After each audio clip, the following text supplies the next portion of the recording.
Hello?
What made you want to join?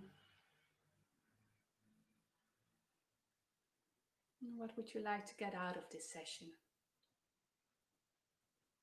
And what would you like to get out of this day, this first day of this digital campus party?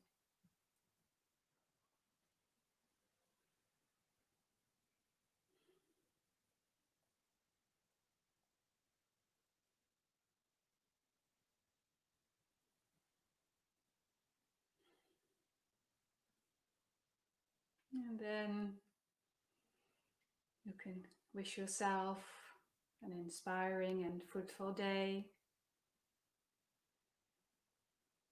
And you can wish the other.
You hear me, Craig? I cannot hear you for some reason. Are you on mute on your side? I don't think we can talk to each other unless we are on stage with the chat or WhatsApp. Ah,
And then give yourself the time to make the transition between the things you had to do this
Hello?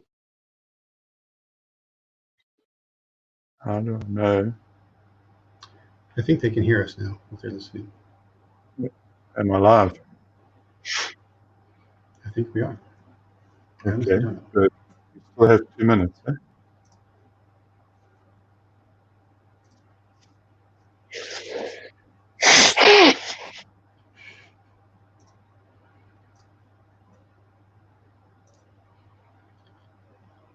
Okay.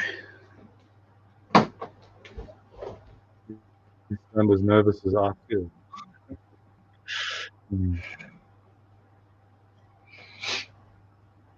It'll be fun. You're seeing my presentation, eh? I do. It's very small for me right now, but let me check to see what they're seeing on the front end.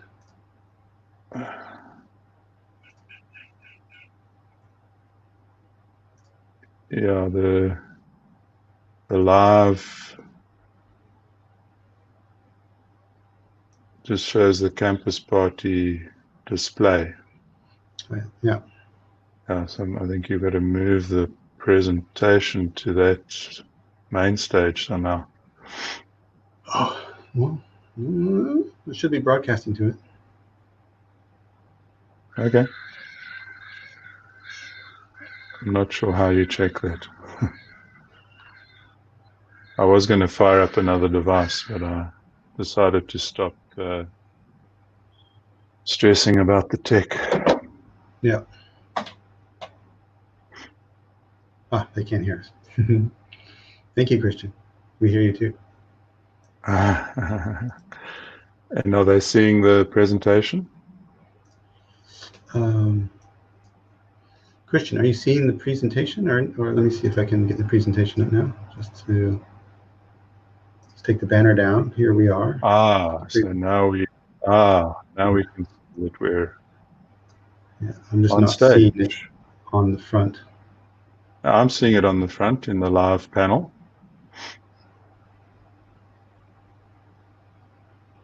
It's here. Yeah, it's there. Looks good to me. Yeah. There's just a huge delay for me. So. Oh, is it? Wow. But that's okay. And they can see it. So that's good. So, Craig Terblanche. Welcome. Indeed. Thank you, Chris, and thank you for the invite and the opportunity. Scary times we live in. And you're coming in from South Africa? Yeah, proudly South African. Proudly South African. I'm proudly half American, half Dutch. Confused. And it's almost winter there, so it is winter. In your scarf. It is winter. It's been frozen for the last week or so. Pretty chilly, yeah. Pretty chilly. Yeah. So let's go for it. We've got an hour to get awakened about exponential organizations and exponential possibilities. So I'll keep myself here nearby. Yeah. I will see if I can find figure out how to see any chats along the way, and so I might pop in and let you know if there's any questions coming. So there is, this is an invite for people. If you can chat in the live comments. In the live comments, but you can't see it on their side, but maybe you're seeing the live comments. And let's have a good time. So Craig, take it from here. Awesome. Thanks again. And as I said, thank you so much for the opportunity. And I really like the term that you used there, Chris, exponential opportunities, because I think that's really what it's about, So this is not a standard awake session format, but so I've weaved in a few different things just to give it some variety and really show some of the possibilities. And we'll go through quite a few slides, but quite quickly in a kind of a conversational mode. So I'm really open to the live comments and Chris, if you see any of them that you think we should chat about a little bit, let's by all means do that.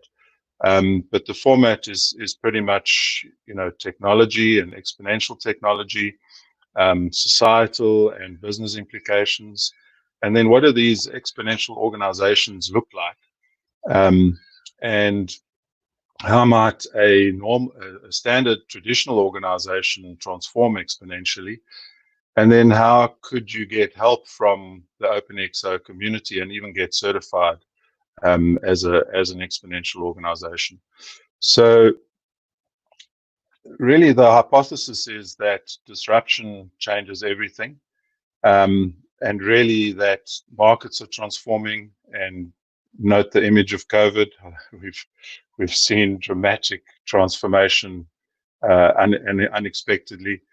Businesses are transforming, offerings, work, the speed at which services need to be offered and work needs to be done, and actually even the speed of demand is transforming, and this even requires finance to transform. So I'll weave in these transformation elements into the discussion as we progress. But let's start with the technology and overused 4IR issue. So the information age, although it lasted just a few decades, what's interesting with this curve is, and this is the information age curve, is that you can see for the first 30 to 40 years, it was pretty flat. And that is pretty much what happens with disruptive technology, is it's initially quite deceptive, and then it goes exponential, as you can see on this curve. And although it's flattened here, I think there's another S-curve coming. So, and if you think about the incredibly slow progression over many years from hunter-gatherer to the agricultural age to the industrial age, to probably this was more data processing initially, and then, the digital age, it sped up, and it's going to keep speeding up. And then to weave in just a different perspective, ARK Invest has done quite a bit of research on innovation platforms and their underlying technologies. So I've weaved that in as well, just to give us a different perspective. And I'll share the slides afterwards on the YouTube channel. So you'll be able to go in and actually watch these videos. We're not able to play the videos in this stream, and it's not necessary, but there are quite a few videos along the way that one can go and have a look at afterwards. So in ARK Invest's 2019 Big Ideas report, you'll see that they created this curve, which is really, and this graphic, which is really quite a nice way of looking at, the impact of technology through the various industrial revolutions. So first, second, third, and how computers and the internet, and you can see this pretty much matches that information age graph. But look at what happens here now with what ARK Invest call the innovation platforms and their impact on economic activity. So you've got some of the usual suspects: artificial intelligence, energy storage, robotics, genome sequencing, and blockchain technology. And what's interesting about these is that they're all having an impact at the same time. So, talk about exponentialities. And of course, initially they were deceptive, but look at how they've actually accelerated and starting to have a massive impact. So if sorry, I'm trying to move slides. And if we look at what's, and from ARK Invest point of view, they're looking at the investability of these innovation platforms. But if you look at the factors that we need to keep in mind. So firstly, there's the cost curve that declines. ARK Invest refers to Wright's law, which is about declining cost curves as the efficiencies increase and the cost of production decreases. So there's those cost efficiencies. Ray Kurzweil has his own perspective on this. He talks about the price performance improving. So it's kind of the opposite curve, but it's price performance rather than declining costs. And of course, there's a tipping point in these things, and that tipping point affects what happens where these technologies start to affect multiple industries and start to actually go exponential as well. So this is just an example of how electricity over time started to affect multiple industries. And in the previous slide, we touched on battery technology. And what's interesting to see here is how battery technology, it probably first had an impact on mobile and telephony, with mobile telephony. And of course, now it's having a massive impact on transport, robotics, and various other things. So keep in mind how these things are cross-industry, cross-technology, and actually at the intersection of the opportunity with these technologies. So ARK Invest has come out with their big ideas 2020, and I'm going to talk to some of these. Deep learning is particularly interesting. I've just touched on electric vehicles. I'll talk to that a little bit more. I mean, the interesting thing there is where Elon Musk is really, he's now saying that this year he'll be able to deliver a fully autonomous vehicle, so 100% autonomous. And the reason that he's able to do that is because of the data that he's collected. So, it's not just about the battery technology, but it's also about the deep learning that is happening with the data. Automation has been on the cards for many years now, but it's going to another level. It's going to advanced automation with artificial intelligence as part of the automation. 3D printing is interesting. I've got a few slides on that coming up. I spoke about autonomous ride hailing. So Elon's plan is for you to buy an autonomous vehicle that you rent out to ride hailers, and there's a massive return on investment on that purchase of the autonomous vehicle. So you actually end up having a vehicle for free that other people rent from you, ultimately. Drones are interesting. I mean, to the extent that if you think about the price performance and the capacity of drones, Amazon is now looking at being able to deliver bigger and bigger packages for under $1. It's incredible how the price performance has increased, but it's also gone to capacity and scale. So there's been experiments of people being able to, organizations, corporates being able to take shipping containers from the shipping vehicle and place them on the shore. So that's the extent to which drones are becoming viable. And imagine the cost efficiencies of that in terms of not having to build a port, for example, to deliver a container. DNA sequencing is incredible. It's top of mind, and the healthcare developments are amazing that we're seeing with the ability to DNA sequence for what used to cost millions of dollars, now under $1. And I'll talk about digital wallets later, and a bit more on Bitcoin later as well. So, sorry, I don't know what's happened here. Sure. That's weird. Sorry.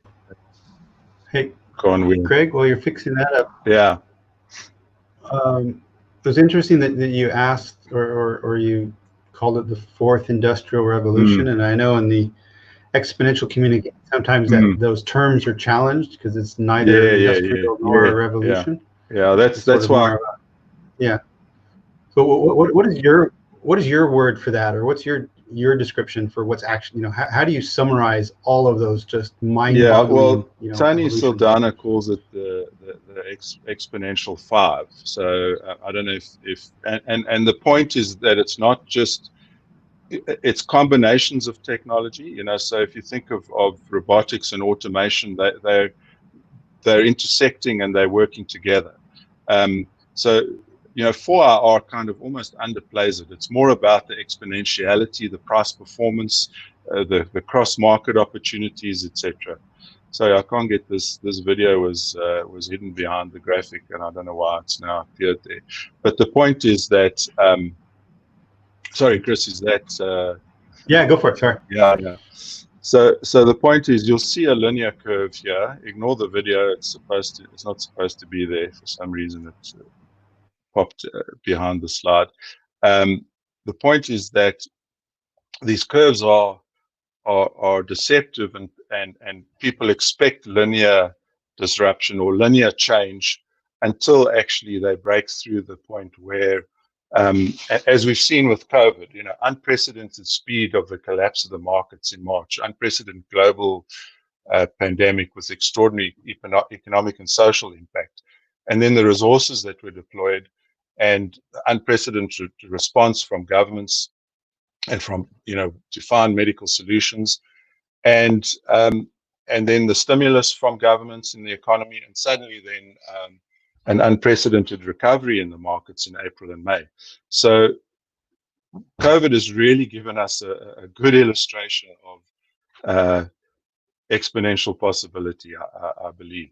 So let's go into some of the implications on society and business. If we think back through the phases of development, from a cultural and human change perspective, we unionized, we nationalized, and actually now we're heading to more towards tribes. So during the unions, it was more about workers and factories and office automation. And of course, from about 2000, robotics, robo-advisors, virtual assistants, and along came Yuval Harari, who I watch with keen interest, and I recommend you do if you haven't. So he wrote these two books. Sapiens showed us where we came from, and Homo Deus shows us where we're going. And the interesting thing about Homo Deus is that, as cyborgs, we could be completely enslaved by technology as the human-computer interface has moved from keyboard to voice to brainwave interface, which has already been tested and working, and which are already, in the labs. And we get to this phase where AI and machine learning takes us to being digital cyborgs. And this is the hypothesis, and in fact, the very convincing story that Harari Yuval tells in Homo Deus. As we collectively become tribes, some people will embrace this stuff, and others will reject it as, the end of the world kind of conspiracy.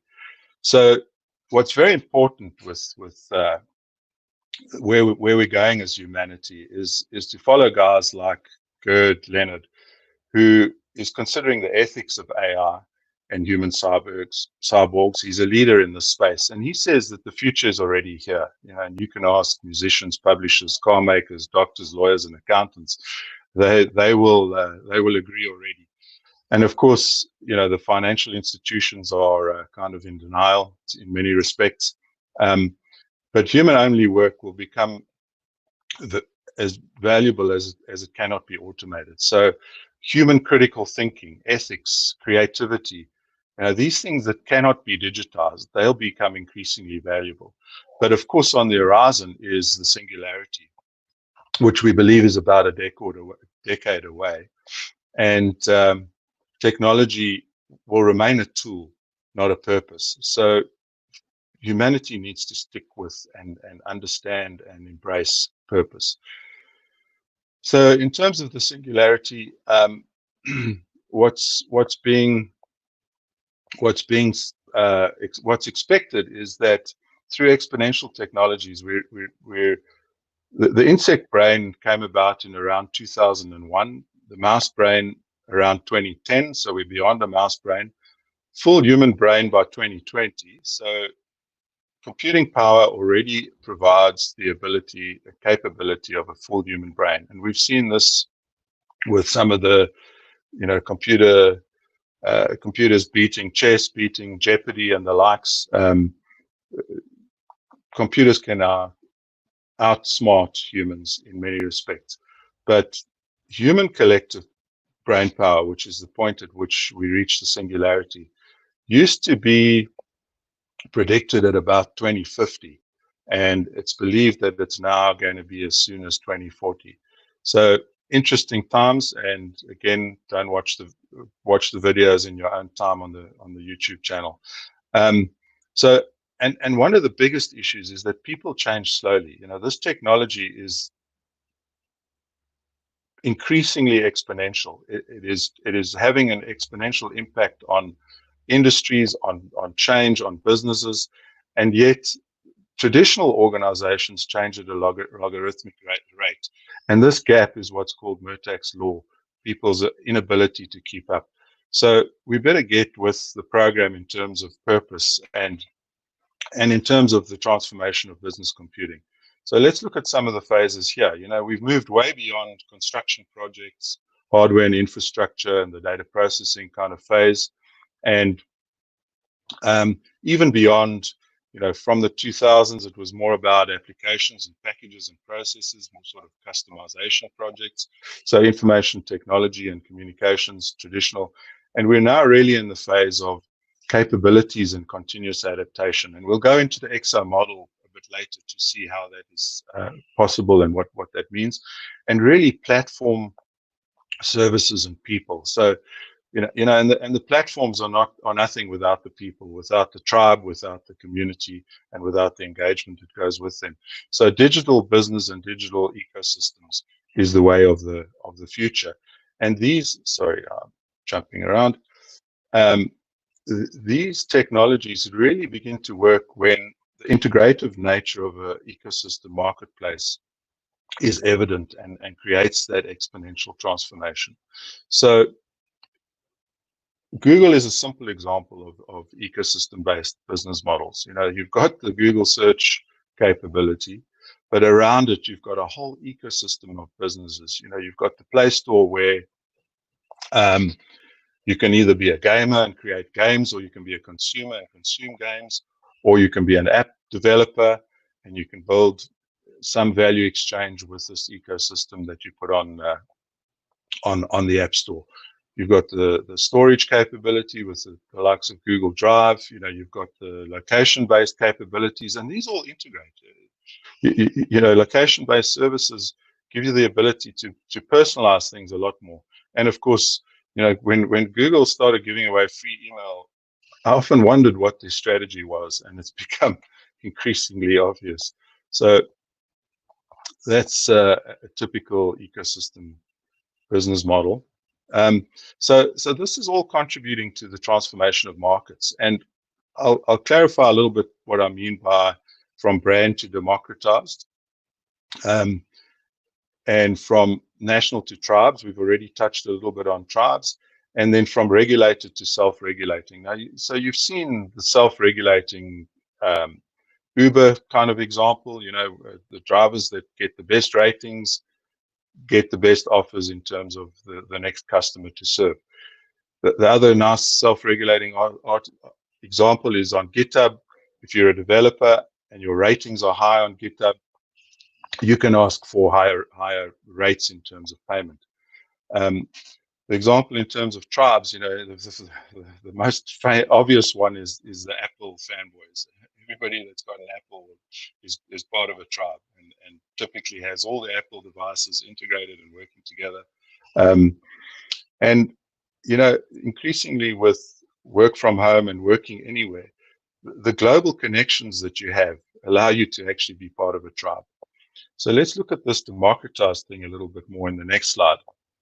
Yeah, the nature of disruption is such that initially when you digitize, it's actually deceptive, as we've already touched on, but then it begins to disrupt and it begins to demonetize, because as we've said with Kurzweil's price performance and Wright's law, as the cost comes down, these things get cheaper and cheaper, and therefore almost become free eventually. And this makes it more increasingly accessible. So that's where the demonetization comes in. And so if we think about digital wallets, micropayments will enable entirely new business models to appear in established industries. And platform businesses enable value exchange across a broader ecosystem underpinned by digital wallets. So digital wallets aren't just a another gateway to financial services. They're actually creating frictionless access in future to financial inclusion, and ultimately increasingly that'll be through cryptocurrencies. So we're witnessing the rise of an alternate financial system. Whether it ends up actually being Bitcoin is debatable, but Kathy Wood's ARK Invest believes it will be Bitcoin. I'm not going to go into that debate, but it's certainly on the horizon.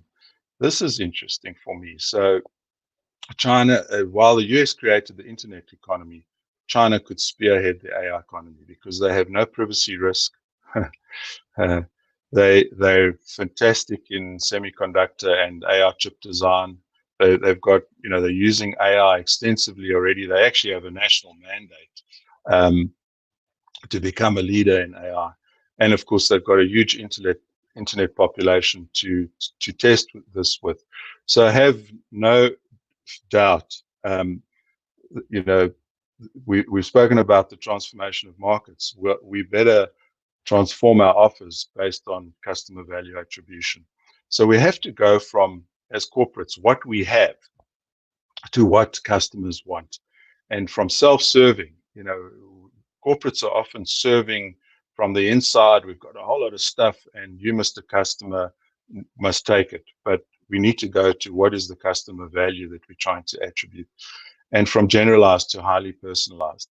So to give you an example, as a little video of Tilly Lockley's 3D printed removable robotic arms that she controls with the thoughts that create the muscle movements in the end of her stubs. She's only got stubs. She had polio as a child, but she's got these amazing robotic arms that she can actually control with her mind by getting her muscles to twitch, and the sensors in her robotic arm allow the movement to happen. So that's an example of hyper-personalization. It's in the physical realm, but in the digital realm, hyper-personalization is even easier. And then I love this MX3D printed bridges. They happen to be a Dutch company. The last time I was in Amsterdam, I went looking for some of these bridges and I couldn't find any, but the company certainly exists, and the robotic arms are printing 3D bridges. So amazing stuff as to what can happen. And the thing is that with distributed ledgers, we'll be able to enhance the efficiency of offers, and the value exchange will be based on customer value attribution. So we'll really be able to make the service immutable and secure through blockchain. And every industry is affected by blockchain. I'm not going to go through all of these, but smart contracts is a pretty obvious one. In fact, in the Dutch courts, a lot of the simple cases are being processed through AI, and actually court rulings and judgments being processed through AI and passed down through AI. And I'm not sure if it's happening in other countries. I happen to know about the technology in the Dutch courts. Supply chain, I mean, we're busy looking at for food distribution to poor households that are highly impacted by this current pandemic, how we can create an impact chain that makes sure that the funders and the contributors can see the outcome of the impact fund that they invest into a marketplace, so that we know that the right people are getting the food for the right reasons. So that's just two examples there. Not going to. Hey, Craig. Yeah. We have a question coming in from Zell. So it might have been a bit ago, but I think it's a nice question. And the question is, how will we deal with the unpredictable behavior of the humans, i.e. the reaction we saw with COVID? Meaning, the way I interpret that got me thinking is like, well, when we are confronted by this, how do you think people will respond collectively in maybe predictable or unpredictable ways? I was Good trying question. to see which slide she was possibly referring to, but I mean, I guess it's about mindset. So we're coming a bit later to the concept of massive transformative purpose, and people's initial reaction is fear, uncertainty and doubt. But with the right mindset, we can help them to understand the ethics of AI, go on the right path in terms of making the decision to become a cyborg or not, etc. It's all about mindset, I believe. Well, I also think that AI will slowly creep into our lives, as opposed to suddenly, have a cyborg overlord. Sure. We might end up that way because the pot slowly boiling and we don't notice it. But because there's already like Siri and all of these other helpful tools, it's already in our life. Absolutely. And some people choose not to check in, and other people adopt it totally. So cool. Yeah. Cool question, Liesel. Thank you. Yeah, absolutely. Again, this is just a video which expands on some of these points about which industry and how it's really affecting every industry, blockchain. But interestingly, and when I first presented this transformation of work, it was well before COVID, but now it's making so much more sense. So, the shift really from deliverables to outcomes, the focus on the product outcome that you're trying to deliver, and the shift to autonomy. I mean, I think COVID has done us a bit of a favor in that regard, because you really need to have to trust people to deliver on an outcome in an autonomous way without hierarchical structures and command and control meetings forever going on. So, but the interesting thing about the transformation of work is, if we go back to deep learning, deep learning software is inspired by the human brain, and machines that are, deep learning machines don't need programmers to tell them what to do, because they use the data to train themselves. So if you think about the implications of that, you've heard the concept and the term software is eating the world, but deep learning takes this to another level. And in fact, it's through deep learning that autonomous driving and Elon Musk's Tesla success has really accelerated. So just think about it. It's almost impossible for hundreds or however many thousands of programmers to code for every possibility of what a car might encounter as an autonomous vehicle. How would you do that? Where would you start? How would you make the decisions around what's ethical? Do you kill the driver, or do you kill the pedestrian? It's impossible. But with the data that Tesla has gathered and the deep learning capabilities that they have, they've almost reached autonomous driving.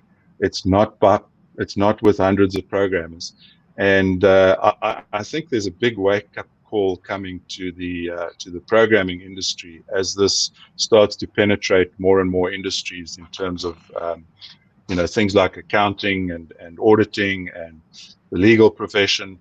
Deep learning is going to be the software that eats the world and takes away those jobs, but creates lots of opportunities for other jobs. Was there a question, Chris? There was, Greg. But I think this deep learning in the software that writes itself, I think that's already available, in many instances. Yeah. It's doing basic tasks now, and that will just increase exponentially. But Nick Benson, thank you for the question. How do we reconcile the use of technology to create abundance within a digital space, while the current digital is based on the scarcity model? Basically, the attention economy and time is finite. So I think that's a very broad question on. Oh, it's a deep question. Abundance mindset. Yeah, I'll get Nick back, because that's a really deep question, and it goes to mindset. I mean, it has to start with mindset, because, in my view, corporates are promoting scarcity and secrecy and extreme competition. On the other hand, you look at Elon Musk. He's opened up all these patents for everybody to share and contribute to. So those are like worlds apart. And until you have an abundance mindset, and you're open to that kind of approach and thinking, you're unlikely to see the exponential possibilities, as you termed it earlier. So now let's get into exponential organizations a bit. So exponential organizations came from this book, Exponential Organizations, by Salim Ismail and Yuri van Geest, and they really are essentially the characteristics of exponential organizations, and we're going to go into a bit more detail on this, but in summary, the characteristics of exponential organizations are fundamentally different to and opposite to linear traditional thinking. So in linear organizations, you have a top-down hierarchical organization and structure, command and control. In exponential organizations, you have autonomy, you have social technologies where everybody can talk to anybody at any time. You don't have to go through a hierarchy to validate a decision. If you're at the bottom of the pile, think that somebody's made a decision that could be better, you can go up the line with a WhatsApp chat and say, should we really be doing this, or perhaps we should try something different? Open door policy, completely digital open door, to put it that way. They're driven by financial outcomes, the linear organizations. So very short-termist, quarter by quarter, drive the numbers, almost don't care about the people, rather worry about the numbers and finances. Whereas exponential organizations have what's called a massive transformative purpose, and they're driven by dynamic dashboards that really give them, exposed to them, what their customer base is doing, thinking, and how they need to adapt to that. So linear sequential thinking on the left-hand side, and experimentation and autonomy on the right-hand side. So learn and fail and iterate, build, measure, learn continuously, lean, agile kind of thinking. Innovation primarily comes from within in linear organizations. They think their R&D department can have a few experts in it, can have the best people in it, and that will provide for the innovation that you need. Whereas in exponential organizations, look at a company like GitHub.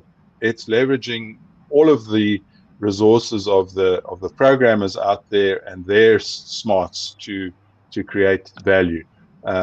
Community and crowd, staff on demand. So we'll go through some of these attributes in more detail, but innovation more from the outside and at the edges than within the organization.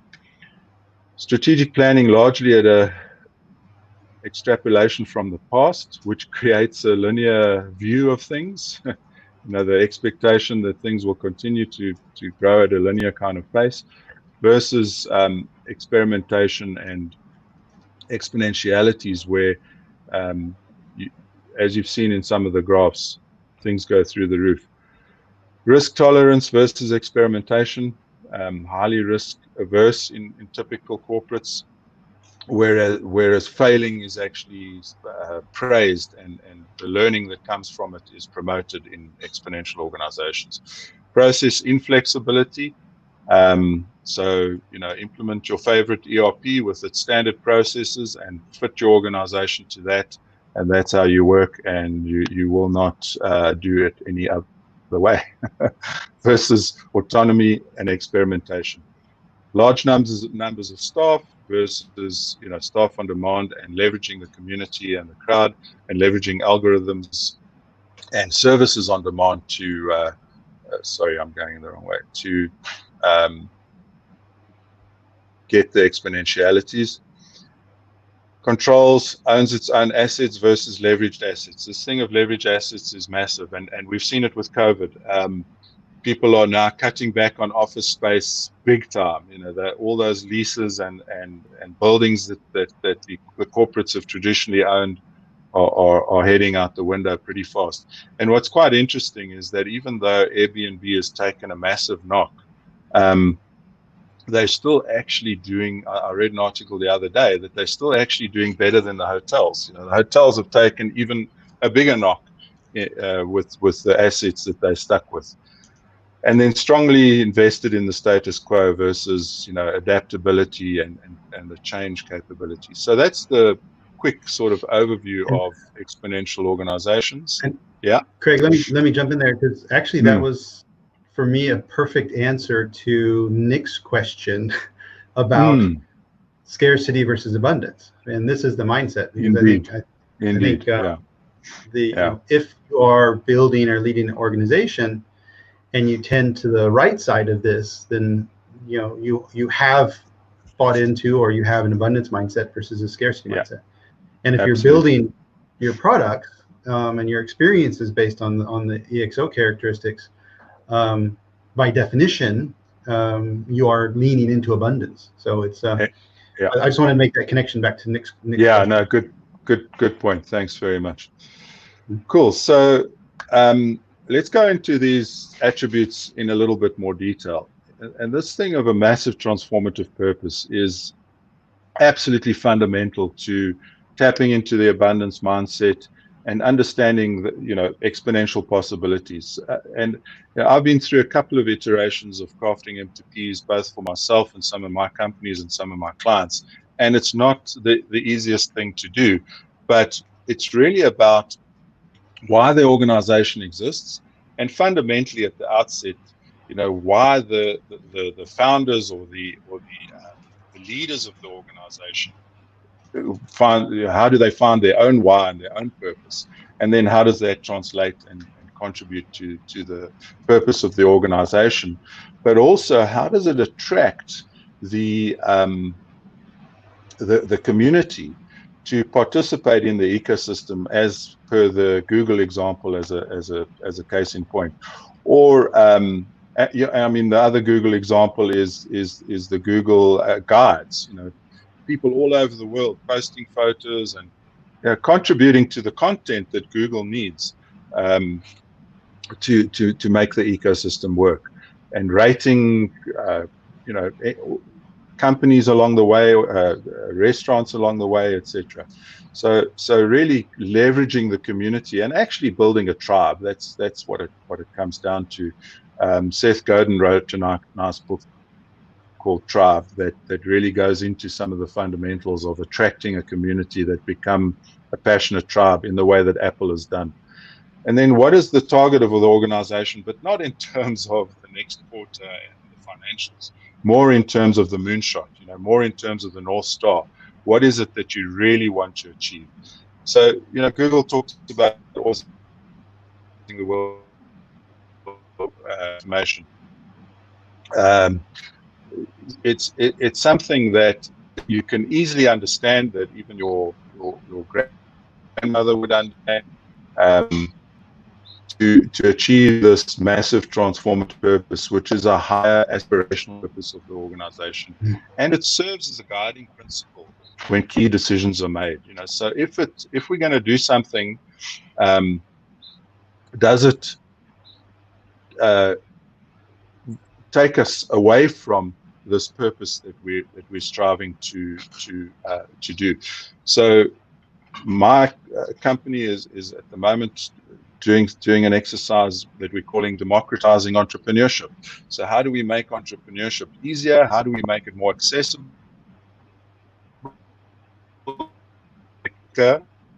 We're really difficult. How do we make it easier for people to be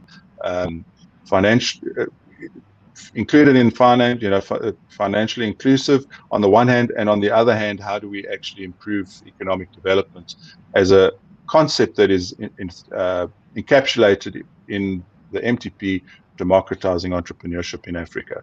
Ted talks about ideas worth spreading.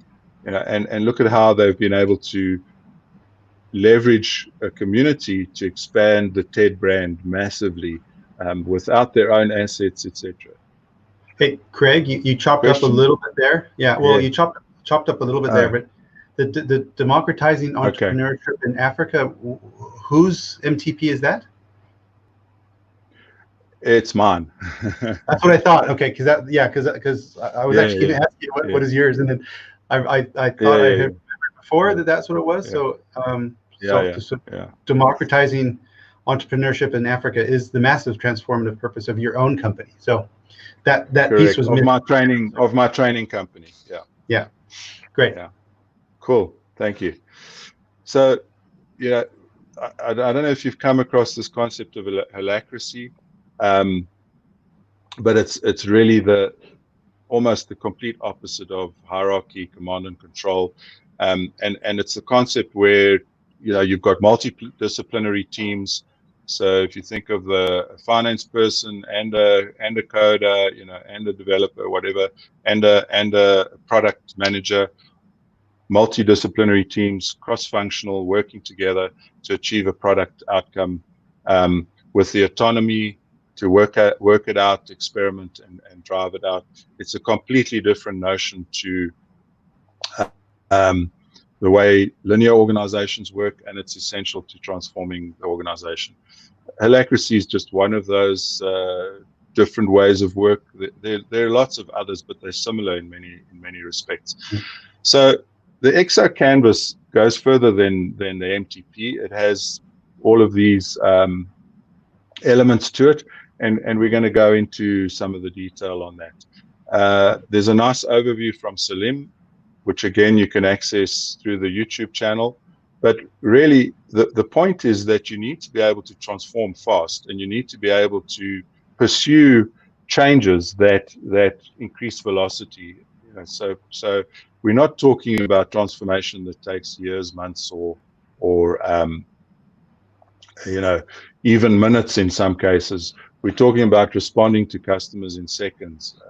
So let's explore that a bit. And if you look at these organizations, they are starting to do that. So, Salesforce's Einstein, as an example, makes more than 4 billion business analytics predictions per day. These numbers are astounding. Google's translating 100 billion words a day, and of course Tesla is we've spoken about already, but it's really overtaking all of the other organizations in this kind of space. And the secret is. That's a far cry from the overnight batch processing that most organizations. Exactly. Exactly. Hey, Craig, two things. OpenEXO, who you'll talk about in a bit. In a minute, yeah. They're saying it's great to see us sharing. And Paul Epping has asked a question, I think, from 2 slides back. Is there a view, and I guess your view, on the future for a digitally enhanced mindset for the individual or collective? So I mean, that goes back to the cyborg kind of thinking, I guess.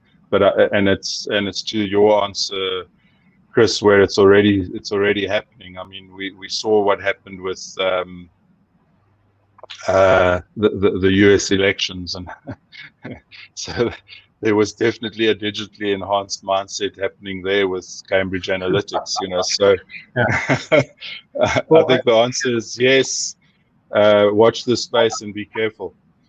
Well, I would even say that this thing is digitally enhancing our lives and our mindset anyways, because it's definitely influencing us. So cool question. And it's and of course there is embedded tech and biotech and stuff like that, but maybe out of the scope of this. So sorry, you're back to the canvas. So I'm just going to touch on demand a little bit. So and it's the other side of the increased velocity of servicing is the velocity of demand. And if you look at this Amazon delivery belt, what's fascinating is that every single box has got different content in it. In traditional supply chains, there was a conveyor belt for each product. Amazon can put these things together on one conveyor belt that are all destined to multiple destinations with a whole lot of different stuff in them. So fascinating. And to the point about speed, the airlines took 68 years, credit cards took 26 years, ATMs took 18 years, the internet took 7 years. I'm not going to go on all of these. Twitter took 2 years, and Candy Crush took 4 months to reach 50 million users. So this is the exponential possibility that we've been talking about, and that we need to be aware of, and we need to be tapping into.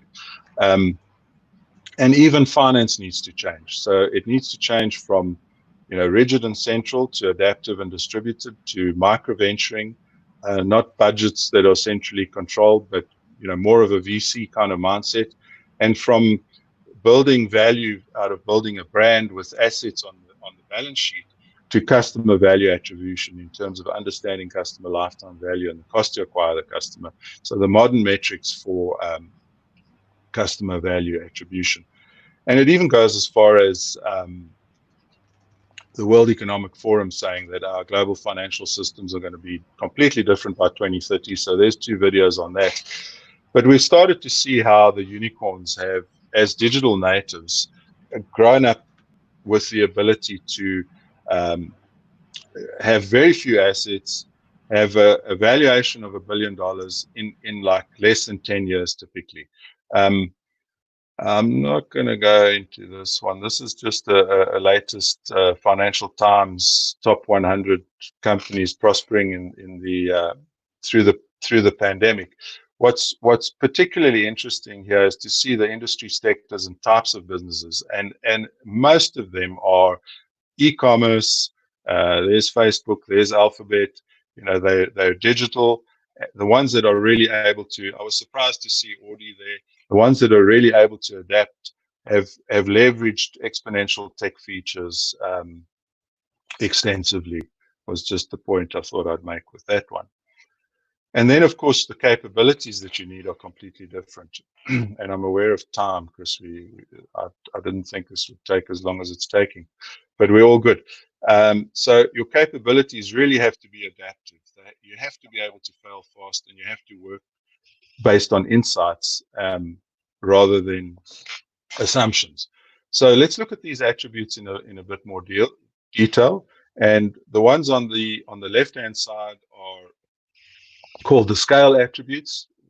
You've seen them already. We're going to go through each one in a little bit more detail. So staff on demand, and again, there's a video that where Salim goes into them in much more with much more clarity than I can. He wrote the book, but it really leverages external workers rather than owning employees. So, and he makes the Craig, point. Yeah, Craig, sorry, yeah, something's going massively wrong right now with sound. I don't know what to do. Is it sound? It's nothing to do with you. We're hearing some other guy from the global stage that I'm lost.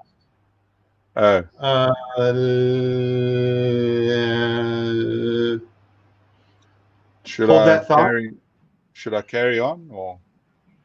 No, because they can't hear you over this this other guy. I've got this guy screaming in my ears, and apparently they can hear him as well. Yeah. I'm just getting messages to that effect. I'm getting messages to that effect as well. I've got no other tabs open. Yeah, it could be somebody who's watching both and bleeding over. No, it's hold on. I don't have any idea. Okay. I'm holding. Yeah, sorry, just hold on. Just put your 2 streams into.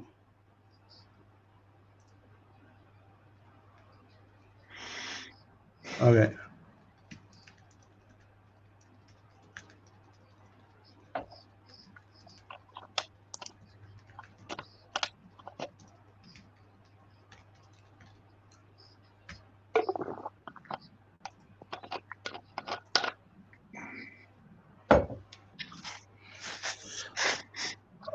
But at least it's now music. So we've got music now. So, but I have no idea where it's coming from. I don't know what's happening. Okay, let me email global team. Sorry for this. It's apparently it's the global main stage that's bleeding over It's us. nice music. Yeah. It is digitally enhanced mindset. Shoot. Okay. Are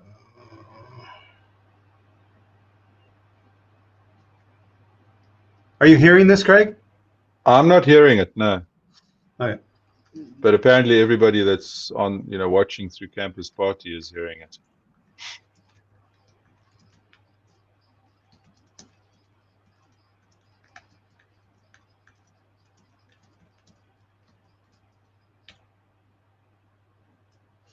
Okay, I've sent a message to Central. Now it's a lady.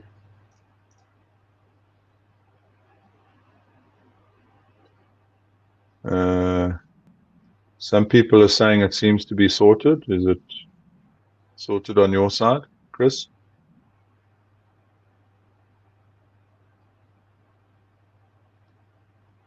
Okay, it is fixed. It's not fixed for me. I'm still hearing it. So why don't you keep going, Craig? Okay. I'll keep going. Yeah. So Salim made the point that the best experts and the best employees don't work for you. They'll work for your competition if you're not leveraging staff on demand. So that's probably one of the bigger, most important points about staff on demand. Community on crowd, I've touched on it a few times. So really leverage your community, leverage your customer base, build a tribe, and create value for the community rather than for the organization only.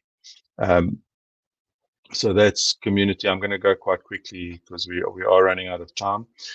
Algorithms leverage automated functions, including machine learning and deep learning, that, as we've already touched on, to get the insights about the customers and products and processes, what's working and what's not working, which tasks can we automate, and which platforms can we leverage out there.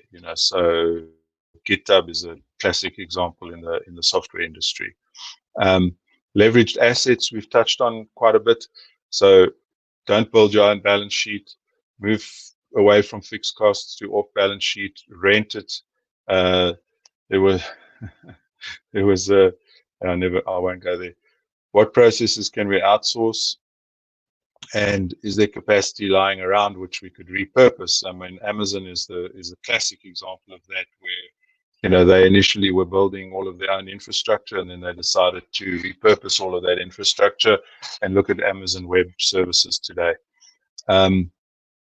Engagement, so leverage outside interest through gamification, digital reputation systems, incentivized prizes, to create the network effects and positive feedback loops. So that's engagement. And then if we move on to the ideas side of the framework, which is interfaces, dashboards, experimentation, autonomy, and social technologies. Interfaces, this is the ability of the organization to take all of those externalities and incorporate them into your understanding of what's happening with products and market through APIs. So how can we self-service? How can we service better robotic chat robots, etc. is a simple example. And then dashboards that give us the real-time information on employee metrics and customer satisfaction, etc. Very important. So measuring the right data and what we do with that data. Experiments we should talk about for hours. There's a fantastic book called The Right It by Alberto Savaio, where he takes you through developing a market engagement hypothesis and breaking that down into mini hypothesis and testing each mini hypothesis, and gives you a nice method for validating the assumptions that you make about the market and the product and product market fit. So, lean principles, make data-driven decisions. The data has to be gathered through experiments. Alberta calls it get your own data. Yoda your own data about what the market you're trying to serve and the effects of the product and the customer value attribution that arises from that. So you learn from those experiments and you continue to build success from that on that basis. Craig, looking at the time, 3 minutes left. I'm almost done. Go. Autonomy. So we've spoken about alacrity, that flat structure that allows self-organizing multidisciplinary teams to operate effectively. And then social, just using social technologies to remove all the barriers to communication from the inside of the organization out. So OpenEXO has, there's a follow-up book to exponential organizations called Exponential Transformation, which provides you with a 10-week sprint capability. There would be a core stream and an edge stream. So the core stream is the initiatives that you can take, having gone through an understanding of the industry and some of these exponential possibilities that we've gone through today. What can you do at the core of your organization to transform, and how can you disrupt yourself from the edge? And you'll come up with a number of these initiatives to transform. So the organization's book is kind of the ingredients. The recipe is the exponential transformation book that allows you to build these 10-week sprint initiatives. And then, of course, there's the OpenEXO community, which is the kitchen where you can get the cooks and the bottle washers and the cleaners and the helpers. So join us in the OpenEXO community and get certified, leveraging the EXO model, the EXO transformation ecosystem. You can certify along the way, and we can offer through OpenEXO transformation as a service, with lots of media content and a real-time ecosystem to support you. So that's it from me. Thank you very much. Outstanding, Craig. I really appreciate it, and I would really urge people to go to OpenEXO to learn more. The free basic certification, which is all the education, and please, in the notes on Campus Party, Craig's email's there, and he would be delighted to send you the slides, and the slides have all the videos embedded as well. So outstanding. And there's this EXO cert link if you're interested in the certifications. Great. Cool. And let me thank you very much. And maybe the last comment is on the chat. It says, "This is a masterclass content, Craig. Excellent, and thank you." And so I will repeat what they said on the chat. Thank you so much for rocking in from South Africa, for the winter of South Africa. Next up, we have exponential leadership. So so now that we've talked about the business models, the mindset, the attributes, we're going to get into expert panel on exponential leadership. Also, after that, we're going to get into the purpose canvas and all sorts of other interesting things, including an example of an exponential organization later this afternoon called Powerpeers. So we'll be back one moment.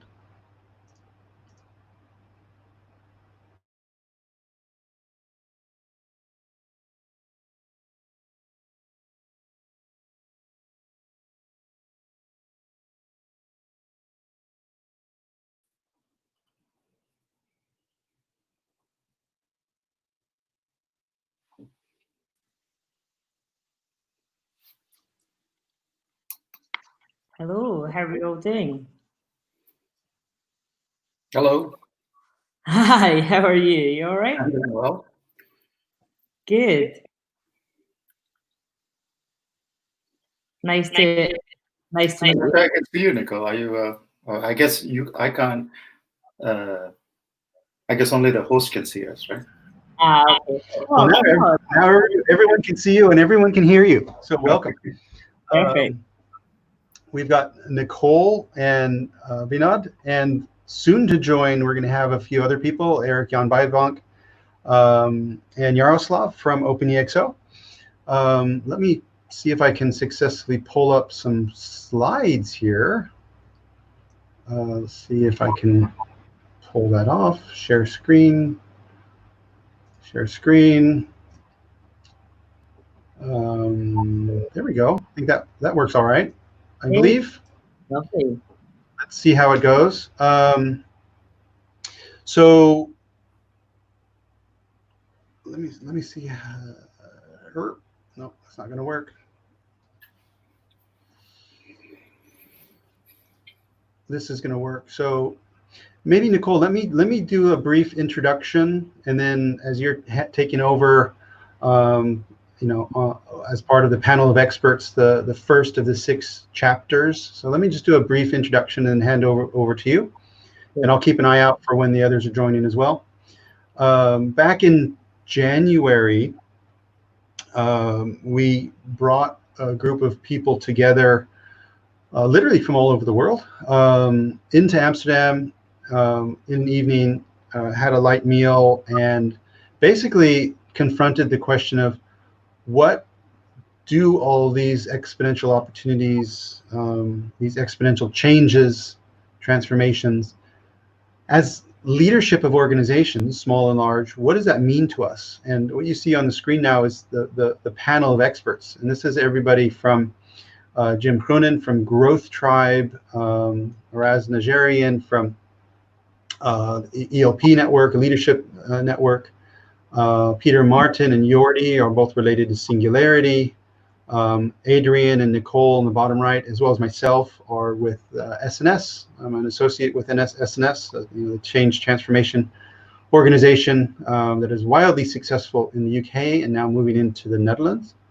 And some of these other people you will meet throughout the morning. So what we ended up doing was breaking into small groups, really wrestling with some of these issues, and eventually produced an orange paper with the outcome. And in the notes of this session, you can get the link to that white paper. And this is essentially a summary of that from the words of the experts.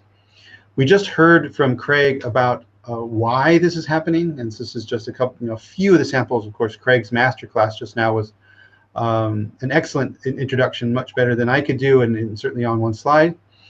So autonomy, of machines, the AI coming at us, additive manufacturing, 3D printing, are just a few of the opportunities and challenges, facing markets and companies.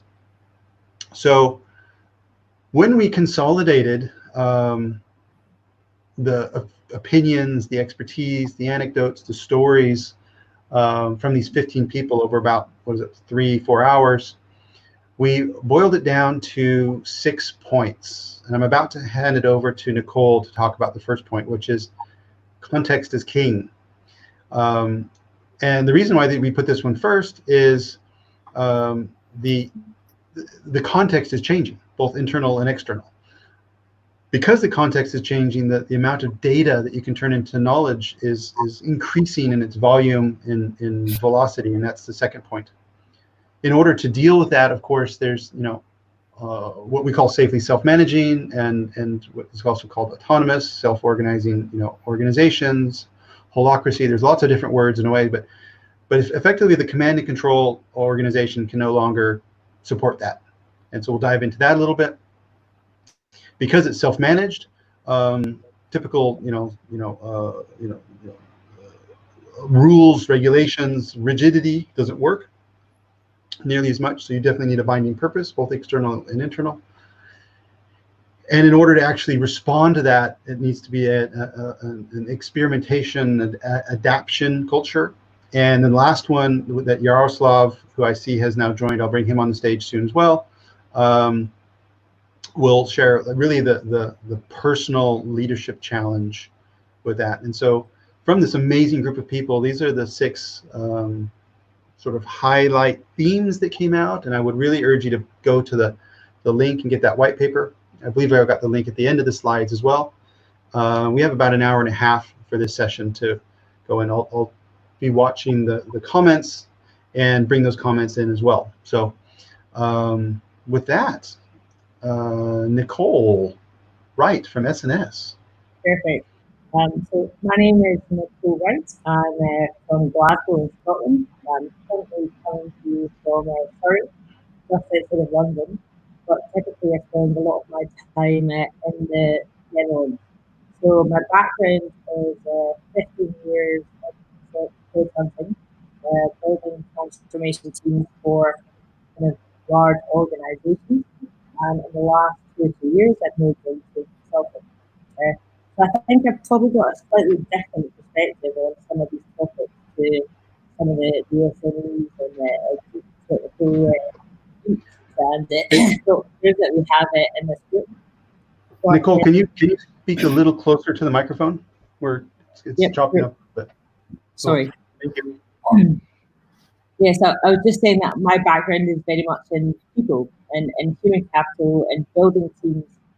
And when we talk about context being king, it's a very broad topic, but it's empirical when it comes to any kind of change and transformation project. So we'll all be very familiar with a McKinsey stat from 5 years ago. 70% of all change and transformations fail. Actually, that's going in the wrong direction. As of today, it's 84% of transformations fail. And one of the things that is at the core of that is not technology.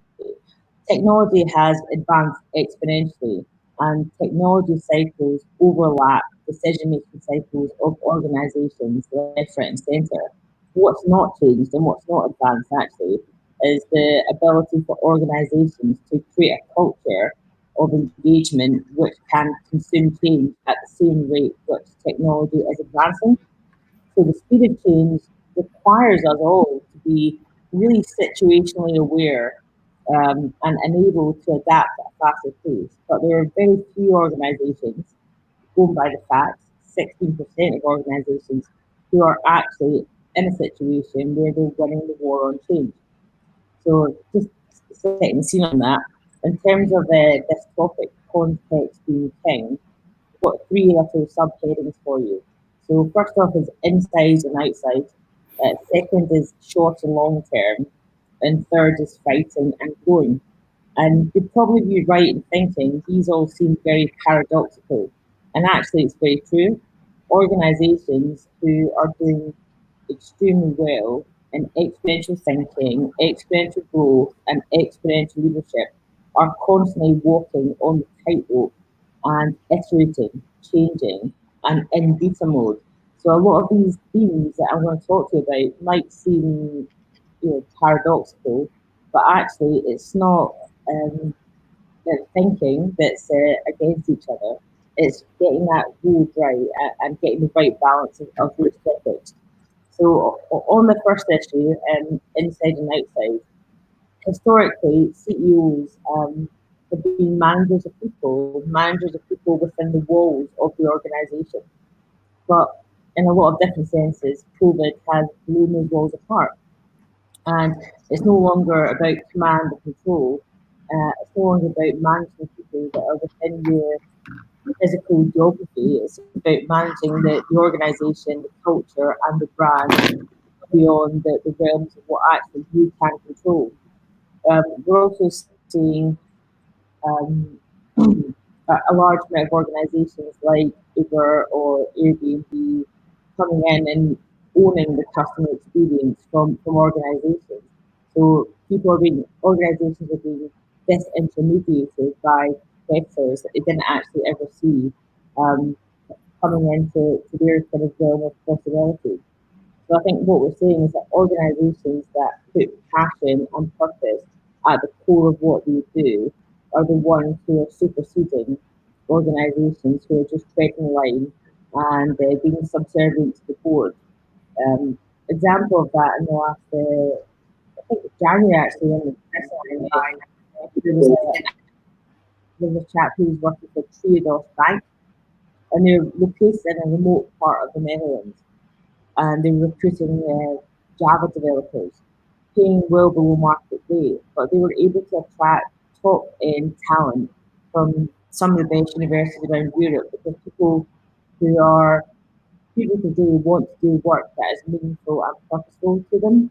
So we're seeing a dramatic shift from command and control to enablement, collaboration, and also individuals wanting to not just do work that is available, but work that they feel really passionate about. And in terms of short and long term, we talk about serving the customer today, but also thinking about the customer who we're going to be serving in the future. So one of the things that came up in the last conversation was around using data to drive customer experience. We have our product panel at SNS, and one of the things that they say is if you're designing a product around the customer experience of today, you're not getting it right for tomorrow because you're already using data that's out of date. So we have to be mindful of the fact that we're designing and driving products today that may not be right for a future customer. Again, COVID example is that my gran had never used online shopping. She would never put a bank card into a website. But with the advent of COVID and being a vulnerable adult, all of a sudden she does all of her shopping online. And I don't think that will ever change. So I think what we're seeing is change in customer behaviour and customer experience for the short term that may well have consequences in the long term. Last off, pricing and growing, we're talking about the context of organisations being fundamentally different for those fighting for survival to those fueling hyper growth. So there's not going to be a more pitch perfect situation to highlight this example. I'm speaking every day to execs around the globe, and some are thinking, let's hunker down, let's not spend any money, let's just see if we can weather this storm and we'll see what comes out the other end. But the ones who are really thinking about thriving and not surviving are the ones who are putting their capex and every spare penny they've got into innovation, driving change, and trying to come out of this with a real point of difference and a real differentiator in the market. So one of the quotes that I really liked from the session that we had was, I work with various banks and I tell them, stop worrying about fintechs, worry about tech fins. They're tech companies who can buy a financial license and come for you. I think we're going to find a variety of organizations exactly like that, who are data rich, purpose driven, and who could quite easily, off the back of COVID, come at any organization and any industry and be a real threat. So thanks very much. That's me.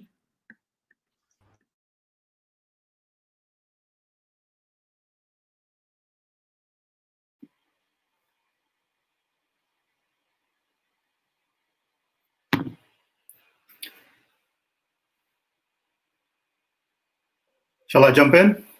Chris, you're muted. Chris. I just introduced you very wonderfully. So because Veenod is going to go into velocity of knowledge. So thanks. Chris, can you just give me a thumbs up if you can hear me well? Just the sound as well. Okay, great. Thank you. All right. Thank you for that wonderful introduction. Velocity of knowledge. Now, the context that we are having these discussions, when that amazing panel came together, in the beginning of this year, we were talking about leadership in exponential times. And I was, now revising my thoughts about this, for this series. I think there are two dimensions to this thing, right? One is we are living in these exponential times, and then, what is more exponential than this virus at the moment, right? It's yet another example of that, the kinds of disruptions, not just as a disease and so on, but then in terms of the impact in the rest of society. And so the question there, and what we are rightfully discussing, is how do you manage in this world? What are the leadership attributes and so on that we need in this kind of exponential times? And then the other thing for me was, how do you create exponentiality? What is exponentiality for you, right? So if one is right.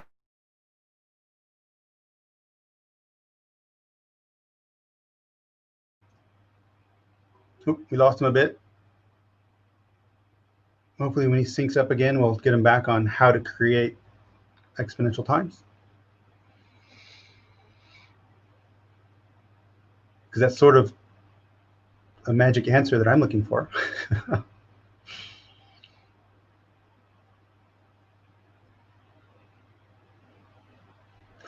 Okay, so while he's there, does somebody else want to jump in just a little bit?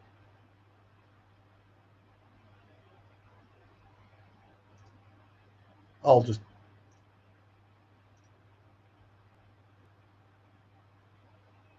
pick on maybe Nicole. Do you want to jump back in quickly? Yeah, so I think just going back to part of the point of my session was that the availability of data now is exponential. For a very long time, we've been talking about advent of cloud, we've been talking about advent of data, but a lot of organizations I speak to, and Chris and I are working with one of them, they are data rich but information poor. You've got so many oh, sorry, Sandeep. I don't know what happened. It just dropped like that. Like my Wi-Fi just suddenly just went off. There you go, disruption. I forget where I left off when it started to, but I'll summarize like this. I think there are two parts to this thing where, so the notion that we are, there's a tiger out there and you're trying to ride it, right, that exponential tiger, and the other one is whether you can breed one, right? And I wanted to put that in this context of velocity of knowledge, because this, I think, is the one that has the most empowering opportunities, right? So let's get into this in the dimensions of it, which is, and I said, if knowledge is the currency of transformation and exponentiality, then data is the matter, is the printed data, right? So the three components of these things is the data has to exist in some form or fashion. You need to know how to process it, right? Who's going to do it? Humans, machines, and so on, and all the different techniques, and then what you do about it, right? Based on that information. Listening to some of the earlier speakers, the recurring theme here is no matter what you do, ultimately it always comes down to the idea of a time to decision, right? How quickly can you make decisions based on what you have learned, right? So the challenge here is and the opportunity is to first consider whether you have the right information. Now, in many respects, outside of the big names that we know of, like the Googles and so on, people whose ecosystem is so big that they have a lot of internal data, or we are leaving data for them to consume. Most every other company needs a combination of some internal and external data, right?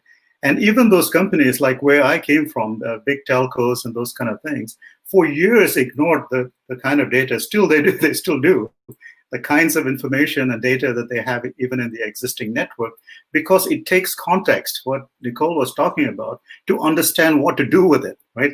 Even if the information exists, you don't know what you have. And frequently, the data that you have is not usable data, right? So in the context of internal, external, you need to have a sense of what, when you establish your context and things like that, what is it that you need? What's the kind of data that's going to start becoming useful? Do you have it inside? Do you have it outside? How are you going to bring it together? And where is it going to be stored? One of the biggest fallacies out there is that there's actually data to be used. A lot of the times, this data exists only for a little time, right? I saw there was an interesting statistic. By 2026, like a 787 can produce anywhere from 5 to 8 terabytes of data per flight, right? So just imagine the amount of information that's coming in. So it's not just the fact that the data actually exists, but you've got to do something about it in somewhere near real time if you're going to make a decision based on that information. So that brings you to, the human and machine. It's not necessarily vice versa. It's a question of, where do you play, right? Now, increasingly, machines can move the analytics for you much faster and in a much more recursive way than some of the humans can. But nevertheless, the instrumentation of all these things has to be human-led, right? And this is where a lot of the opportunities are, right? So, if you wanted to set up a deep learning machine, you still have to instrument that deep learning machine for whatever patterns you want it to recognize. And even if it can build on its own,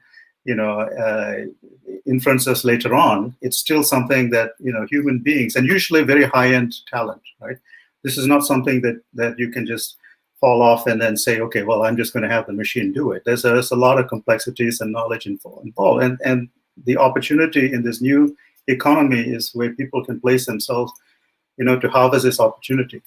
Right, and then the last one is really, what do you do with it, right? So whether it is some information about your customer base, the efficiency of your operations, and so on, you need to get these three things into a very tight, circle, right? So of action, reflection, and modifying, right?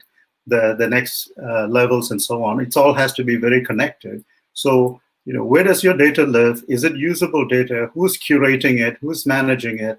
What is the kind of talent that you need for it? What are the processes that you need, right? And of course, underlying all of these things is the cybersecurity kind of data. I haven't gone into it deeply, but you keep those in mind with respect to your particular industry and what you're trying to do.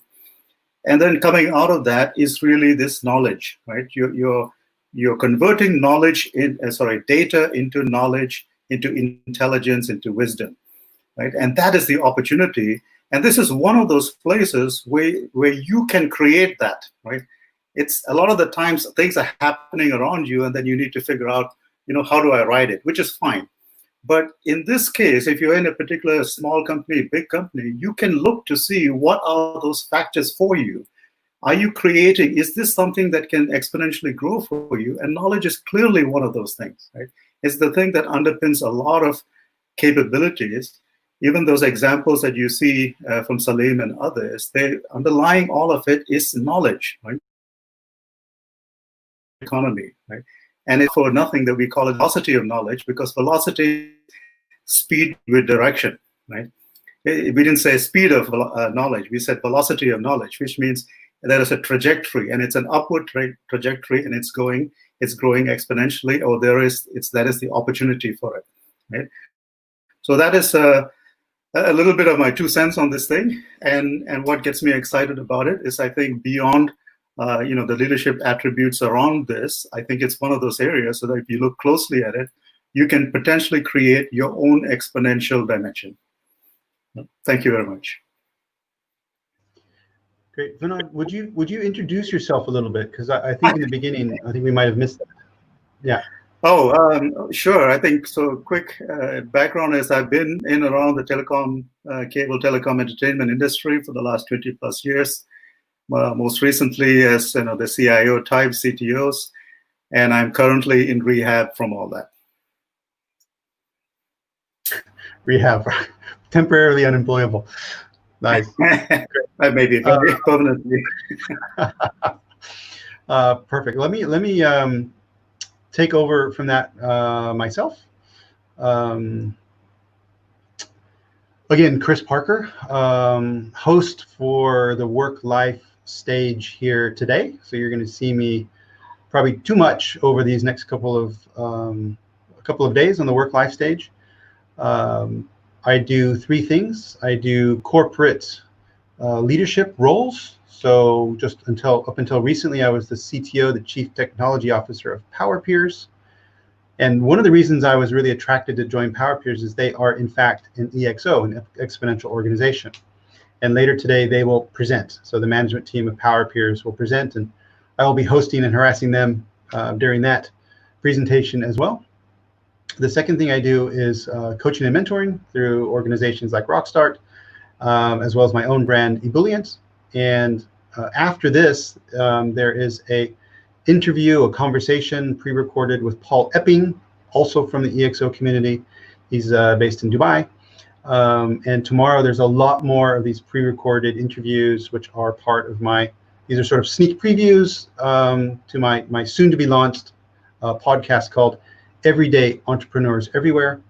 And what I've discovered is everyone I've spoken to, and we've done about 25 interviews, everyday does not mean average. These are incredible people, as you'll see from Paul just after that. Last thing I do, and I'm probably taking too much time on my introduction, but I'm going for it, is a film producer. And the reason I'm particularly bringing that up is today at 7 o'clock on this channel, a talented young producer, Magdalena, who has just finished her first short film. We have an interview, a conversation with her. And then at 7:30, the director. And then on the global main stage, we have, I'm so proud of this, Linda Jacobson, who is the subject, writer, and actress of this short film, has been picked for the global main stage at 8 o'clock. So I would really urge everyone to go check that out. So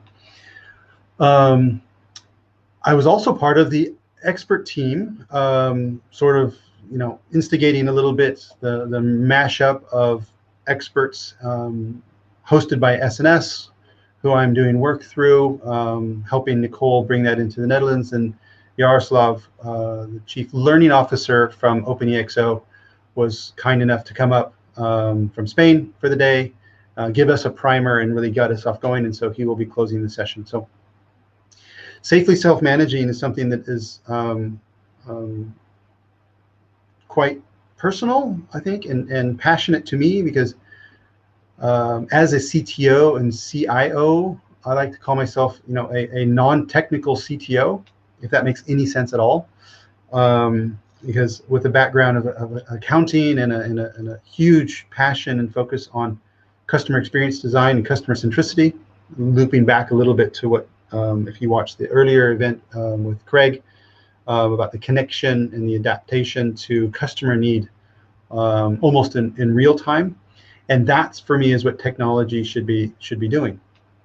Now, what I'd love to see in the trend in organizational dynamics with topics like holacracy and agile, other techniques like Scrum, the autonomy of organizations that we talked about, self-managing teams we talked about 20 years ago, we're actually now seeing them. And more importantly, leadership is now enabling them. And I think what I've observed while implementing, if you can implement mindset, you know, shifting mindset towards agile thinking, the work is always actually in my head, in leadership head, and also my colleagues' mindset. It's easy to write, you know, read the book. It's easy to go on the course. However, when, you know, proverbial shit hits the fan, does leadership actually allow these autonomous self-managing teams to actually solve the problem, or do they fall back into their traditional command and control? And so for myself, while building self-managing teams, that I do not want to direct on a daily basis, because quite frankly, the people in the teams are much smarter, much brighter, much more driven, much more creative than I can ever be, for an entire organization. So what I work to do is create that space. One of the quotes that came out of the paper is, in a pancake system, and by pancake, there's lots of little pancakes everywhere. This is the first time I heard that term. It's kind of a nice little thing. So all these little pancakes everywhere. You need to have a clear vision that is shared and known by everyone, so everyone can actually act towards that goal of doing what they need to achieve. I've cheated a little bit because I control the slides, and I have another supporting slide here, so I'll go to that.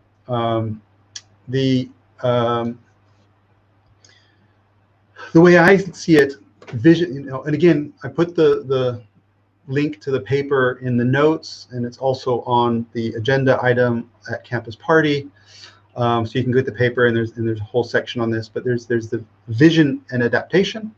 So not only to have a strong vision, but also have the wherewithal and the ability to adapt it, which is maybe a contradiction. There's autonomy and control, because I like to call it self-managing. I picked that up somewhere, as opposed to self-organizing. I think for a leader or a manager, it's actually that role's job to organize in order for other people to manage themselves. And I think it's a small change of language, but it's very meaningful. And then there's the question of the balance between, when do you challenge them to do more, or are they maybe, out of their, not comfort zone, because that's where you want them to be sometimes, but out of their ability, or are they going into an area of just incompetence, and they're doing something that is perhaps just, they'll fail, so management has failed by putting them in a place where they will fail. A few techniques, and I've got another 13 minutes on this, around vision adaptation. So the different lines there are about The lines on the left are about each of the points on the right there. So one of the things I have done with Powerpeers is the simple canvas, the simplicity scan, and you can get that at my website, eatbrilliant.com. It doesn't matter which canvas it is. It can be an EXO canvas, a business model canvas, but whatever the tool is to have that meaningful conversation, not only with the leadership, but the whole organization, and then ideally bring it down to a single page. And that single page, although it's abstracted, it at least gives somebody, it gives the ability to have debates, and it gives the ability to know what you violently agree on and violently disagree on. OGSM, the objectives, goals, strategies, measures, is something that is really popular in the Netherlands. It's also a one-page strategy. So maybe a business model canvas or an EXO canvas, maybe it's a little bigger picture, but if you want to translate that into action, so what is the objective for this period? What are the goals and how are we going to measure them? You can put that on an OGSM or another document.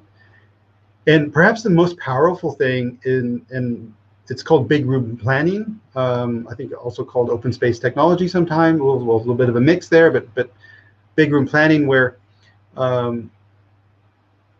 as part of scaled agile at least, and you don't have to adopt all of SAFe or scaled agile, but on a quarterly basis, what we did, and it worked brilliantly, is have the whole development team, the extended development team, offsite, or at least out of their normal workplace. A little bit hard with COVID now, I know, but still, when we get back to the next normal, it'll be possible again. And we started by having, in the beginning, forcing leadership to actually present the vision and the strategy and the horizon for the next, months and perhaps a year. So essentially, we had leadership standing in front on a quarterly basis, telling people what the big picture was. Then we had customers. So we've actually brought in customers to present what that strategy means to them. And so before we allowed the teams to pick the epics and the things they needed to do for the next 3 months, the first thing we started with is, here's the purpose, here's the vision, here's the strategy, here's what the customers want.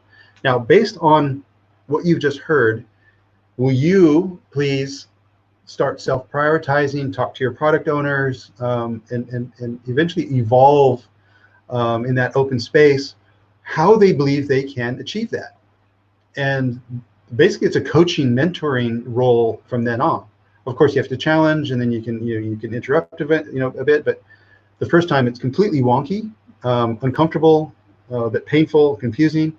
But by the third or fourth time, by that year, I personally will not manage large teams without such a technique, because it's so bonding, and without that, what I find is people just start to wander away and get lost.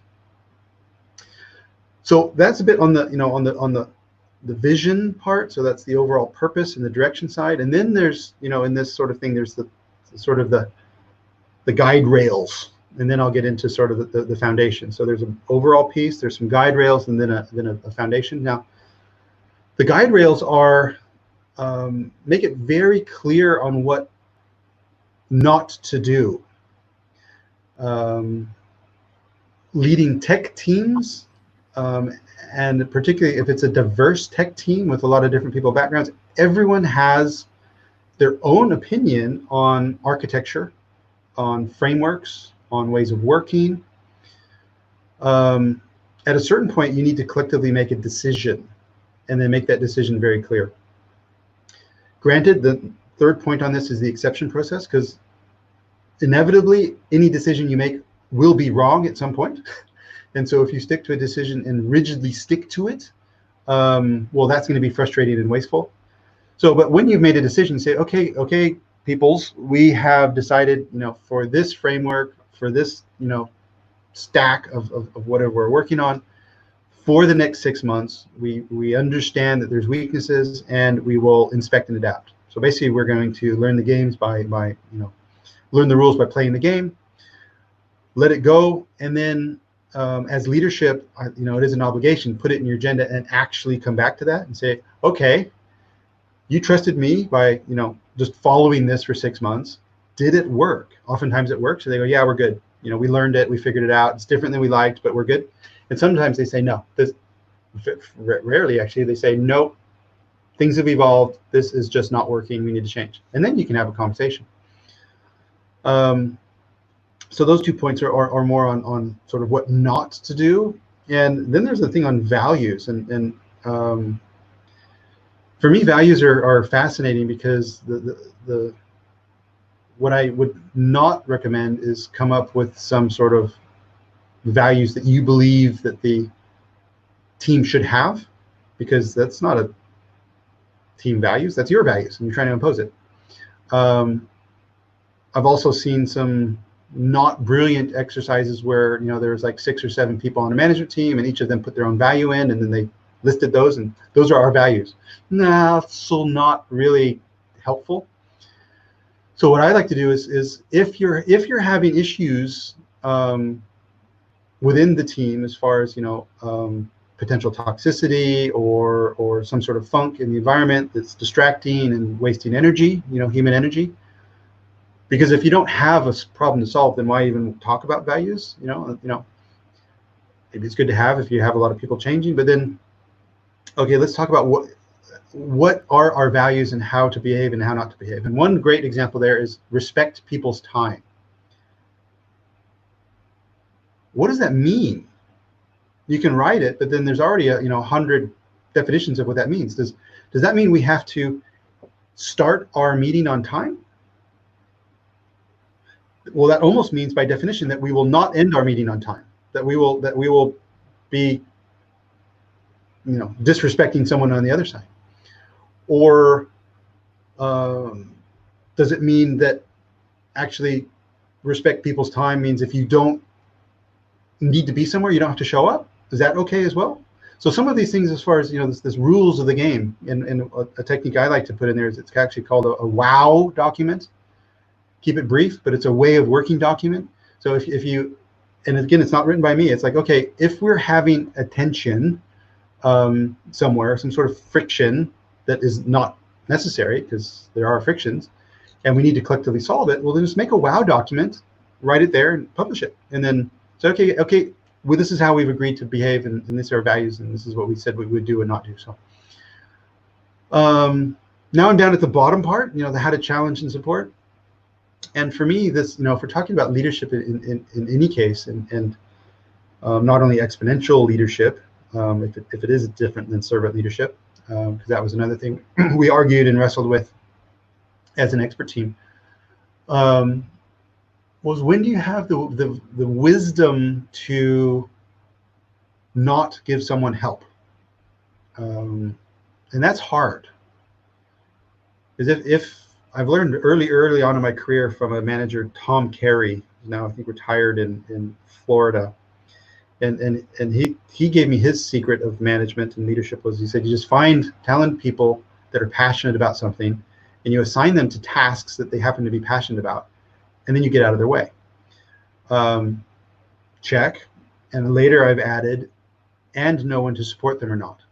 Because if you've attached, if you've assigned someone to an assignment that maybe they just have to stand on their toes a bit more, and maybe they have to get a bit more creative and they can still achieve it, then you can give them inspiration and support, that type of leadership. And sometimes if you can see they're going to crumble emotionally or otherwise, or become in a psychologically or physically safe unsafe state, then know when to actually reach in and say, I'm here. I see that you're struggling. We have committed to something which is not possible. Let's either change the target, get you support, reassign you. And that's really hard. That's a hard discussion. The last thing on that is collaboration tooling. And this is part of the foundation piece, because if you're doing things like agile, safe, even holacratic organizations, they need some ways of working and way of communicating. It's not, people aren't just running around random. assigning themselves boss and going crazy. No, there is actual discipline and structure to the organization in order to allow it to be self-managing. And some of the collaboration tooling that I think is just brilliant all has to do with visualization. So the simplest thing is a Kanban board, and that could be stickies on a wall. Okay, this is what the backlog is. This is what we've agreed we're going to do in the next period, sprint, whatever time frame it is, doesn't matter. This is what we're doing. This is what we've done. It can be that simple. My nature is always to overcomplicate it, so I like to surround myself with people who will further simplify it. The challenge there, again, is the decision making, and again, that's not easy. And this is where leadership during exponential times comes in. Is with so much going on, so velocity of knowledge coming in from so many different places, the context changing so often. How do you not drive your people literally insane by changing the goalpost every 5 minutes? And simple visualization strategies like that are, okay, leader, person, manager, you have the right to put things in the backlog and prioritize it. However, you do not have the right, without a proper discussion, whatever the little mini governance is, to get it on the to-do list. And that, what I find that protects the teams from me and my other, sort of executives or managers from harassing them and driving them insane. And again, whatever agreement you make for that, put it in your WOW document. And that, our value is you are self-managing. Our value also is I need to be able to direct. Those things are in conflict. So this is a technique that we can implement rather easily to start, and then inspect and adapt and refine it over time. So as you can see, I had so much fun at this meeting with these experts. I learned new terms like pancake organizations and other things. A lot of it we were in violent agreement, and intolerance for incompetence is coming up, and for me that was mind-blowingly just spot on, and I had not thought of that before. And so that will come up in a section or two. So sorry, Chris, to interrupt you. Just before you come on to that, one of the things that I have learned from Chris, amongst many different things, is if it doesn't feel right, it won't end well. And we talk about in all of these sections big paradoxes, and I think there's this big amount of gut feeling, and the gut feeling is the assimilation of your whole system and your thought process, taking the pros and cons down to one thing. So that quote you just gave was gold. But I also do think as well, if it doesn't feel right, it won't end well. So just got to say that. Yeah, if it doesn't feel good, it won't end well. I'm not talking about intolerance for incompetence, because that's coming later. Someone else will. I just wanted to share that, for me, that was the big aha moment for that. So Nicole, thank you so much for jumping into that. Right now, let's Erik Jan Bijvank, who I will let you introduce yourself, but sometimes I call you Captain Corporate, and more recently I call you a breath of fresh air into a corporate environment. So Erik Jan, it is over to you, and I'll switch the slide. Well, thank you, Chris, for that particular kind introduction. A very brief introduction is I'm entrepreneurial. I think I started a couple of organizations, well, they're still alive, which is a good thing. An advisor for organizations, corporates, mainly to do things like purpose, but also digital transformations and so on. So, in a nutshell. So talking about purpose, I think it's such an interesting topic, and one that sort of helps us as individuals and organizations through life. So because, imagine just for a little bit what it would look like if you would have no purpose, or if other people around you would have no purpose, or your organization would have no purpose. I mean, what would you do? You would go nowhere, I guess, or you would go everywhere. Like Einstein said, I mean, if you don't know where you're going, any road will take you there, but you have no clue whether it's the right end or right end result, and so on. So for me, I think the choice of purpose, or what kind of purpose you have, is a fundamental creative act. It means, to a certain extent, I think, that you understand and are aware that you can create. It does not really matter if it's on a personal level or for your organization. It just seems that if you have a purpose and you understand it and you live it, that you are, as an individual and as an organization, more able to use your creative capacity. And I think the shared purpose of the organization,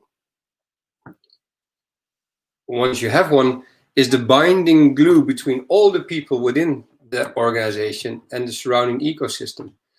I mean, it's the reason for being, and that enables an organization to evolve from a command and control egocentric way of making decisions to a more ecocentric distributed model, which can scale. So a lot of words there, but just telling people what to do in exponential organizations does not really work, well, unless you're in a crisis of sorts.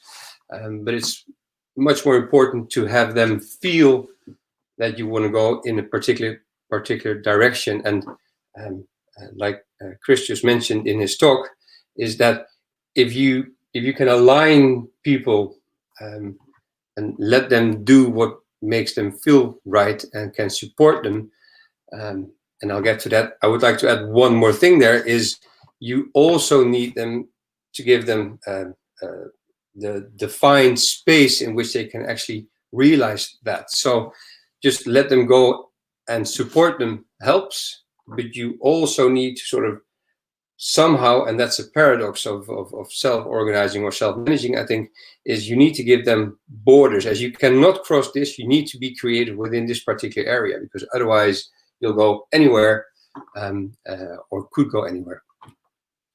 One of the things with respect to purpose that I noticed in an organization that I started some time ago with a friend of mine, is that we had a purpose.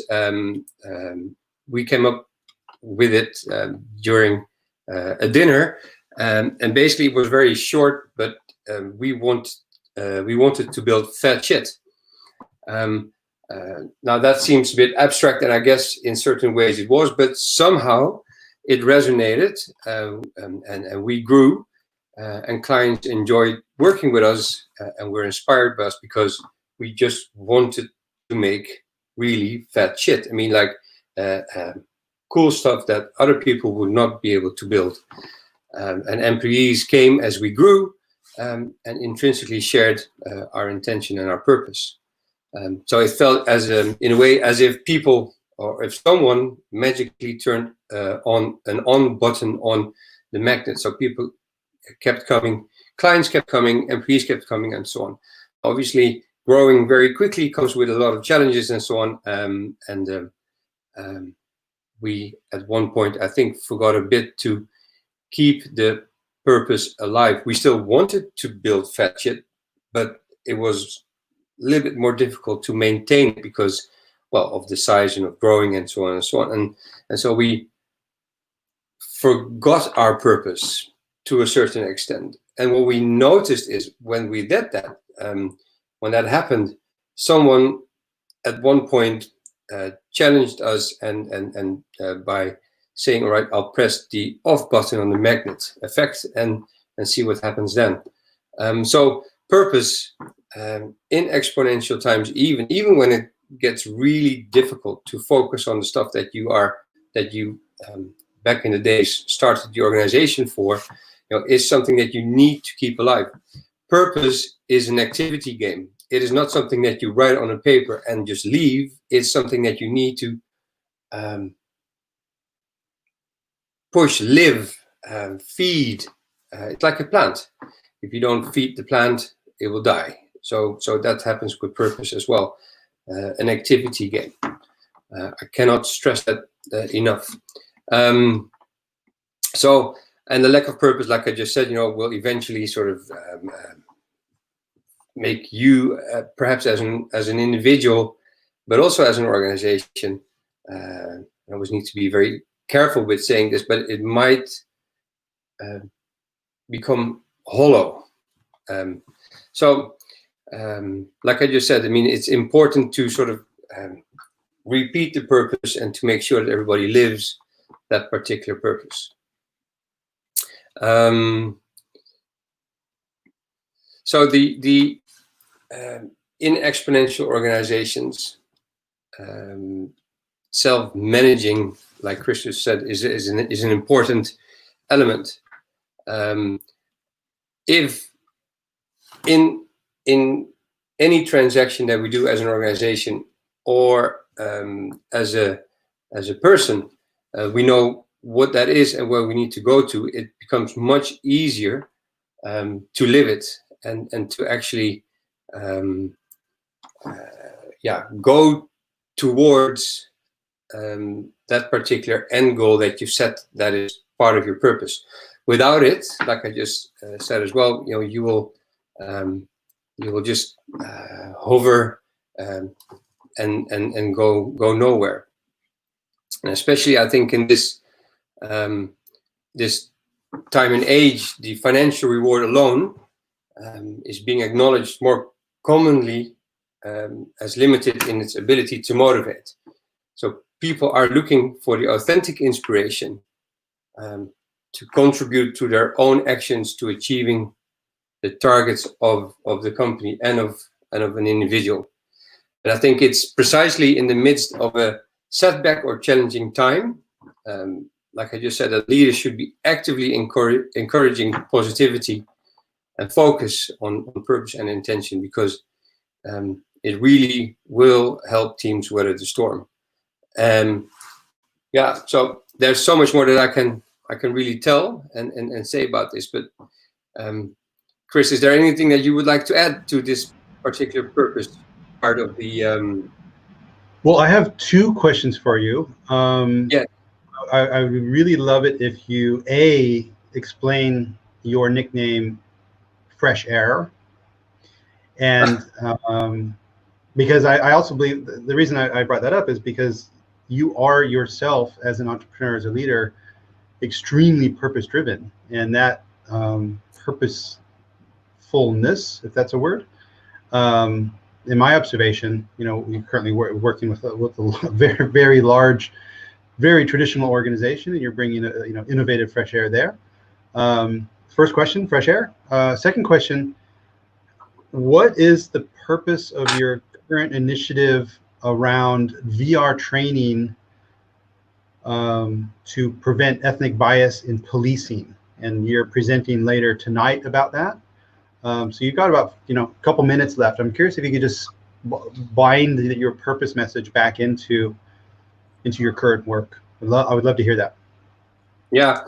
All right. Well, I'll try. I think the fresh air part comes from I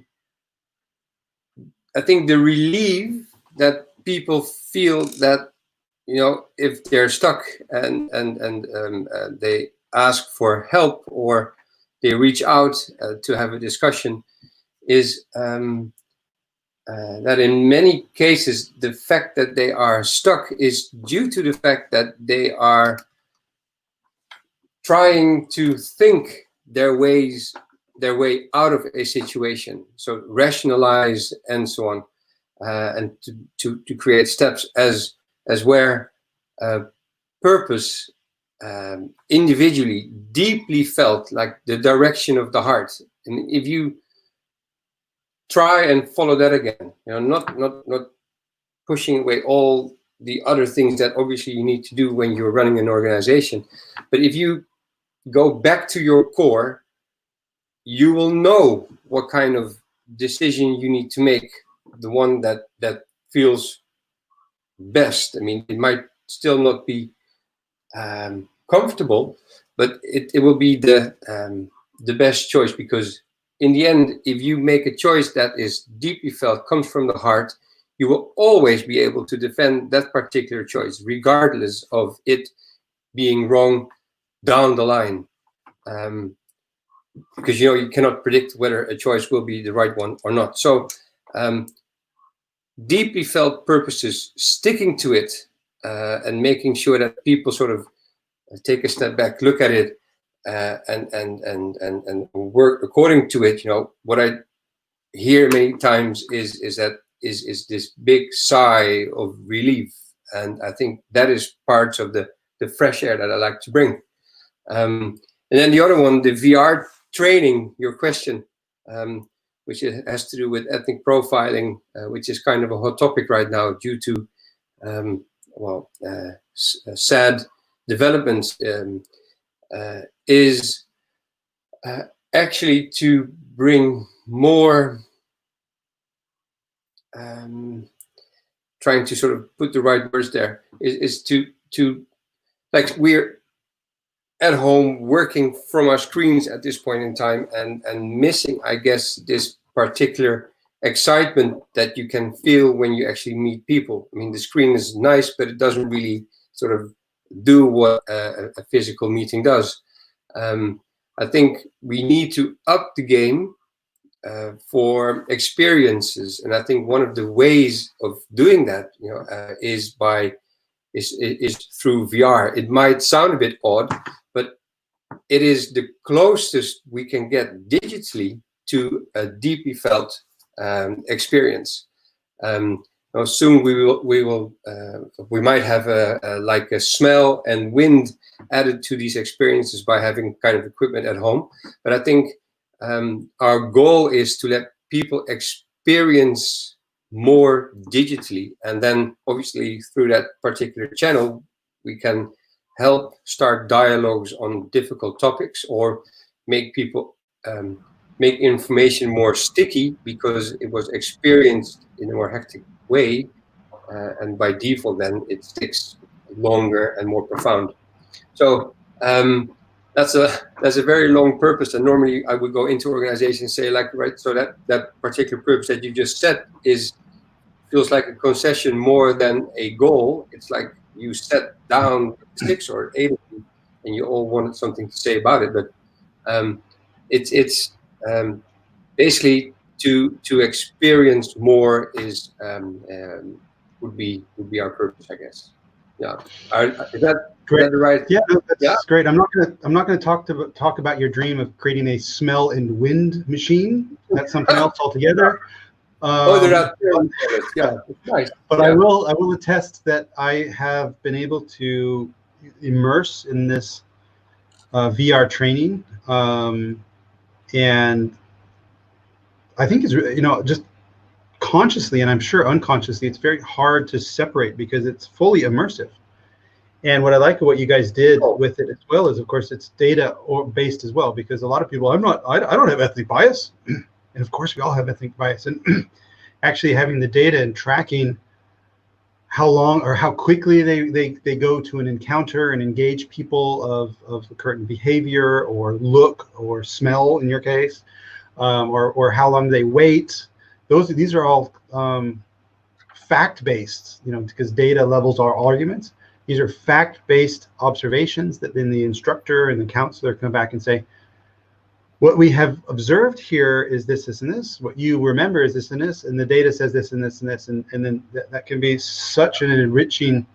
So tonight, I think at 6-ish on this channel, you'll be there with presenting this topic. And there is some exponentiality there, because of course this you can basically ship these devices and train people at some scale as opposed to one-on-one training. Paul Epping has commented in the meantime that he also apparently smell and temperature is already available. So maybe not the wind yet. But before that, he asked a question here, and I'd like to open this up, maybe, to the panel as well. He's challenging a little bit that we're using the word massive here maybe a little bit too easily. That massive might simply mean financial growth exponentiality. And so I'd like to open up to the group very temporarily, and then we'll get into rigorous experimentation. When we talk about massive transformative purpose, maybe Jaroslav is great for this one. What does that mean as opposed to just financial growth?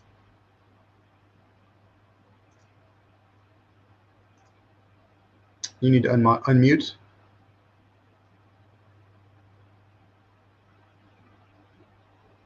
Right. It's perhaps I can sort of, till Jaroslav comes in. I think massive is if it's not only financial, it also means, at least for me, on a deeper level. So it is the core reason for existence. If you talk about purpose, I guess. I mean, that's from that particular area. What do you think, Jaroslav? Thank you. Well, I agree. I think the only comment I would make on this is that why it's kind of massive in the terminology, it's to invite us to think in very disruptive and new ways about things. Because if you want to improve something 10-20%, it's something you can do quite easily. But if you want to improve something 10 times or more, that's not that easy. And often actually disruptive things we see around ourselves in the market are like that. So part of the massive is definitely thinking completely differently about things, and not just kind of being an extension of what's already been done for many years, but actually rethinking different domains. And I think Elon Musk is a good example of that, where kind of his first, principle thinking gets him to completely rethink domains and do things that nobody actually even thinks are possible. And so I think part of the why the word massive is there is to think of things so big that actually we can't just use what we've always done. We actually have to reinvent both ourselves and then what we do to be able to achieve them. And I think the other reason there, and we sometimes say you can have two kind of purposes. You can have a massive transformative purpose, MTP, but you can also have a transformative purpose, TP. So not all initiatives need to kind of grow and be a global one and everything. But there is space for transformative initiatives also on a local level. But partially it's also if you're resolving a big problem that people face around the world, customer problem, society problem, those are some of the biggest opportunities, and why not to think of it in a massive way. So I think at least in the framework is not so much coming from a desire to achieve massive financial growth. It tends to be a byproduct. It does happen, but it tends to be a byproduct. But actually, it comes from a desire to completely rethink and to think of something that nobody has ever done. That's part of the massive. And the other part is, if you're really resolving a genuine problem that is helping customers, companies, businesses, society at large, why not to do it at a massive scale, at a global scale? So that's my perspective on that. Great, thank you, Jaroslav. The next section is enable rigorous experimentation, and we had Sandeep, who was originally supposed to be here. However, he is unwell today. He's been a bit chatty and says it's probably just a normal cold. We wish him very, very well. Veenod has offered to step in, and I would also invite the rest of us as well for the next 10 minutes, 9 minutes to support Veenod in presenting this the very last minute before Jaroslav closes off with the last section. So Veenod, welcome. Can you introduce yourself quickly? Well, you already have, never mind. And get into rigorous experimentation. Thanks. All right, thanks, Chris. Actually, thanks for doing that. I was about to invite the rest of the panel to jump in and help me with this. Not that I'm shy to cover this either. I really liked this purpose is a fundamental design creation act. I wrote that down. I'm going to steal that, Erik. it's a nice quote. So experimentation. I think the question is, well, if you think about experimentation, what are the things that come to mind? Right? And I'm going to suggest, right, without being too cheeky about it, that a lot of the times when people think about, say, let's experiment and so on, it's a loosey-goosey kind of thing, right? Let's play around a little bit. Let's see what sticks. And I still remember a quote that one of my engineering buddies colleagues used to have say, some 20 years ago. And he used to say, let's throw the spaghetti on the wall and see what sticks, right? And it's a very US term, I think. And I used to wonder at that time, saying, on what basis would you ever want to throw spaghetti at a wall, and of what purpose would it be if any of the noodles stuck on the wall? But nevertheless, I think I've often seen that experimentation is used as a surrogate for sloppiness, lack of discipline, lack of process, because people are looking to bypass, right? They're looking for shortcuts for something that otherwise look, and typically, if you're on some sides of the business, you would put this all in a time or cost time framework and say, well, that's all take too long. Let's just experiment and so on. So I think the reality around it, if you want to get serious about this thing, I'll propose that experimentation should be more of a way of life. It ties in many respects to everything that we've been talking about here, right?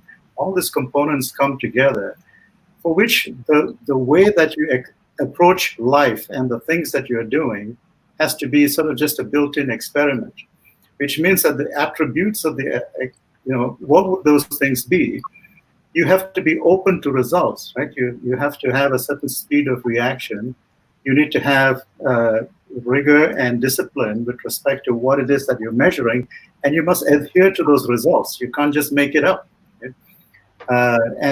And if you can institutionalize those things, then I suggest that you will get closer to some of the leading companies in this area.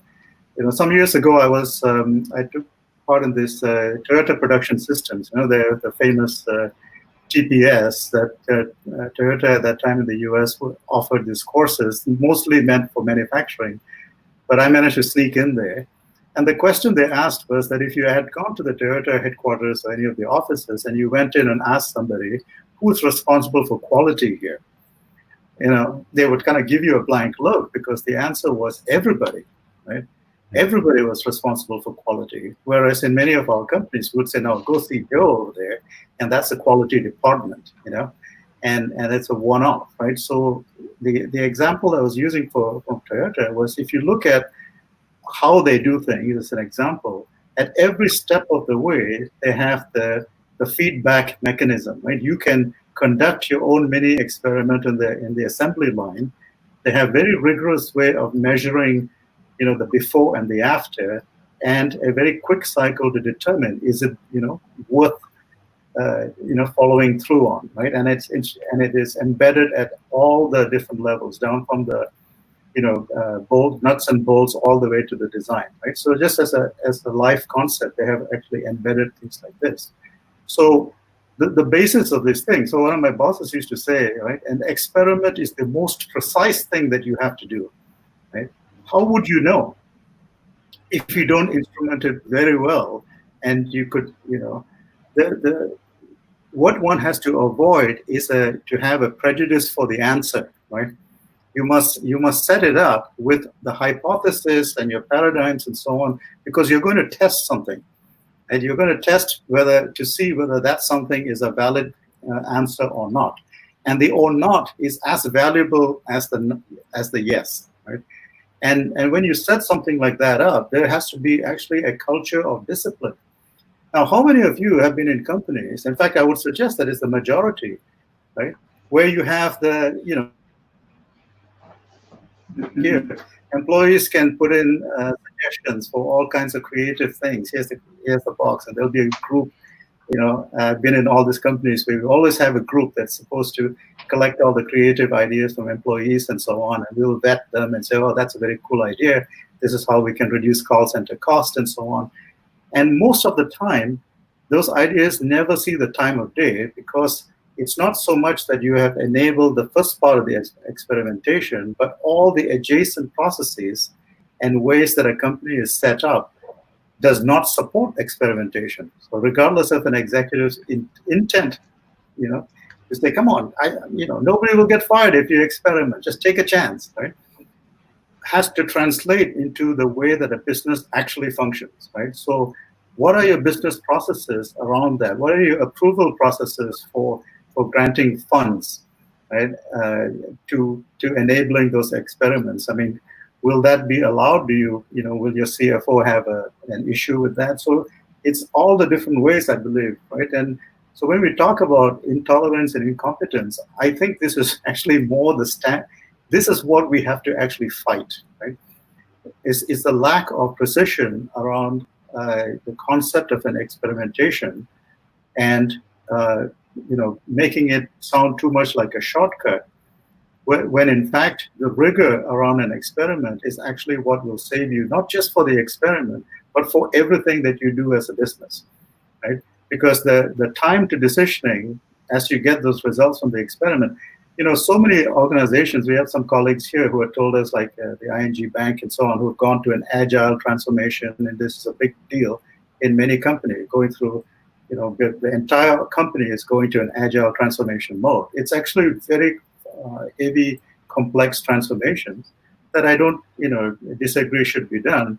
But if you really think about it, it's trying to get, there's a speed element to it, but actually it's also an instrument, like the precision that an agile methodology gives you, even at micro step, right? So you get the results and you can act on it, and it's not that controversial, right?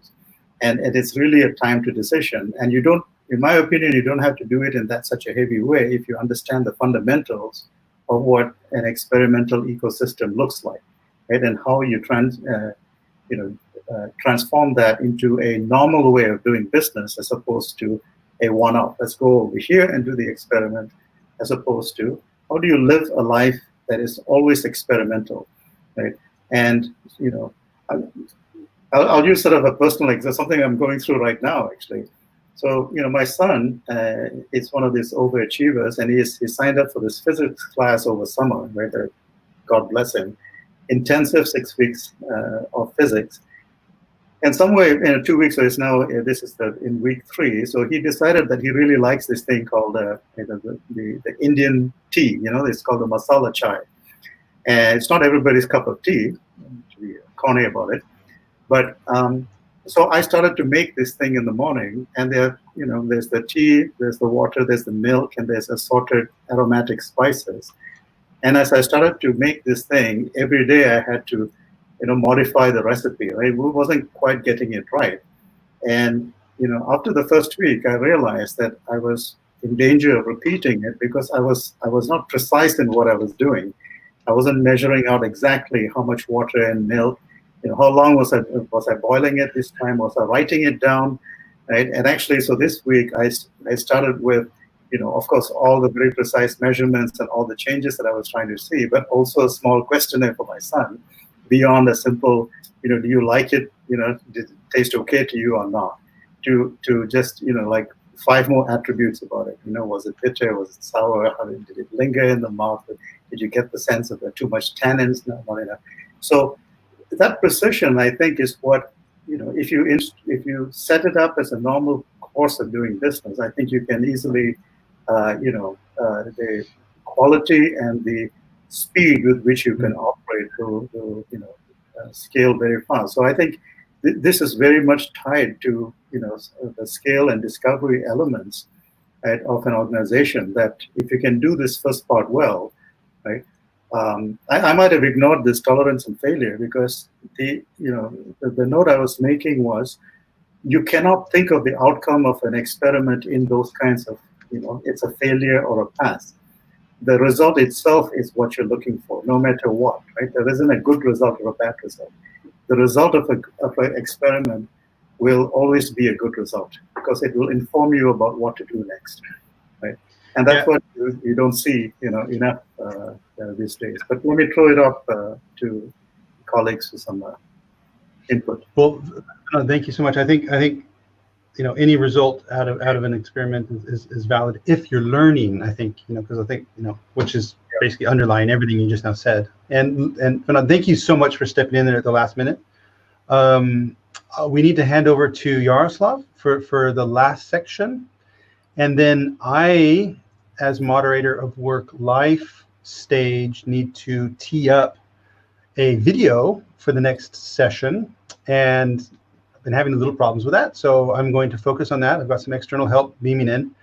I'm going to take myself off the stage. Thank you so much, everyone, for being here. We'll see you. I will see you hopefully at 1 o'clock with a video running. If that fails, I'll see you at 1:30 with Paul Epping's discussion. So I will come back just before 1 and kick everyone off and set up the video. So if I can hand it over to Jaroslav, and then Nicole, if you would be so kind to wrap up and close the session, that would be so appreciated. Thank you, everybody. I've actually got a few comments or questions at the end, but yeah, just thanks very much, Jaroslav. I'm always look forward to what you've got to say. No matter how many times we chat about this topic, you always bring a different slant to it. So over to you, and thanks again for helping us with this whole endeavor. Thank you very much, Nicole. Glad to be here, and thank you for the kind words. Just a brief introduction. My name is Jaroslav, originally Czech, but have lived in different places all around the world. I've had 15-year experience of being a consultant, trainer, coach. I'm kind of looking at 4 different areas: leadership, innovation, technology, and sustainability. And I think if I would summarize like a red thread through my career for the last 15 years, it's been those 4 areas. I run a small boutique consultancy looking at how leaders and organizations can build future resilience. I'm kind of handling this paradox of how you can be as ready and as prepared as you can for a future that is completely unpredictable and uncertain. And I've also been working with Salim Ismail, who is the author of the Exponential Organizations concept. And we've been building a global community. This is where I actually met Chris. We currently have almost 6,000 people in over 120 countries, all people interested in building a better future. That's the MTP, Transform the World for a Better Future. Entrepreneurs, thought leaders, speakers, and consultants.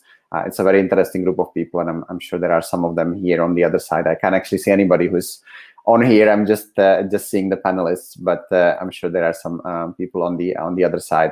And I've been working there as a chief learning officer, basically running their learning, training, and certification programs for the past couple of years. So let me get to the topic itself, which, as I've mentioned, it's kind of paradoxical because we all want to be as ready as possible for a future that is completely unknown. And there is this idea that there are unknowns everywhere. And for me, what that actually means is that, especially for leaders, is that today the path is made by walking. It's almost like, I know, was it like an Indiana Jones movie where he was like running over kind of a precipice or somewhere, and that actually, like, he couldn't actually see the bridge, and only when he started running over that kind of precipice, the bridge was appearing. It's kind of a little bit like that. I think, we are walking into the future, and the path is made by walking. And I think a crucial role of leadership actually is to be able to be in that kind of fundamental paradox of the unknown, and actually be able to structure and simplify the complexity, and be able to chart kind of confident and clear ways forward, knowing that they might also change tomorrow. But is that kind of paradoxical way of adding clarity, adding certainty, actually shaping reality, not just kind of waiting for what's going to happen, but actually doing our best to shape the reality, knowing that everything might change tomorrow. So it's this kind of a strange paradox. And I have gathered 5 kind of tips on that are actually fitting with what's on the slide, but 5 tips that I think are crucial for leaders to be able to do that today. So I'd like to share those with you, and maybe they can be of help as you chart your own path through the unknown as leaders. So the first one, I think it's very important to invest into knowing yourself. It's kind of the starting one, but besides the purpose, which we've discussed, there are other aspects of how we perceive the world and how we perceive reality that are very key. And I have actually 3 kind of in particular. There are personal triggers, so triggers, emotional triggers, and how we maintain ourselves at our best, actually knowing what triggers us. and knowing which state, internal state, we are actually deciding from and making our choices from. And this is something that to many people is unknown. We just kind of go and we try to make the best decisions every day. But sometimes it is actually influenced by us being in a particular mood or us being triggered. And that can influence the quality of our decisions. So actually knowing your triggers, what are the things that trigger you, are very important. And from my experience, one of the key insights is that usually the kind of things that you value when they are not happening, this is where you can get triggered. You can get annoyed, angry, frustrated, whatever that is. And that is usually because there is something that is dear to you that you really care about, which could be called your values. And when that's not happening, you get triggered. So for example, if you value respect, and somebody is disrespected in front of you, it is a trigger. Or somebody is disrespecting you or your time, it can become a trigger for you. So knowing your triggers and actually being able to manage them, and when you do get pulled off center, bring yourself back to the center, I think it's quite key for you to be at your best, to make the best possible decisions you can. The second element is biases. So knowing your biases, Daniel Kahneman, a Nobel prize-winning economist, he kind of wrote an interesting book about that, Thinking Fast and Slow. I think there is probably like 30 or 40 biases which are completely unknown to us, and it's kind of a lost battle because we don't even know that they exist. So we don't even know what to look for. But actually, there are different ways that we can look into our biases. And I think Erik Jan was mentioning, a particular bias around specific, but those biases exist in all areas. Confirmation bias and many others. And knowing your own biases is also key. Otherwise, you're just repeating things that are maybe not the best decisions. They are just kind of doing what you've always done because you have a particular bias and particular way of doing things. And that fits with the third, which is assumptions, actually. And in some of my leadership development work, I would actually have people journal on what assumptions they have about a market situation, about their career, about what they're seeing around them, about their organization. And you would be surprised how many times we actually are subject to completely unquestioned assumptions about the world around us that fully determine how we think, but we're just not seeing that. So those are like three kind of little elements of knowing self. There is much more to it. Actually, Yuval Noah Harari, as when asked, like, what's the best way to prepare for the future, he just says, like, know yourself. And his way to do that is by 2-hour Vipassana practice every day.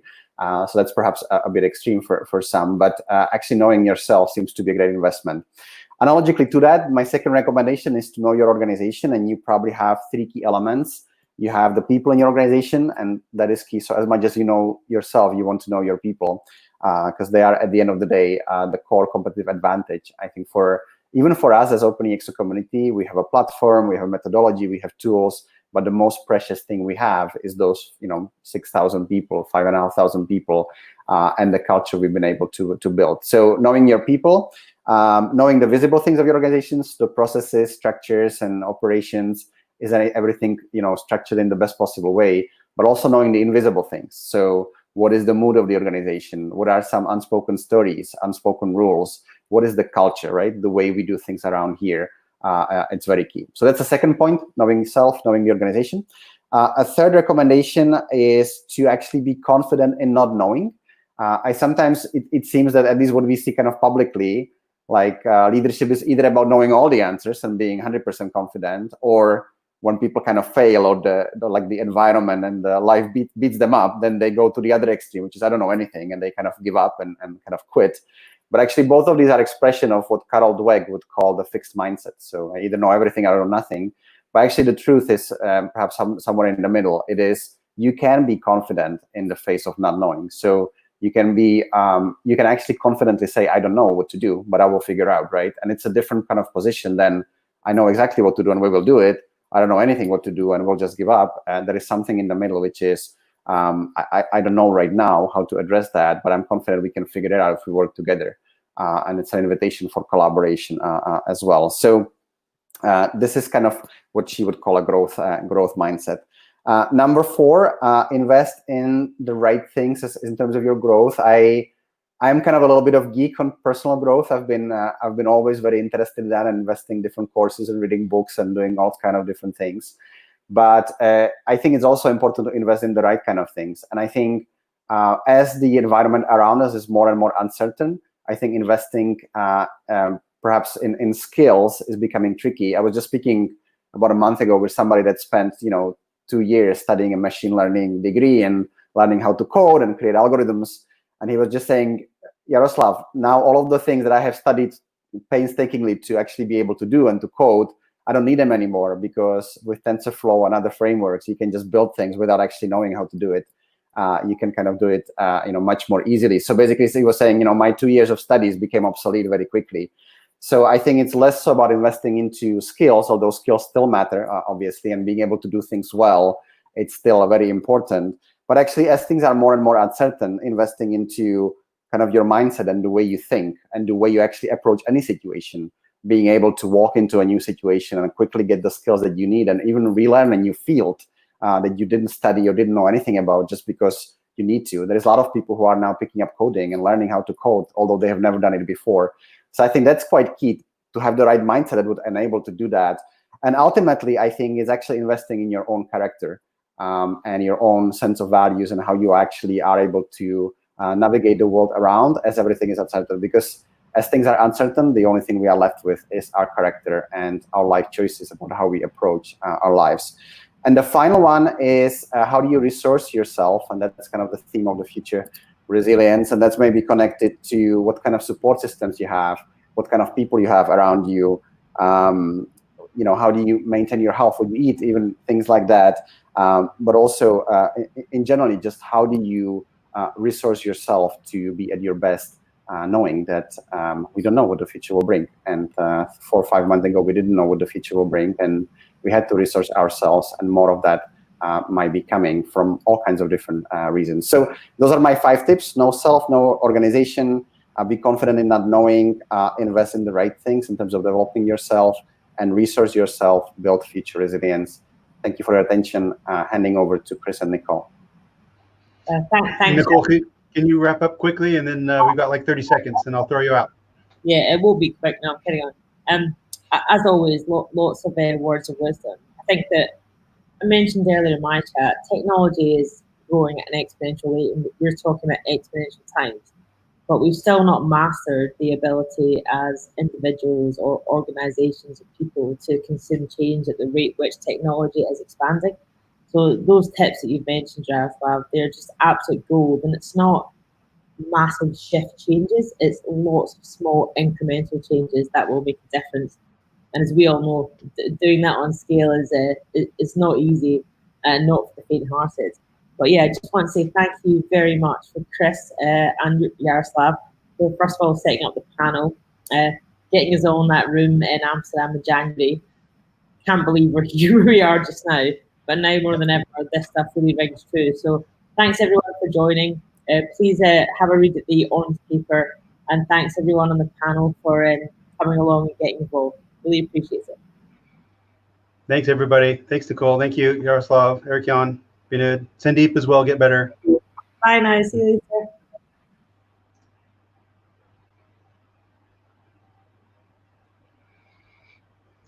Okay, one moment, please. Let me see.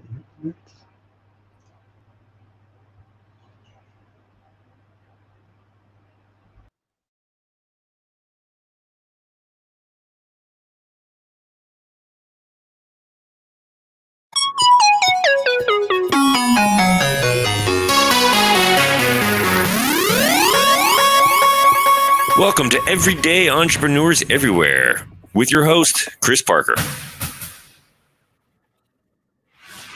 Hello, this is Chris Parker, and I'm here with Paul Epping. And I believe I met Paul back in, I think, 2011 in Singularity, when we were both there at the executive program. But Paul, it's delightful to see you again and talk to you again. Would you, for me and for the others, maybe introduce yourself? And what I would love to hear is what do you do, and why do you do what you do? Right. Okay. Thank you, Chris. Yeah. Thank you for the introduction. And it goes back to 2011 when we were at the Singularity University, and I believe we were the third group that ever went to the Singularity University, and today it's a big booming thing, you know. Yeah. But we were in that early stage, you know, very intimate. We worked directly with Peter Diamandis and the hotshots that we see today. Yeah. And that was really, really interesting. And we did some side tours. You know, we went to several companies. What I liked most about it was the intimacy of where we were. There were not more than 40 people, all brilliant people from all kind of areas around the world, and a kind of like-minded people. Yeah. And we had brilliant discussions. And I remember that as the day of yesterday. And a little story here, Chris, before we jump into please. what I'm doing. So shortly after I came back to the Netherlands, you know, my son had a party, and he invited all kind of friends, you know, and I was full of what I heard and what I have seen and discussed, you know. So I was talking about it, and then at the end of the evening, and I didn't know, he told my wife Debbie. She said, "Well, Debbie, you have to take care of my dad a little bit because he's cuckoo," and. And I didn't know. So years after that, I went to Russia for a project, and I lived and I worked in Russia actually for a year. And so, but Debbie was in the Netherlands, and so she got bored and whatever, and she visited my son regularly because he lived that time in a really nice place in Noordwijk, close to the ocean, and she likes it. And having a glass of wine together in one evening, she said, Vincent said, "Well, I have to recall that, Debbie, because that time when I told you that, because what my cuckoo dad said, all those things is what we see today, and so he's not that cuckoo. But what he said after that was even more important." And he said, "Well, so imagine what that will be in the next 5 to 10 years."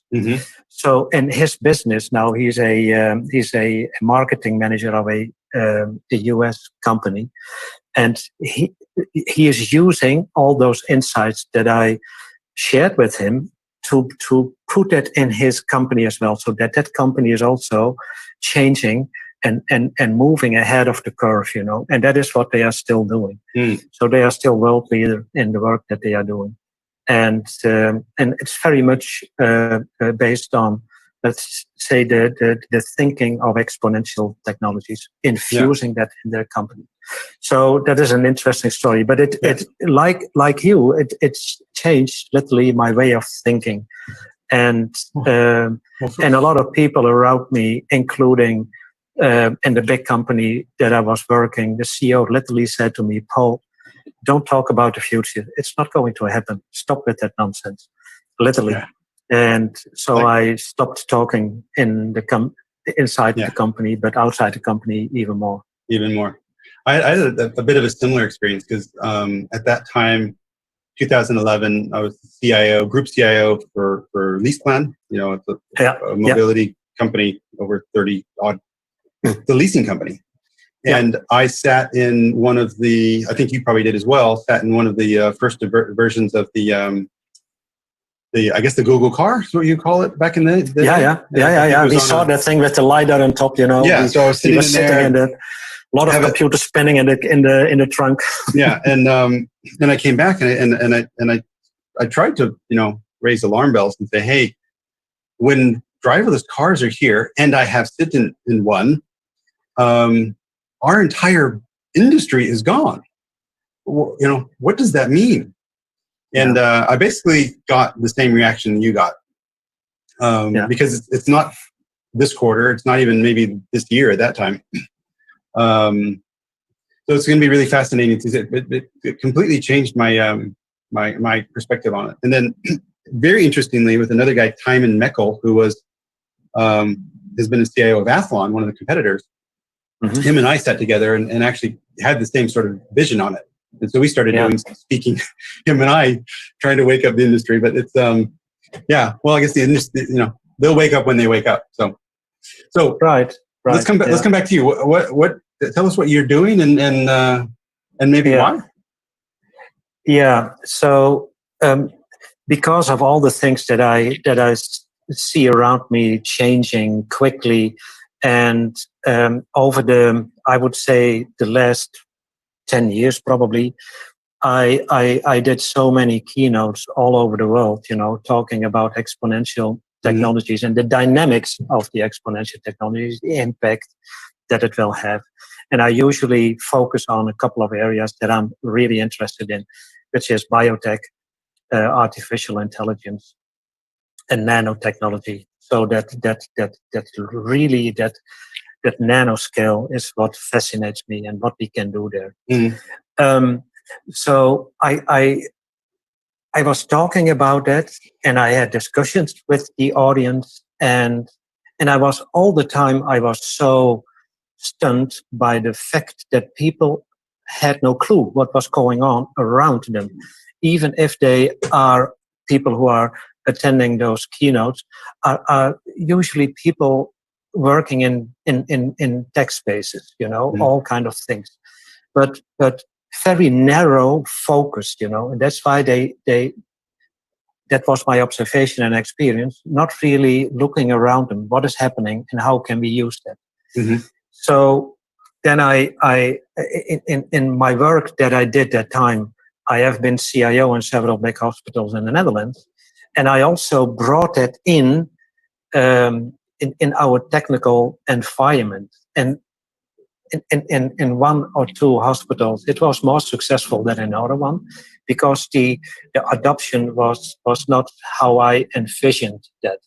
And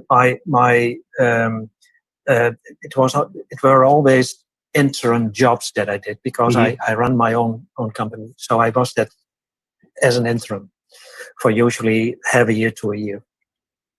But nevertheless, so, and then later, when I worked for another big company and went to Russia, I started to build also helping to design new hospitals, and try to also infuse that new thinking in those hospitals. And people got really enthusiastic about it. Yes, that is where we have to go, blah, blah, blah, blah. But once it really comes down to designing, it all goes back to what it was. Because people were, and that was another confirmation, not able to oversee what is going to happen, because it's not linear anymore. Yeah. And I could explain that linear versus exponential and where it's going. And I even said in Russia, the people who sponsored our work were in mining, were in oil business and whatever, And I was talking already that time, said, well, coal mines, just forget it. It's over, end of the story. And today is what we see. And I gave them ideas what they could do instead, but they never followed up on that. So long story short, maybe they are now. Maybe I lost contact with them. Yeah. So I worked for a big company and stopped with that work, because I'm not a guy who can work in a big company. I don't need all kind of layers above me who telling me what to do, and I'm rather asking for forgiveness, but never for permission. So that's how I work. So I left the company beginning of last year, and started together with a good friend of mine a company, ExponentialEQ, focusing on things related to exponential technologies, because the awareness, focusing firstly on awareness, creating awareness, because if you don't know what's going on, you don't know what you can do with your own company. So that is basically what we are focusing on. And we do that in all kind of flavors. And to mention you one interesting thing, or actually two, that we really do and that we really appreciate, is we have a board as a service. That means that Tarek and I are virtually on a board and helping the board to look into the future based on their own strategy now. And there are now several companies who are hiring now futurists. And I think companies should do that, because people who are, if you are saying, well, I'm a futurist, and they say, well, futurist, they are looking in a glass ball, and where is it based on? But, today it is more a science. It's not anymore the glass ball. It is a science. I'm working closely with Jerome Glenn. He is the CEO of the Millennium Project, and he is actually, I think, one of the top futurists in the world. And all the work that he is doing is based on science. And he is developing scenarios for all kinds of things. As we speak, he is working on a scenario, or 3 scenarios actually, for artificial general intelligence. And I'm at the sideline, I'm helping him with that. And that is fascinating. And so when we are on those boards, Chris, you cannot believe how narrow-minded people are. And you have to be very political and nice and whatever, and try to bring them into that new kind of a mindset. That's what we are doing. And in addition to that, Chris, and then answering your question, is that we also have a youth board as a service.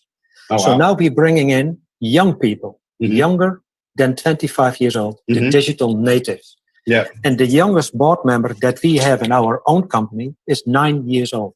Wow. And he is telling us where things are going.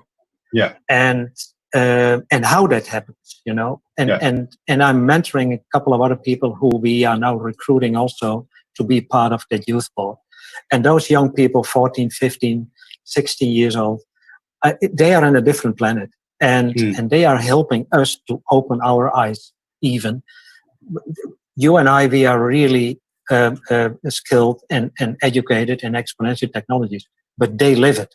Yeah. And that's a different nature. No, great. I just took a note because, my motivation for doing these interviews and podcasts is for me to learn, and it's very selfish, actually. No. And hopefully to learn from each other, and maybe other people find at least entertainment or inspiration from it. But we call that curiosity. Yeah. I'm endlessly curious. So I would love to interview one of those youth board members if that's ever possible. Oh yeah. But how if there's people listening to this that have a board that could benefit from your board as a service, is it, what website or where can they go to find that? So they can go to eqexponential.com. Okay. And there they can see the offerings that we are doing. I'll put that in the notes as well. And they can also go to Exponential. So it's Exponential, exponentialtalks.com. Yeah. And there you can go to the webinars that we did. And one of the webinars that we did is with young people who are students of the Academy, which is a open platform. In addition to the high school where those children are going. And they did a 10-week project where they have to figure out solutions for one of the SDGs problems, The SDGs, the Sustainability Development Goals. Goals of the UN, yes, correct. And so they developed that, and they presented that in the Academy. And there were 5 teams chosen as projects, and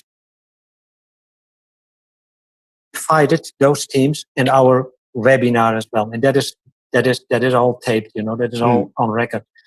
And there you see those I would say those bright people talking about complicated stuff that they are not afraid of, but they are just working and making it possible with minimal viable products that are really working. And the first group there, Adam is in that group, and he is in our board. And Raya is another. She is the CEO of the Academy. She's 25 years old. She is a neuroscientist and whatever, a lot of things. And she's also in our board. Yeah. And so that people get an understanding about what kind of people are we talking? And they are helping us. There's another story, Chris. Please. So we did that sprint in here in Dubai, a premium sprint, and in the end, just so people know, a sprint, it's an exponential sprint, so it's a 10-week sprint, 10-week sprint. Yeah. We go through a whole method, and in the end result is that each team has to present 2 initiatives. We usually have 2 core teams and 2 edge teams. Mm-hmm. And in the final presentation, we invited the youth board. So we had 3 young people sitting next to the board where the teams were presenting to. And all the time, when someone did the presentation, the CEO of the board went to the young the table with the young. I need to know that. What do you advise? So they fed him with questions to ask the and later I heard it from both sides is that based on the input of the youth board, they could make their decisions, their final decisions. How cool is that? No, I love it. I have heard people have implemented like reverse mentoring and topics like that, and oftentimes when they're collaboration transformation or digital transformation, but having it structured as a youth advisory board, I think is just brilliant. Because I think it also gives it sort of a mandate or an authority. Instead of some kid running around trying to give advice. No, it's actually structured. So then the executives who are in their operational excellence, closed, focused, where they should be for a lot of the time, but then give them a method to actually open in a safe way and get this input. I think it's brilliant. So nice. So and we use the metaphor. What the board does usually, they are looking through the microscope, whereas those other people are looking through the telescope. And that is the metaphor that we are using. And that really helps. And that resonates very much with the board, because that is what they're doing, especially if you are in a stock market company. They are living quarter by quarter by quarter. And that is their life. And rarely that they are looking further down, because they hardly can oversee that. Anyway. But one for those that are listening that might not be familiar with EXO, exponential, and exponential sprints, core means within the existing organization, within the existing almost say product definitions, within the existing business model. And edge means something else, meaning it's probably more disruptive. It's a new product, new business model. And that's just part of the language there. And I really like that approach, because those 2 things can be very different.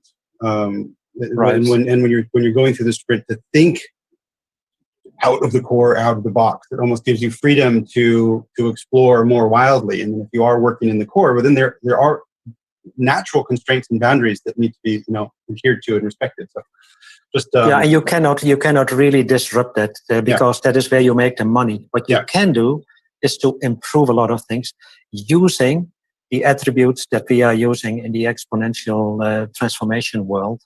That is using more the abundant world outside of your company. How can you use that to improve your internal processes, for instance? So looping back to ExponentialEQ, so your organization, your company, and this question is about focus.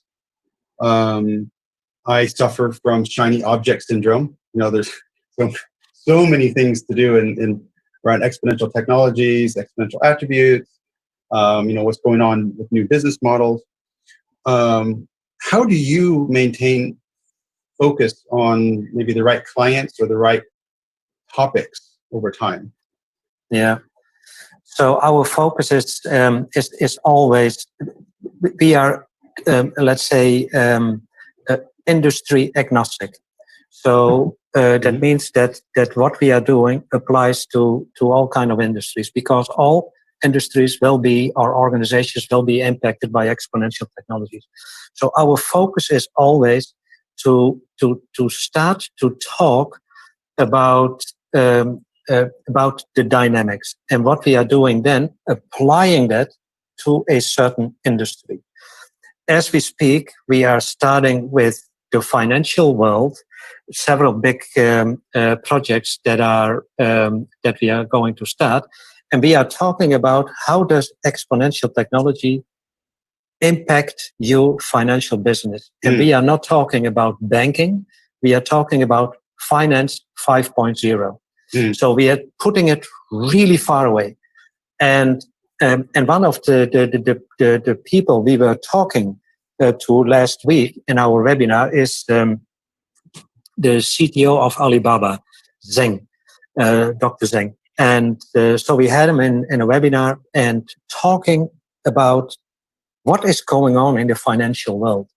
And what we really asked him is, how can, for instance, the bank in Africa where we are going to work with, how can they defend themselves? And he said, defending is not the right thing. What you have to do is to attack. And that is a different mindset. And that is what that is our focus, you know. So what can you do with you? Yeah. Traditional banks are not in attack mode typically. So it's a completely different culture and mindset. So you have to get them out. And what you are trying to do is to help them to understand their own processes and why they are doing that, the way they are doing that. The focus of us is all the time trying to give them the understanding of the dynamics, to help them to change that mindset. And it is not easy. It is not easy, Chris, to do that. No. When I came back from the Singularity University, way back then, it took literally a while before I really got it, before I felt it, before I lived it.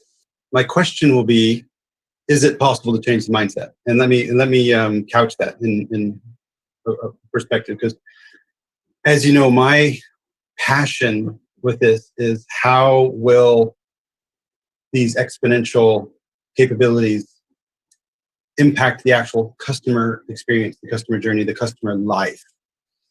And when I've done lots of work in customer experience strategy and design, usually with some sort of technology underpinning, I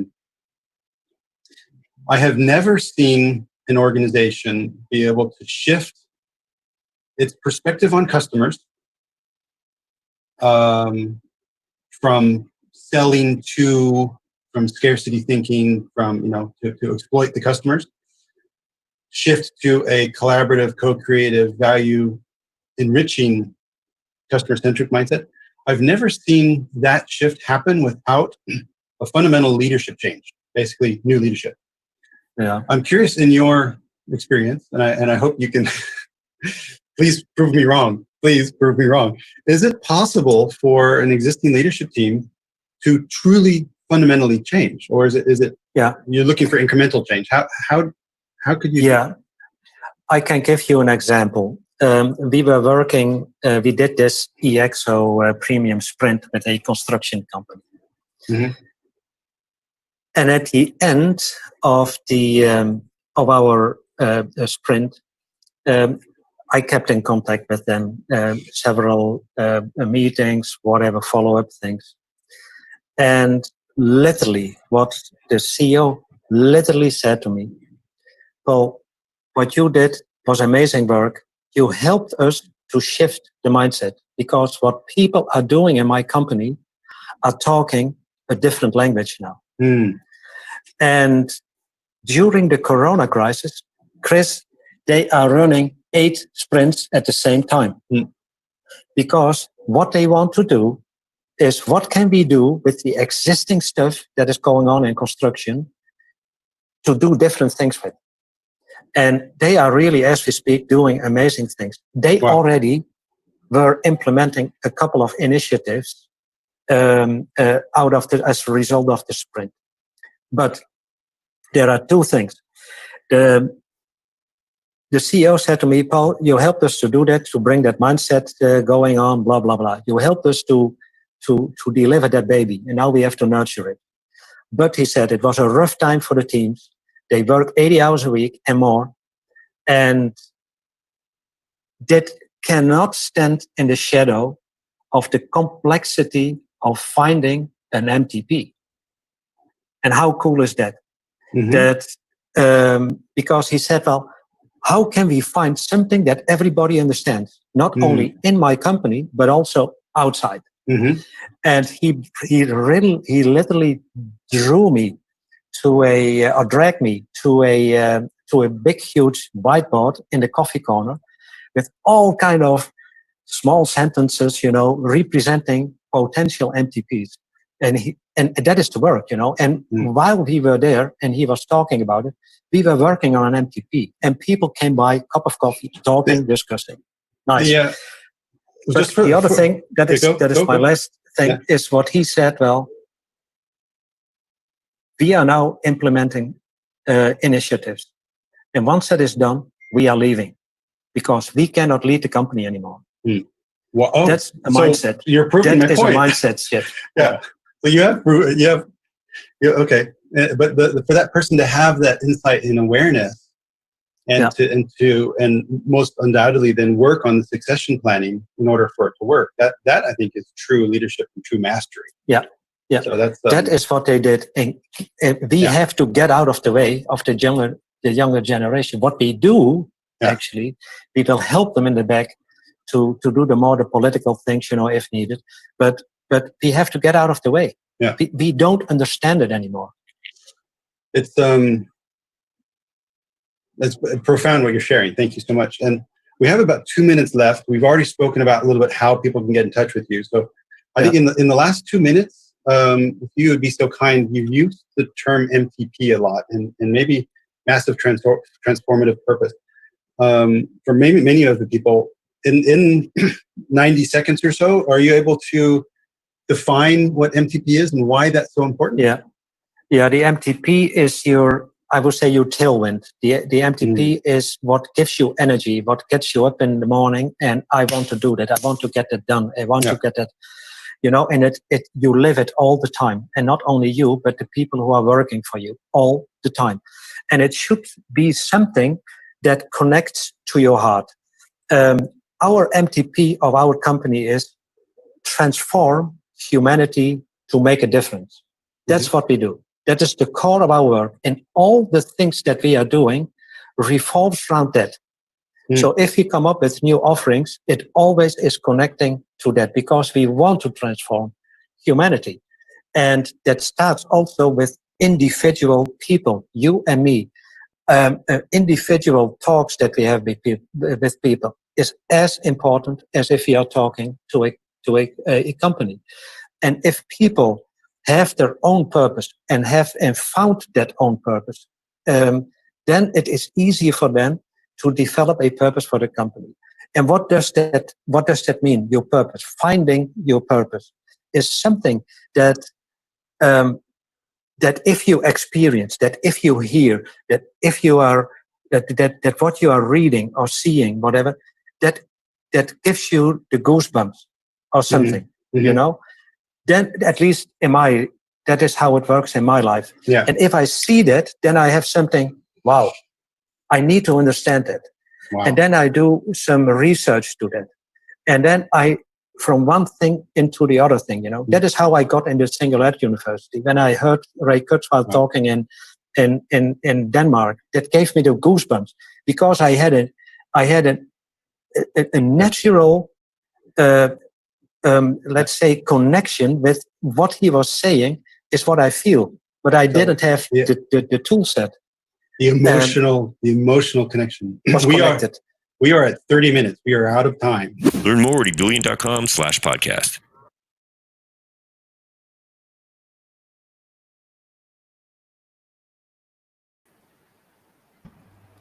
Hello, Paul. We are live and people can hear our voice. So that was just a great recorded interview. And now, I can see you.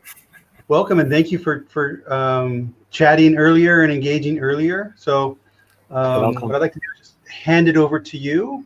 You have a really interesting, perspective on basically a new economic model. So I'm really fascinated to hear this. I'll hand it over to you. If you'd like to share your screen, if you're going to present something, just go ahead and share it. and I can put that on screen as well, and then I'll drop out and maybe pop back in if people are asking questions or if I see anything going wrong. So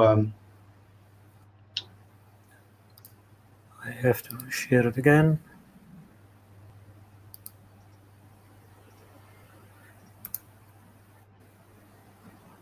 Can you see my? Not yet. I saw it briefly and then it disappeared.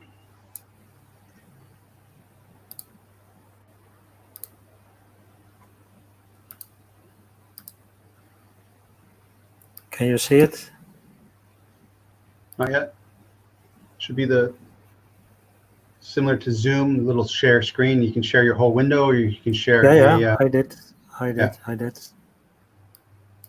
Let me redo it.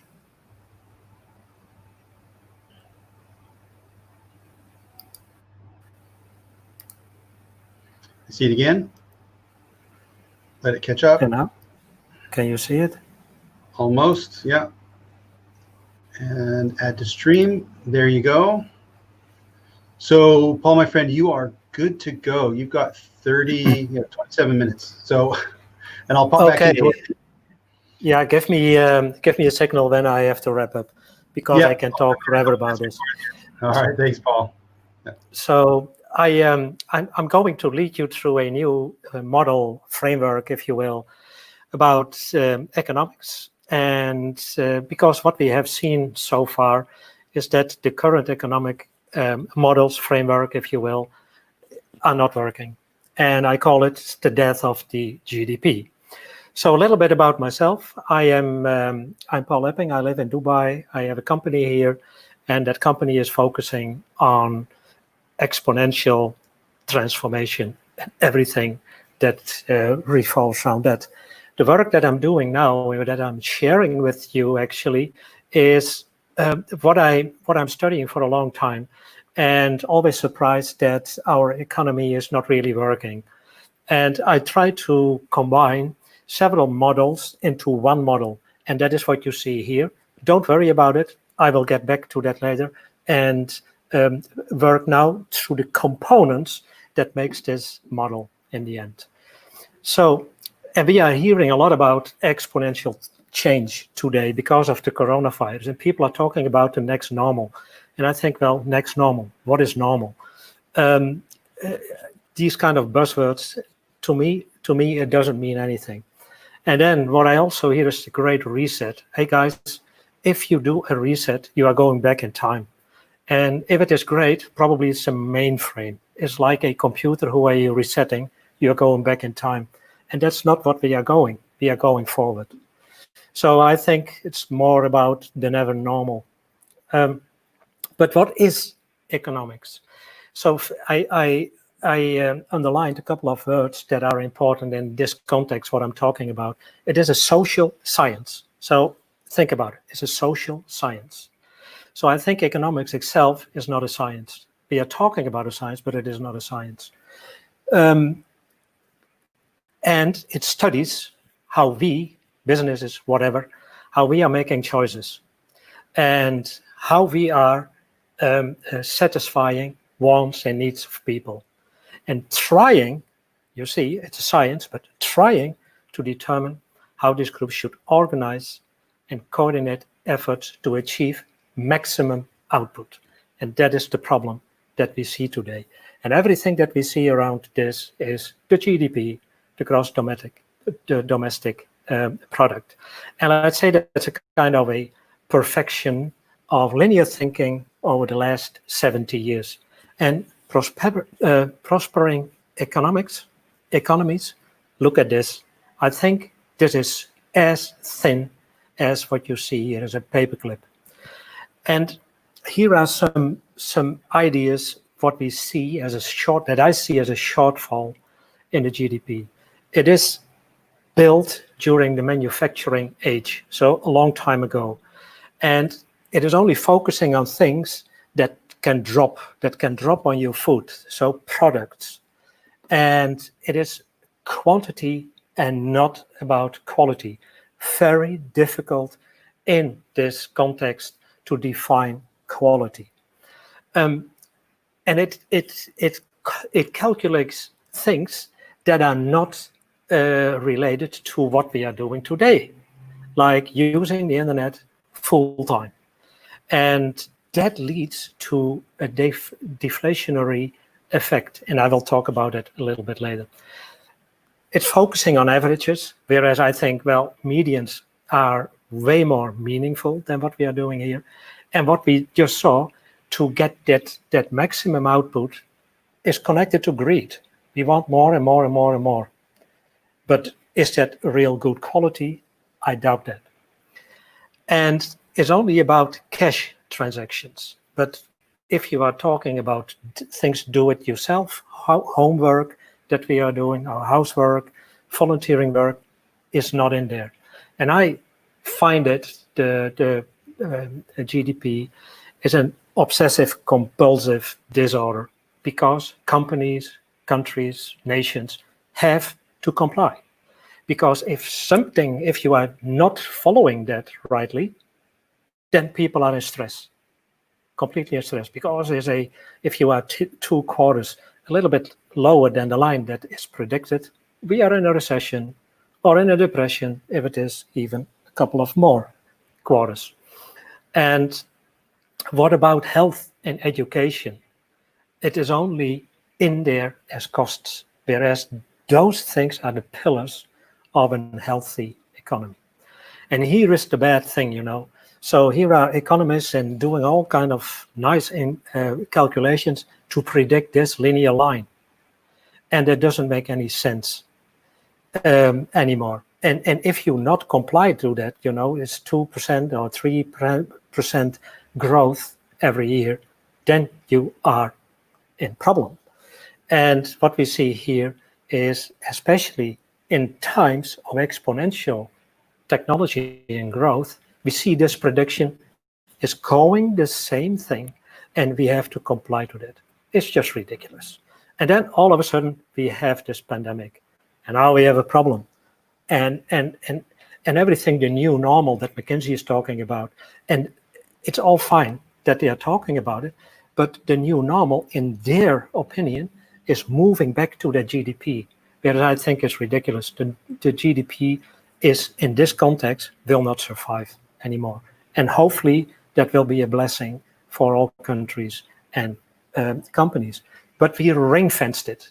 That is untouchable. That is the holy grail, and we have to follow that, because that gives you an insight how wealthy or how good a country is. But it is so short-sighted. That is the post-stamp view. The world is way bigger than only that.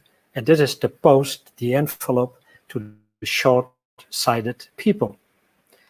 This is the GDP, ladies and gentlemen.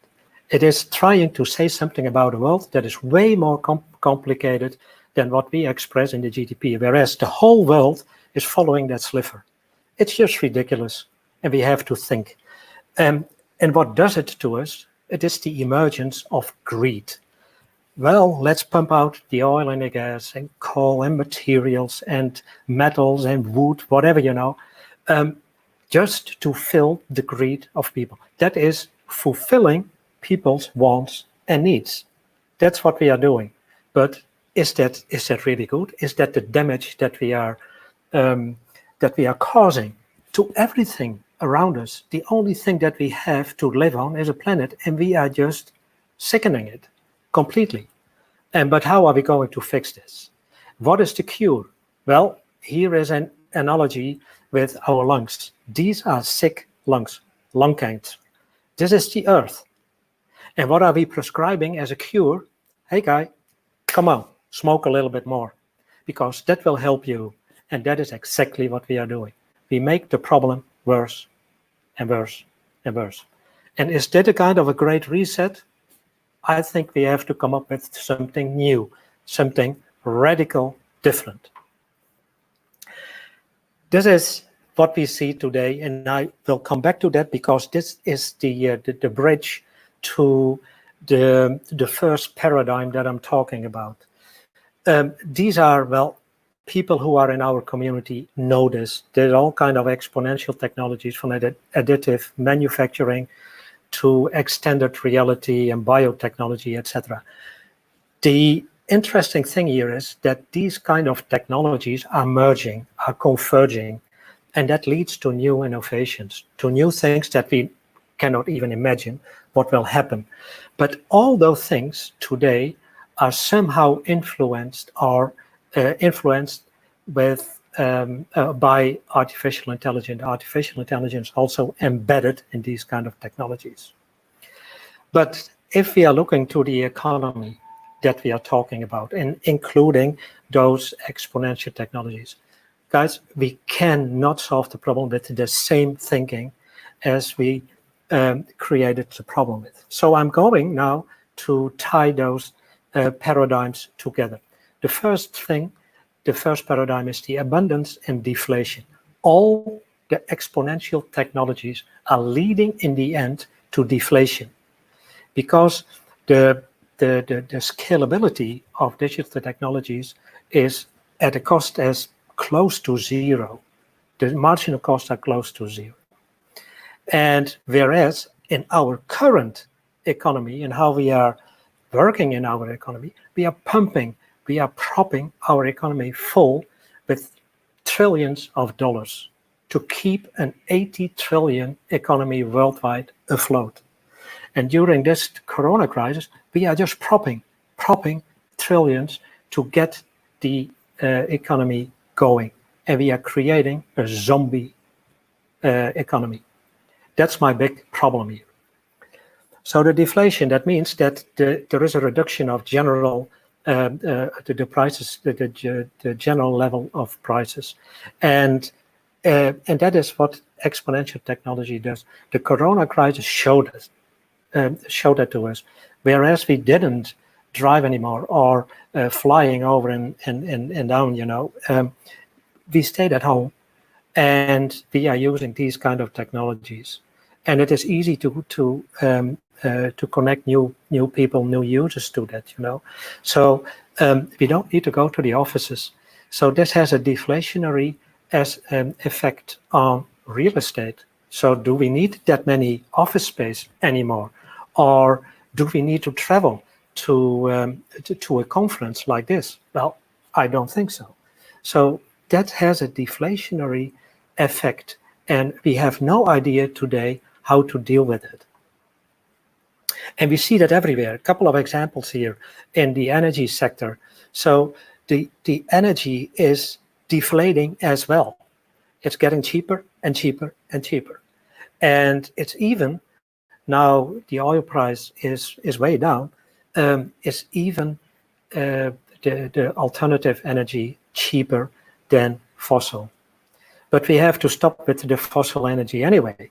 So, but also cultured meat that we can buy today, and still in labs, but it is also on an exponential curve, or printed meat based on plant protein, and that is taking off quickly. And you see here, and together by doing these kind of things, more in the digital technology, more these of kind of alternative food that we consume, is one of the activities that we as a community can become a kind of a gigacorn. A gigacorn are those people working on reducing the carbon in our atmosphere. And a lot of activities and initiatives are going on there, but I'm not touching on that here. It's way too much to talk about. But this is the underlying structure of how that deflationary character exists or evolves. Everything can be digitized, and up in the end, we do have a democratization. Means that it is for everybody accessible and almost for free. And so we are trying to digitize the activities around a problem, focus on the SDGs, because there are the opportunities and the biggest problems to keep our planet alive. Because if we are continuing with what we are doing, we doing business as usual, the great reset or the new normal, guys, we won't survive. Very simple. And if people don't see that, then you are really blind. But if the view is that post stamp, then I can imagine that. So we have to shake people up and see that total envelope. But what we also have to be very, very aware of is that we shouldn't run into socialism and so solutionalism. That means that we cannot solve everything with technology. So we have to be very careful with that. It is a kind of technological fallacy. So, but building a new model on this deflationary and abundance character is not enough. We have to think a little bit deeper, because if you are a digital company and a big tech company, why are you avoiding to pay taxes, for instance? And what are you doing with all those data and the storage of those data, my data? What are you doing with that? So that brings us to the second model, and that is the donut model developed by Kate Robert. It is a social model, and this has a lot of interest in the circular economy, shared economy, and it focuses on the shortfall in our societies on the social side. So there's a lot of inequality, and that is perfectly shown by this model. Whereas on the other hand, we are eroding our environment in a too fast way. The nature has no time to repair itself and to recover. This is in a nutshell, in a donut shell, if you will, what she is talking about. And this is really important to include, to use it in parallel with that deflationary digital world. And to give you an example about what we are using to fill our needs and our wants, we need 3 planets. Well, we don't have it. And what Kate Robert says, well, we have to think in a little bit different way now. Change the goal and get rid of this GDP fixation. And see that big picture. See that envelope and not the stamp, you know. And we only have one planet. And we are eroding our planet. And we are moving towards a kind of a death valley, an abyss. And we see that, we all see that, but we are not acting like that. Oh, technology probably will solve the problem, etc. So it should be designed to distribute and not to degenerate. And it should be agnostic about growth. It should include quality and value. But this model has also a shortfall in itself. It's not talking about the digital world that is approaching quickly. How are we going about with it? And on one hand, if we have inequality, what will be the inequality in a couple of years from now in the world of digital technology? What about trust? Trust is the future currency.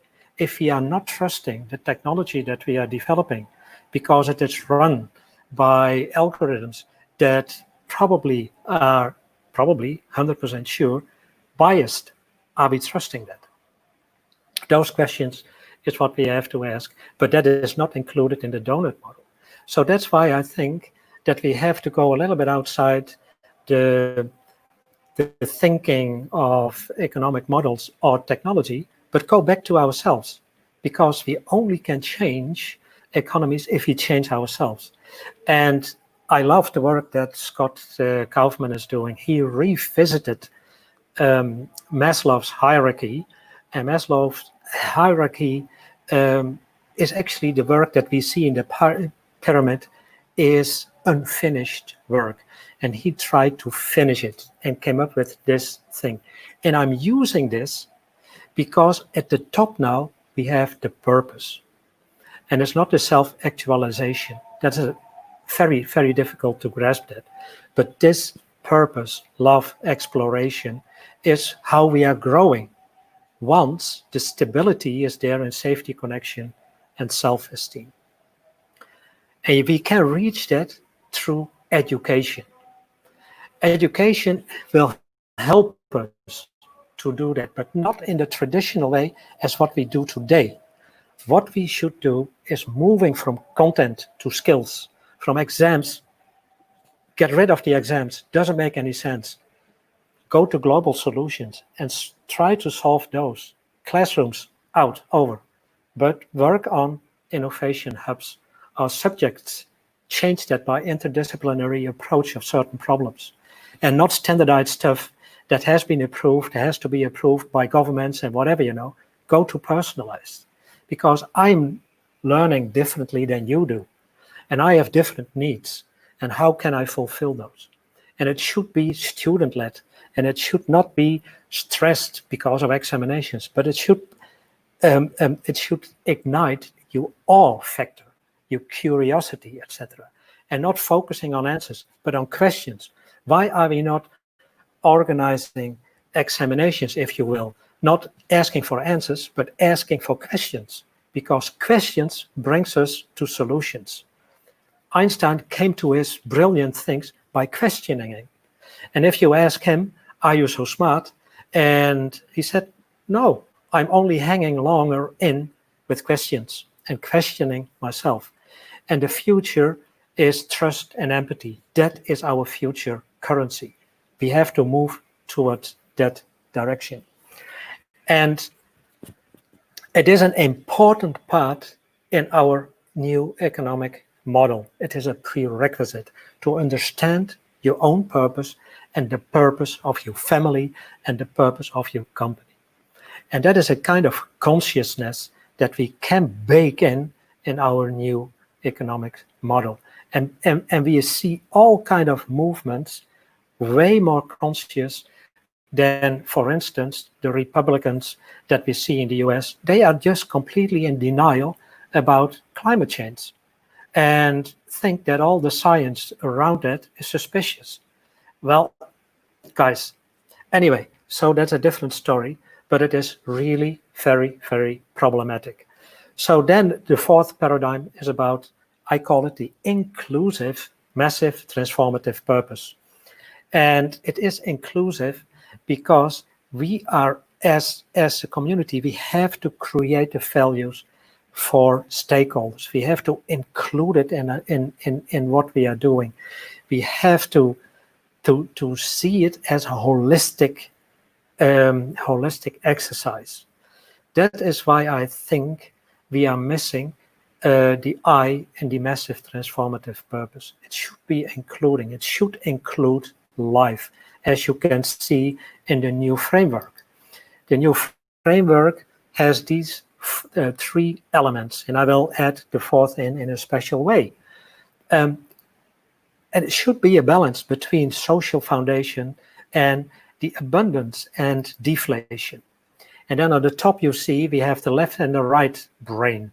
The left brain should be the responsibility, the conscious agent of what we are doing in the exponential technological world, in the digital world, whereas the diversity, the creativity is more connected to the social foundation. That is where we can get the diversity in our society, and it should include life, everything on this planet, life, not only human beings, everything that lives here should be nurtured and should be included. And if we are building a strategy or whatever, include that. What are the impacts of our decision, of our products, of our services on life in general? And we have the quantity that we see on the left hand, and we have the quality on the right hand. And those two things are connected now with the MTP. And the MTP is a kind of the DNA of our system. And on the left hand, again, you see the sustainability should be established, whereas on the other hand, using the technology that we can bring in more dynamic. But all what we are doing revolves around trust. And by doing that, hopefully we can not focusing on that sliver that we saw in the GDP, but by changing it by global developmental purpose. I think that is a new way of seeing and working, and that should be replacing our GDP that we see today. And I have some recommendations. Stop the GDP as a compact. Out of the door. It's just hindering us. It's just fake. It is just not right. And I think worldwide, all the prime ministers, presidents, whatever, should be younger than 50 years old. Those oldies that are now governing the world, they don't understand the technology where we are. Get rid of them. It should be mandatory that the people who are governing companies, organizations, but also companies should be younger than 50. And 70% of them should be women, because I believe that women can change the world. And the education should train future capabilities. And an example could be the Academy. Go there, academy.org, and you can see how the world could look like. And ban all traditional economic studies from the universities. No economic studies anymore, because it is not social. It is not a social science. It is something in itself. And all public companies should have a clear IMTP. I hear you, Chris. Do I have to wrap up? No, keep going. Sorry.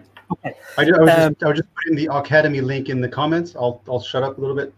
Yeah. You keep going. Just Francisco's not here yet, so keep talking. Right. Probably have another 5 minutes. So I'm all right. I'm waiting for this recommendation part, because I was thinking, what can we do? So yeah. Please keep going. Yeah. So, and all the public companies that are IPOs, they should have an IMTP as a part of their IPO. If they don't have it, they cannot go public. We should be very straight and bold in that. And skip the Nobel Prize of Economy and replace it with the Nobel Prize for Earth Preservation.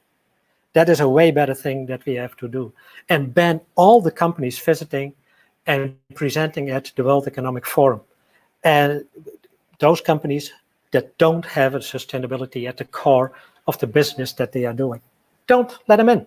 But also, the World Economic Forum itself has to change. And I think it should be a sustainable world forum and led by different people. No economists, no lobbyists, no whatever, We have to get now right. We have to make it right now. It is too stupid for what we are doing. We are running into our death with our eyes closed. So we have to change that. And today's economy doesn't work. But why are we still continuing? Why are we going to do that great reset, or being completely addicted to the GDP that doesn't say anything? And converging insights to create a new, and that will be the new, if you are talking about the new normal, the new era, new insights will converge. And this is an example of that. And don't fight existing systems, but transform them. And it should be inclusive, regenerative, and regenerative business by design, IMTP. And there is a lot of information out there, and please go there. So I'm working on this framework, and if you want to invest in that, great. I'm working on a book and happy to give you a free copy if you pay the book up front. These are my inspiration sources. I can recommend you all of them. Read them all. I read a lot of work around Joseph Stiglitz. He is one of the Nobel Prize winners of economy, and he completely shifted his mindset. It's amazing. And people who are not awake yet, read our final warning, The 6 Degrees of Climate Emergency. Mark Linus, read that book. It's fascinating. But also Mariana Mazzucato, she is talking about the value. We are not valuing the things as we should value. and so that it's a lot of things are overpriced. So guys, I kept it really short and I rushed through it. Hopefully you found it interesting. And if you want to know more, please keep in touch with me. You can connect with me here. So if they email you at your paul@eqexponential.com, then they can get a copy of this presentation maybe and learn how to support your book and get your reading list. So yeah, great. Everything. Perfect. Everything there.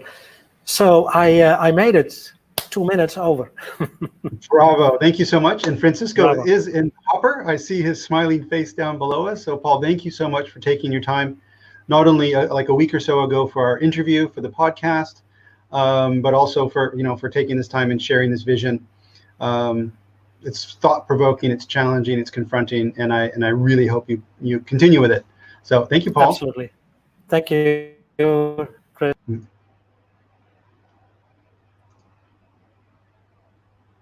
And I'm just going to go straight into it with Francisco. How's your sound going? I guess it's okay, right? Hello, Chris. Yeah, I can hear you perfectly, and you've got a beautiful picture of some fruit behind you. So we are now live. I just jumped straight from Paul into you. Happy birthday yesterday. Most importantly, hopefully you were taking some time with friends and family.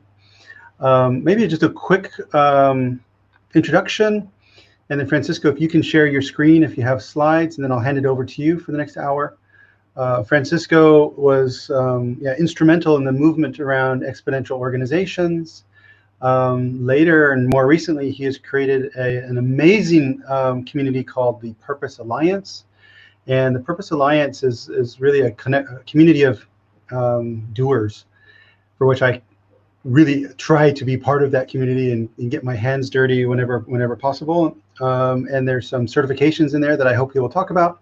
I have just finished the first group of the, I think, innovative, maybe Francisco could tell me what it's called, but it's the innovation certification that we did over a couple of weeks, and really had to really get our hands dirty and do some work in order to really demonstrate that we knew about lean canvas or lean startup, business model canvas, a lot of these techniques in order to get initiatives moving really fast. So Francisco, I am delighted that you could be here. Thank you so much for joining.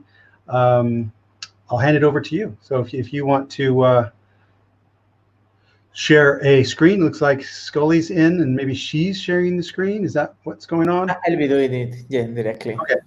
Sure. So go ahead. So you need to share your screen and then I put it on the screen and then I'll jump off. Okay, perfect. Okay, thank you so much, Chris. Just before starting to share the screen, I just wanted to say thank you. Thank you for organizing this campus party. I love the goal and the aim of what you are putting together here. As some people know, those people who know me, I'm a doer, I'm an entrepreneur, and I love to be around of entrepreneurs and help entrepreneurs and just build things among all of us. So this online event looks amazing, and thank you for bringing me and to give me the opportunity to share a few things with the people. I hope that what I'm going to be talking about is interesting for you, and at the end of the talk you learn something. So I'm going to start sharing the screen. The title that give me 1 second, because I need to put here some in the system.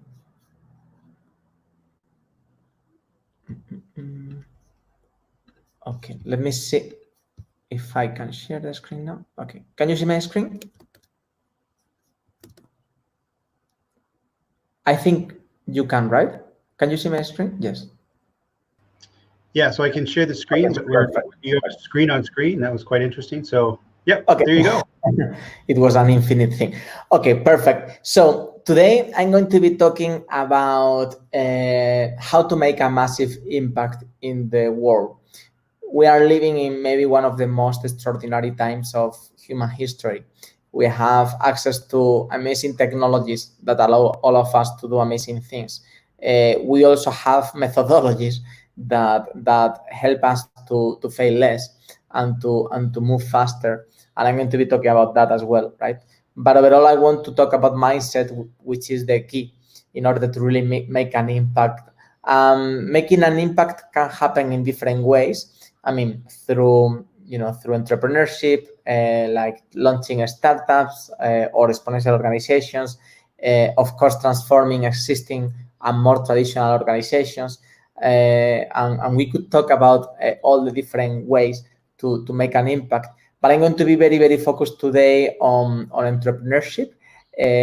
Although you can apply this to entrepreneurship, I mean, how to launch disruptive businesses from corporates. So this is something that can apply perfectly. But I'm not going to be talking today that much about how to transform an existing business into a more exponential organization, because I believe that this forum, like this event, is more focused on doers, on entrepreneurs. So I'm going to be focused on that area. That at the same time is the area where I enjoy the most. The world is changing a lot.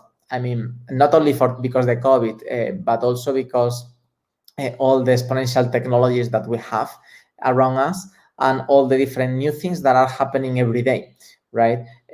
Our lives are completely different of the lives that our parents had, right, or are having.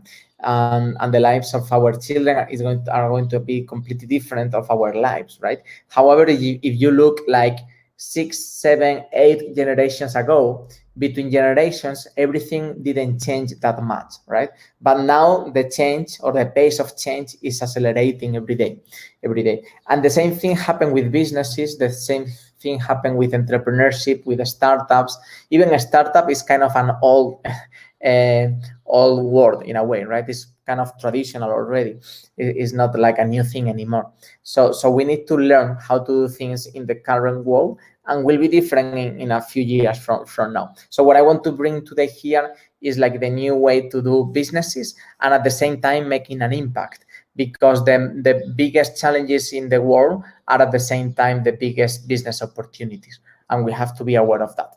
So first of all, if you want to share anything, my Twitter, LinkedIn, Instagram account is there, Palao. So feel free to do it. I'm happy to share the slides at the end of the call. And I'm going to talk a little bit about me, but not about everything that I have been doing. As Chris said, I'm an entrepreneur. I'm a doer, as many of you, and I have been doing, and I still do things every day, right?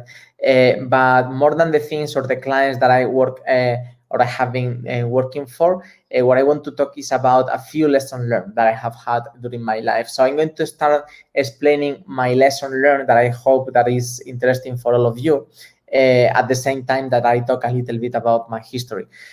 The first startup that I launched was called Buscar Amigos. In English, is like looking for friends, although it wasn't friends what we were looking for, because Buscar Amigos was a dating website. It was something similar to Tinder, but that was launched in 2000. Actually, in a few days, we were had like our 20th birthday of this business, although it's not live anymore because it was acquired 3 years later, launching it.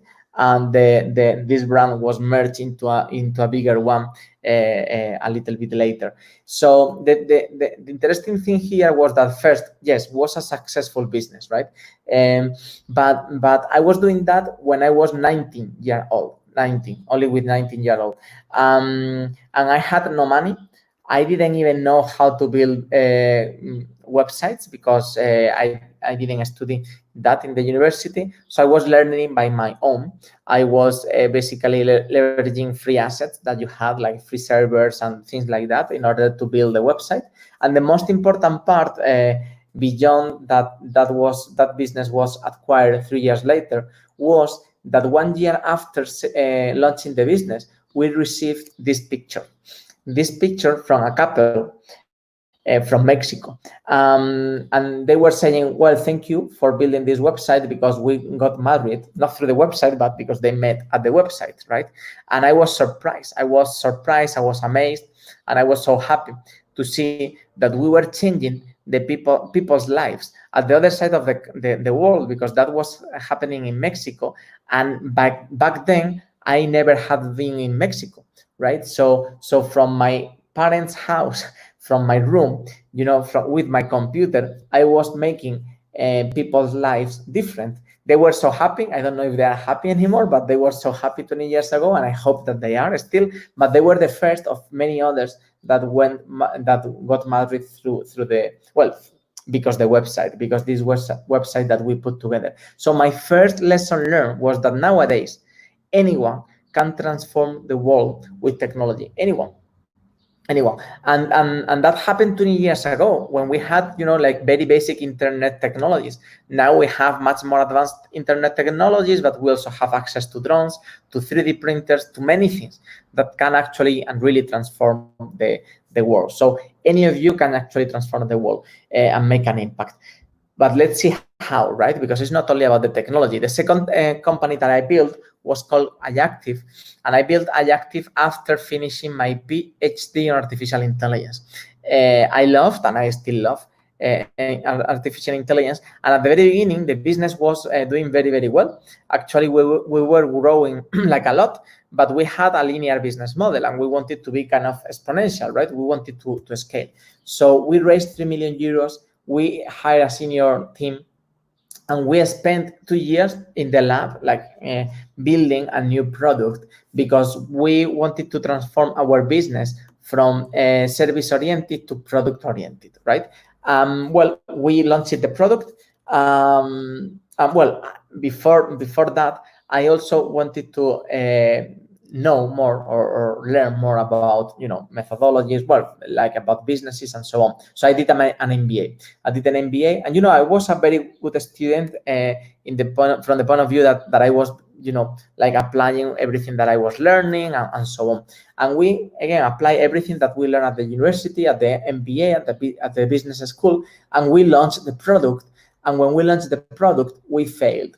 We didn't sell anything. We sold like 0 licenses of the product. And why was happening that? Well, at the very beginning, I didn't even know, right? So I was quite confused. And I was lucky enough to have still some money in the bank. So I went to the Silicon Valley. I started to learn, right? And I learned a few things.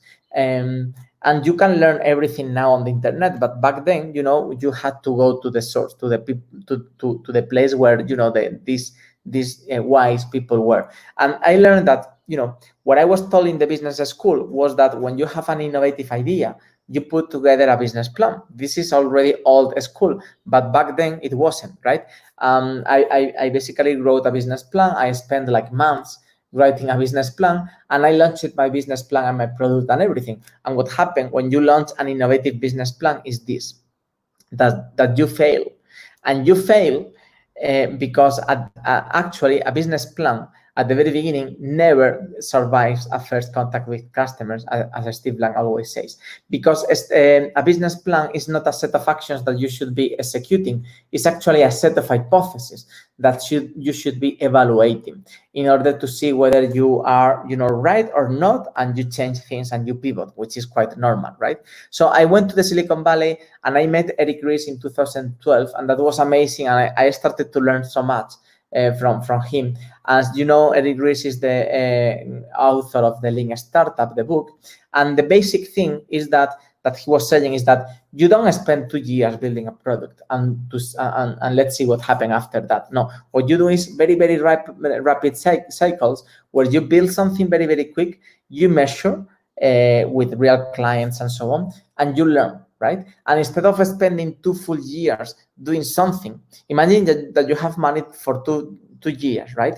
Instead of doing one loop, which is building for 2 years, measuring and learning at the end that you were wrong, right? What you do is imagine that you do one of these cycles every month. So you build a little bit, you measure whether this is something good or not, and you learn, right? If you do one cycle every month, instead of just learning whether you were right or not at the end, you have 24 opportunities to fail or not, right? So this is the basics of Lean Startup: build, measure, and learn. With that, you can learn by failing, because you fail, but you don't kill your company, right? You just have small failures that make you learn, and eventually you are successful. Steve Blank, who was actually the mentor of Erik, he said, get out of the building. Get off the building and start talking to clients, because this is the only way to learn, right? So in the same way that we develop products, we have to develop a customer, because at the very beginning, we don't even know who is and who is not our customer. So Steve Blank put together a process that is, I like it a lot, that is called customer development, that says at the very beginning, you are searching for something. You cannot execute a plan, and you are searching for who is your customer and this kind of things, right? So you do customer discovery, and later customer validation. Eventually, you are product market fit, and so on, right? But by doing that, basically, you can learn who is your customer, what are the needs of this customer, and you can pivot, and you can change your business model and all that. I don't pretend to explain the customer development process here, but for those of you who don't know it, I just want to say that this is something interesting for you to look at. So I attended a long program with Steve Blank at Berkeley University, and I started to have a lot of discussions with him about how to merge different methodologies and frameworks and so on, and also actually how to merge design thinking with lean startup, with customer development, and also with agile, right? Because lean startup design thinking allows you to know what you should be building. Agile tells you how to build the thing, right? So you have to always combine lean with agile and so on. So after learning all these kind of things, all these new methodologies, and I was, at the middle of, nothing, because we were about to close the company and everything, but we started to apply all these lean methodologies, agile and so on, and everything started to go well again, right? So we started to launch new product, new services, new companies, and at the end, we were successful. So what I learned there was that with new technologies, with new context, I would say, you need to de-learn, or you need to unlearn, right? Sorry for the English. And you need to learn things in a different way, or to learn new things, right? So I started to remove from my head what I learned at the MBA, at the university, and so on, and I started to learn new things that allow me to be successful. And that was very, very important, because at the university, you are always taught about how not to fail, right? And especially me, because I'm an engineer by training, right? So, but the failing is part of the thing, as I said, right? But failing not too big, right? Failing small and learning all the time. So actually, the last startup that I launched was called Lean Monitor. That was an online platform to help entrepreneurs to implement lean startup, design thinking, agile methodologies, and also corporates, right? At the end, Lean Monitor was acquired by Gast.com. You might know Gast.com. And so I started to move and to think in different things, right? Because something was missing. we had such amazing methodologies and technologies to build things, but something was missing, because very, very soon after, we started to see the merge of many other exponential technologies, such as, drones, the revolution of energy, AI, 3D printing, and so on. We are in the very early stages of the fourth industrial revolution. This started to change everything again. So I was lucky enough to attend Singularity University. I kept learning about all these kind of things, all these technologies, and overall about the implications of exponential technologies. Because it's not about predicting the future. You cannot predict the future. You cannot even know what is going to happen with these technologies. The only thing that you can do is actually create this future, as you know, right? But in order to create the future, you need to know the implications of the technologies. And, there is something that is very interesting for you to look at if you don't know it, which are the 6 Ds. And maybe, by the way, someone else has been talking about these kind of things before, like, for example, Paul Epping, right? I respect a lot Paul Epping and many others who are talking in this forum. So the end of the 6 Ds is that everything gets democratized. I mean, technologies are democratic, and at the end of the day, we get access to everything.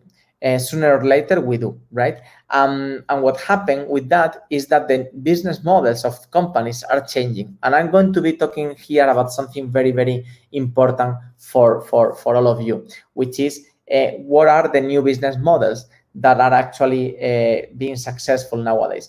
Kodak was bankrupt at the same time that Instagram was bought by $1 billion by Facebook, as you might know, right? What happened here? Because people were saying, well, Kodak didn't digitalize themselves properly and so on. But it's not about digitalizing something.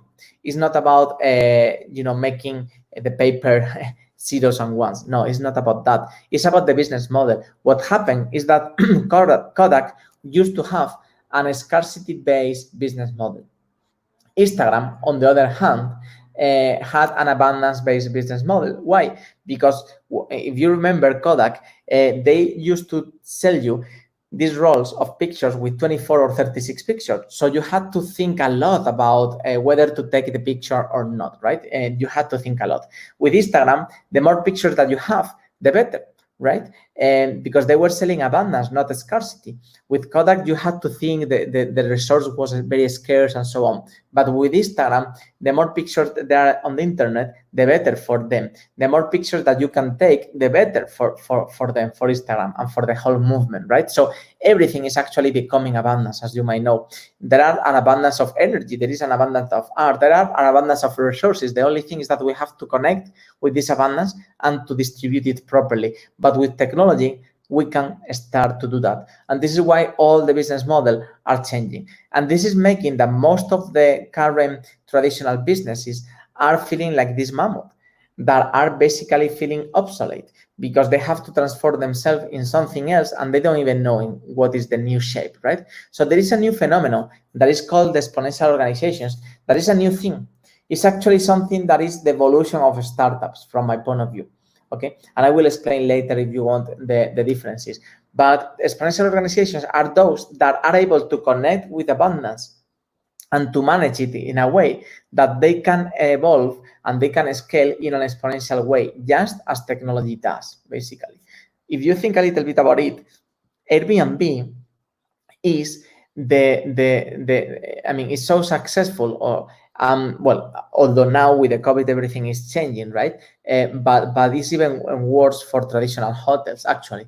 But the thing is that they are nowadays the biggest hotel chain in the world, and they don't even know they don't even own a hotel, because they are connecting with an abundance of places to stay, and they are managing it properly, and they grow. Google is connecting with an abundance of information.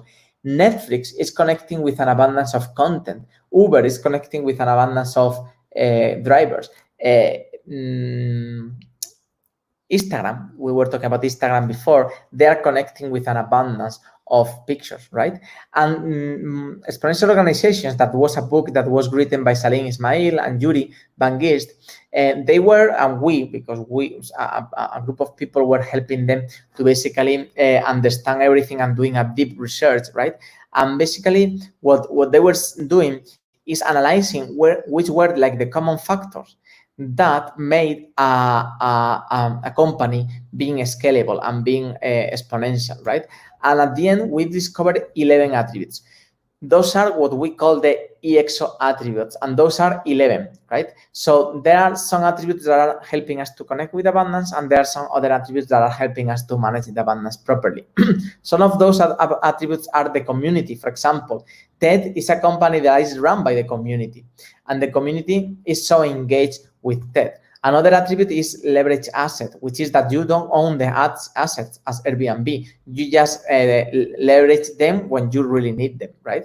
So Salim Ismail and myself, we teamed up a few years ago in order to start transforming traditional companies into exponential organizations. One of the first things that we did, and I actually led a few years ago, was creating what we call the EXO Canvas. And the EXO Canvas is a tool that allows anyone to use the different EXO attributes in a very easy way. So it's something that you might want to check out in order to, again, to design exponential products, exponential organizations, or at the end of the day, like new initiatives that connect with abundance and manage it properly. A few years ago, like 2 or 3 years ago, we created a new, well, we launched a new book that is called Exponential Transformation.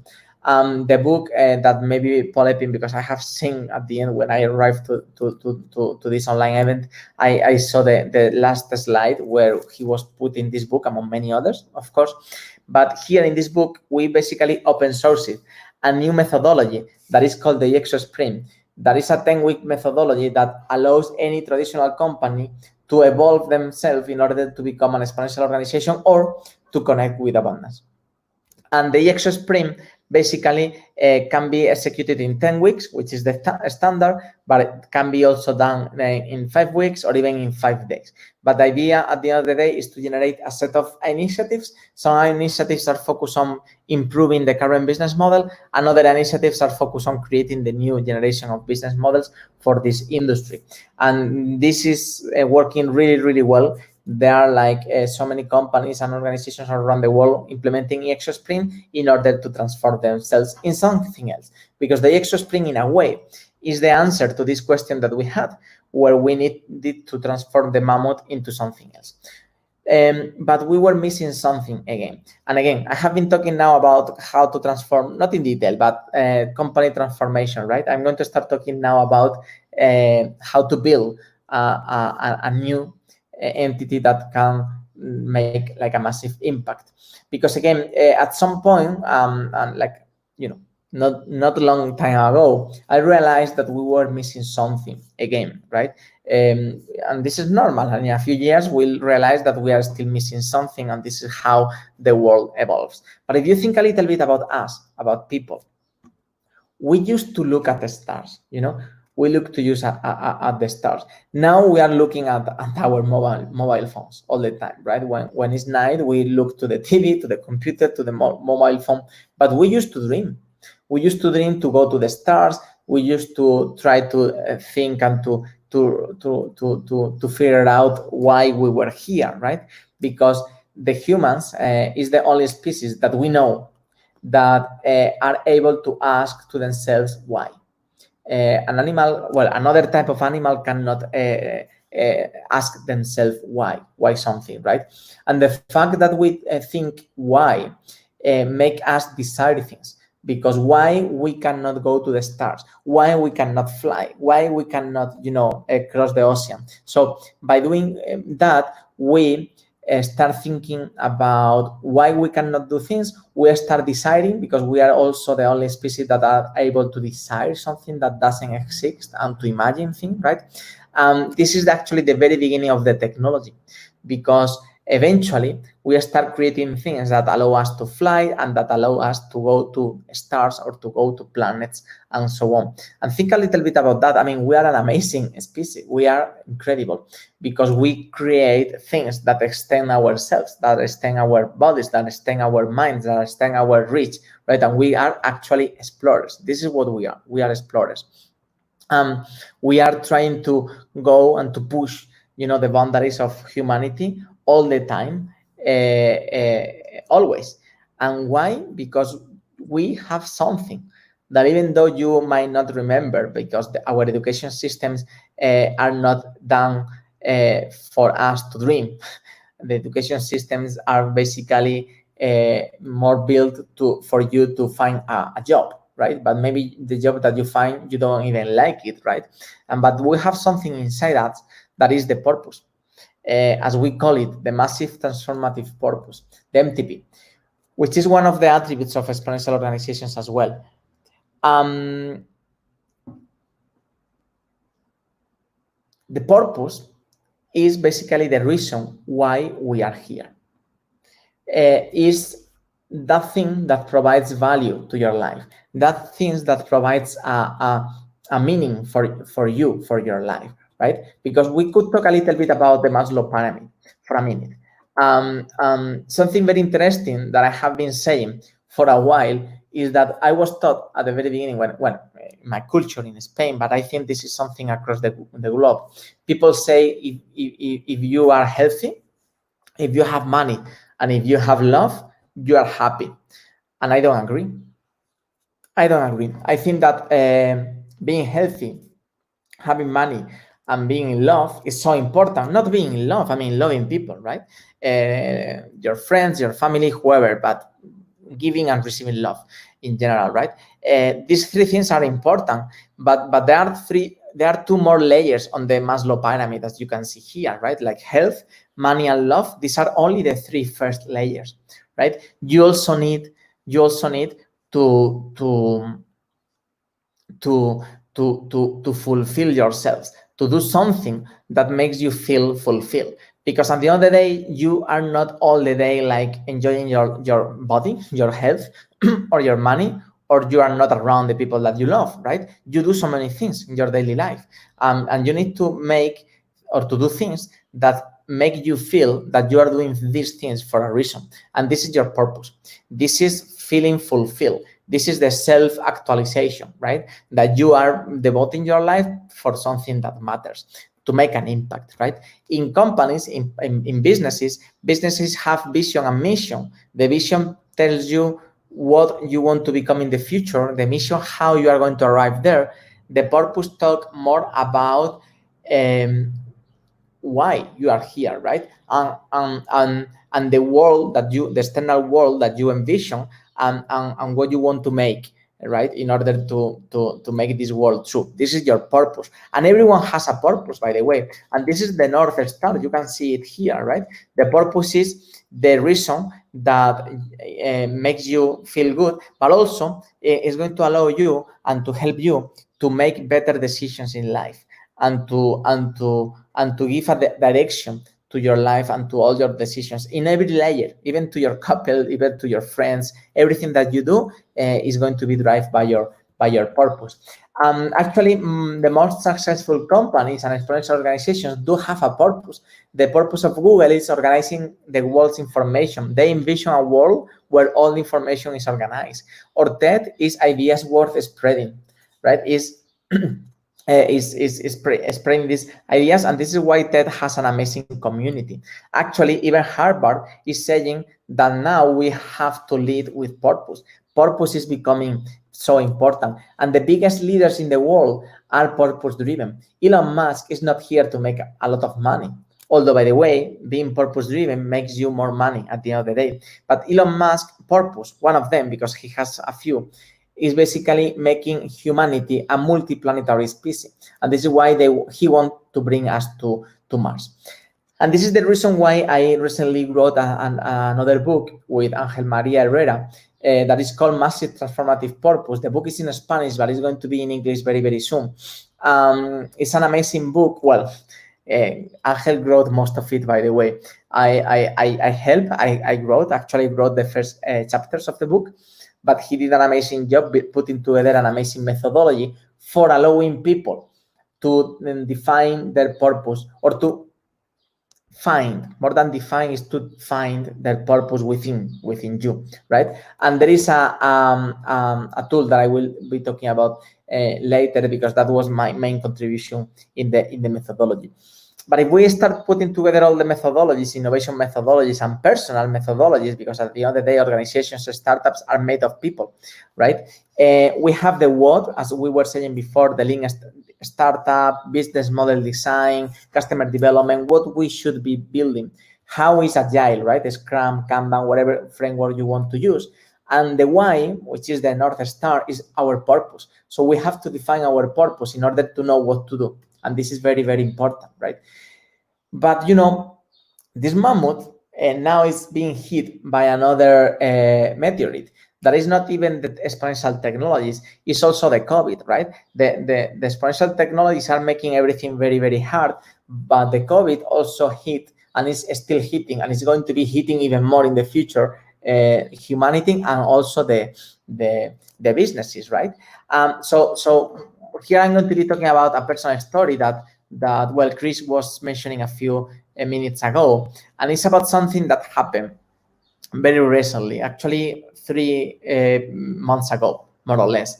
I was in Peru. I used to travel a lot and giving keynotes. Actually, this year for me was supposed to be a very, very calm year because I wanted to be only giving keynotes, running workshops, and helping a few clients, but in a very calm way, because I was basically leaving my previous core position in OpenEX. So, and I was focused on again giving keynotes to spread my experience, and also developing a new methodology that I'm going to be talking about now, that is called Purpose Launchpad. So I wanted to be there, but I was canceled all my keynotes suddenly, like everything, right? And I was in Peru March 12th, and I had to give a keynote in March 19 in Asunción, Paraguay, and I was called and said, you know, Francisco, we are going to cancel the whole event. We are sorry, blah, blah, blah. Okay, so everything was canceled.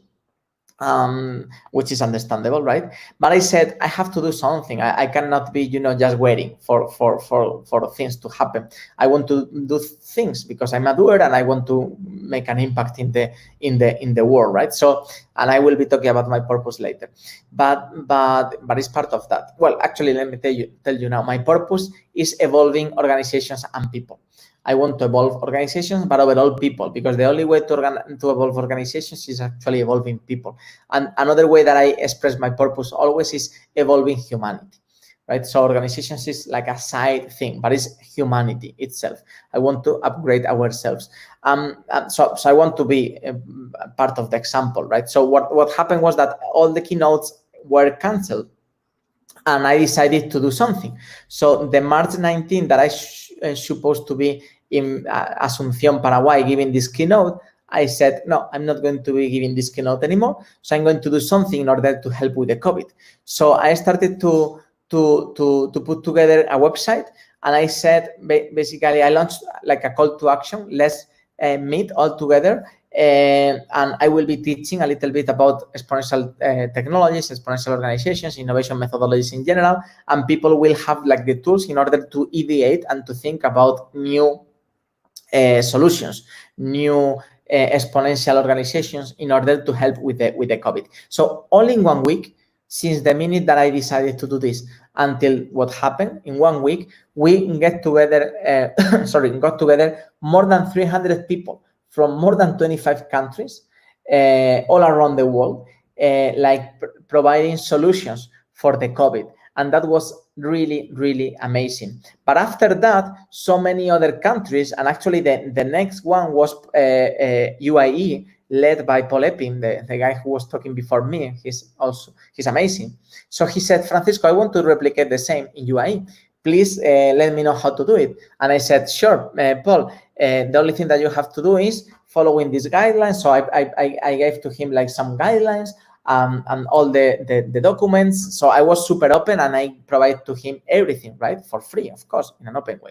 So he launched a new challenge only for UAE. And after that, Mexico, after that, Peru. And, you know, up to date, we have run more than 30 challenges all around the world, not only for COVID, but for other global challenges such as unemployment, education, and so on. That has been an amazing ride. I mean, as you can see here, also for the future of education, right?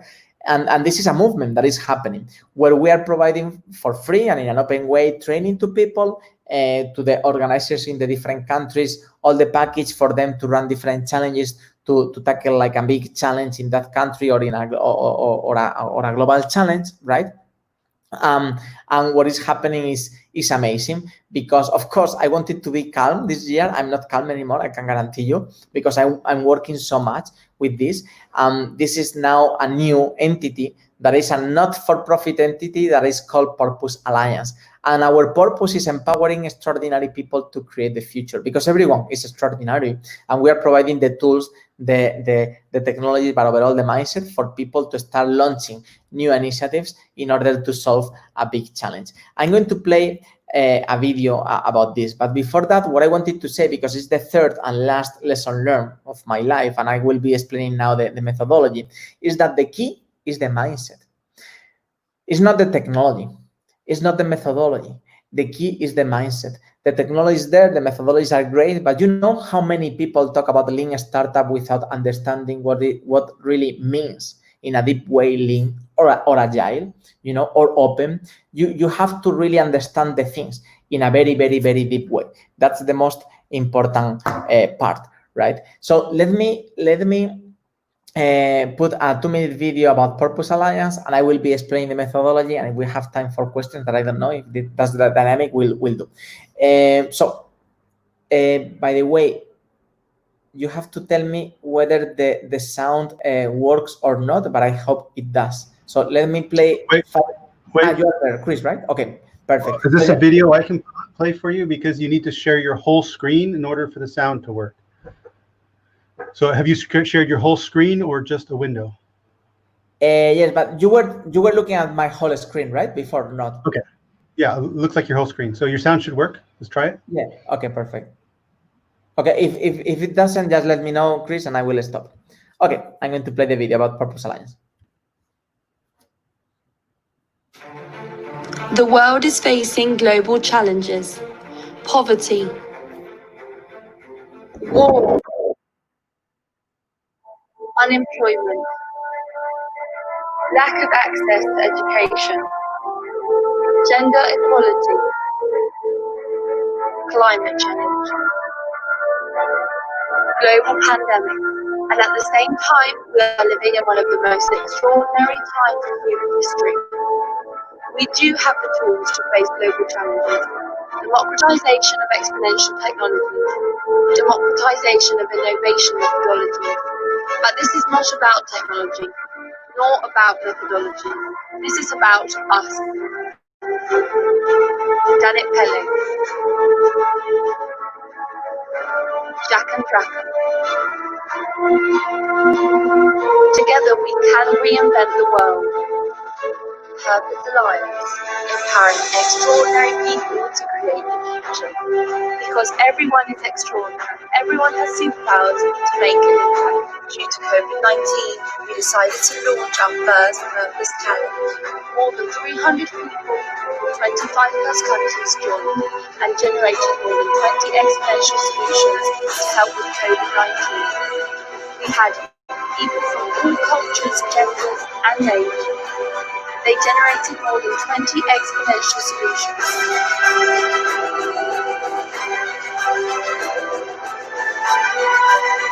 But the best wasn't the initiatives we launched.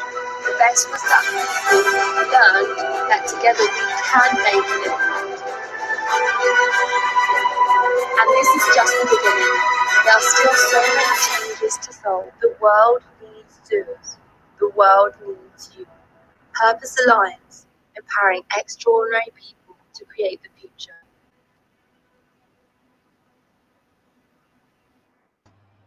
Okay, so this is Purpose Alliance. As we said, it's a not-for-profit entity, and we do basically 3 things. We run challenges.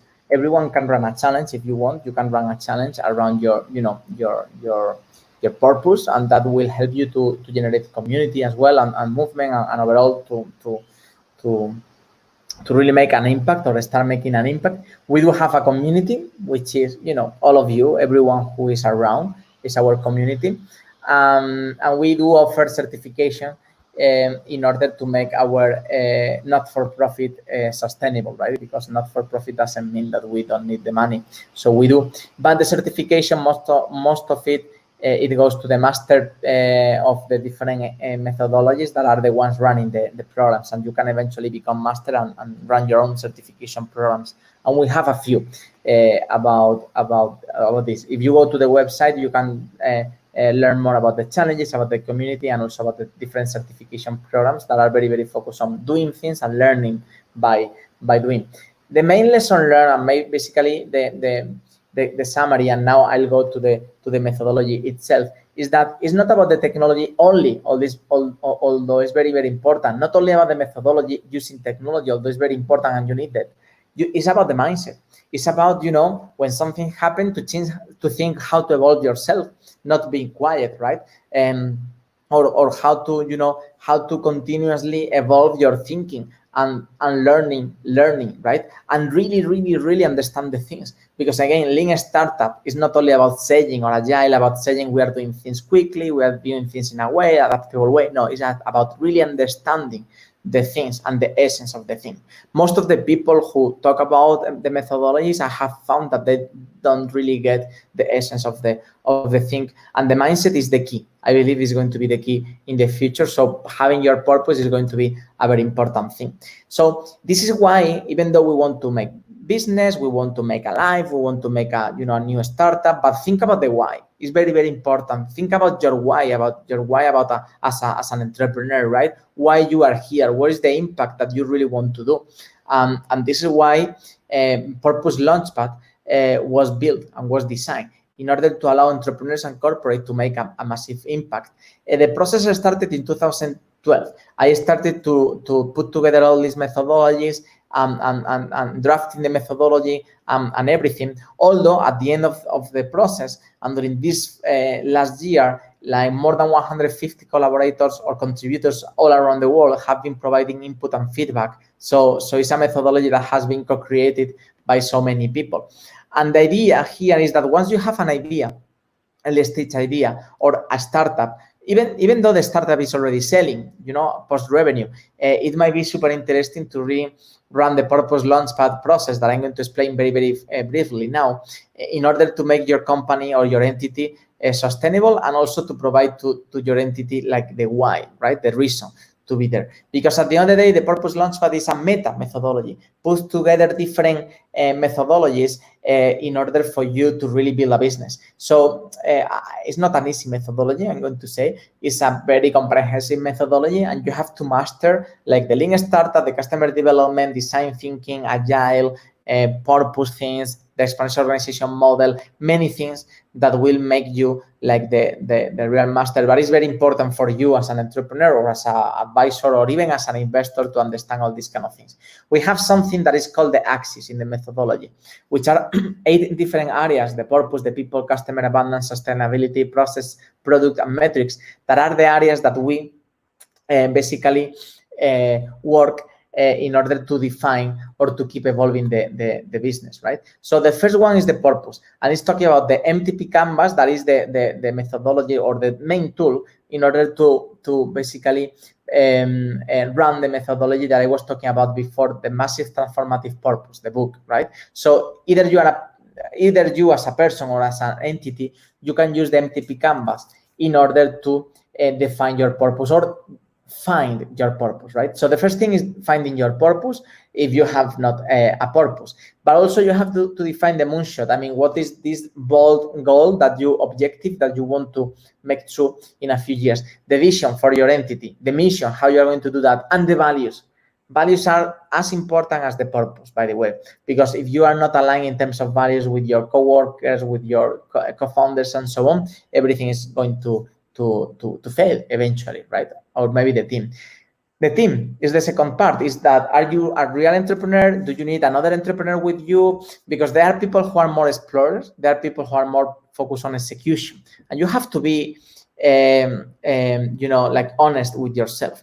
Because if you don't have true explorers in the team, if you have only people who are more used to work at corporates, these people might not be explorers. They might be explorers, but you have to really find out who is who. Also, customer development, developing your customer, value proposition canvas, design thinking. I mean, there are so many methodologies here, as you can see. The people also talks about the community that you have to tap into in order to really make something sustainable and really big. The EXO canvas is about, or the abundance.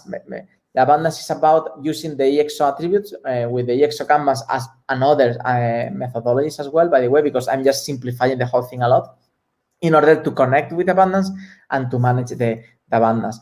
And with the business model, basically, we define how we are going to be creating, retaining, and delivering value, right, to the world. At the end of the day, the business model canvas is going to allow us to do that, but there are so many other methodologies and tools that we have to use in order to make a scalable business model if we want to scale.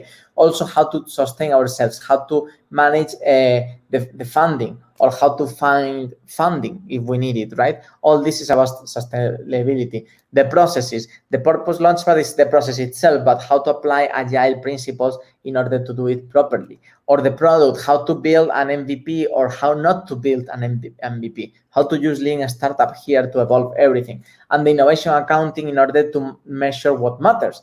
And at the very beginning, what matters is what we learn. It's not what we do. It's not about doing a lot of things. It's not even about selling as soon as possible. It's about learning as much as possible and very, very quickly. And we have something that we call the Purpose Launchpad map, that after running an assessment, we are able to see this, which is how we are doing in the different variables, right? And based on the assessment, what we can do is thinking, and the process, what is going to tell us is thinking about what we should be doing next. As you can see here, there are three colors, the yellow, the blue, and the purple, right? So we are going to be filling the gaps. First of all, we are going to make sure that everything is yellow. Here, everything is above yellow, right? Okay, once everything is above yellow, what we are going to be doing is making sure that everything is above blue. So purpose is fine because it's here in the blue. Okay, so what we have to do here is something about people. We don't know yet, we'll see later. Here we have to do something about a customer, right? Here we have to do something about sustainability, not about abundance, because we are here in the blue, right? So we're going to be filling the gaps. So in the next iteration, we'll be working on the people, on the customer, on the sustainability, maybe in the process, product, and metrics, right? But not in the purpose and not in the abundance, because we are already in the blue.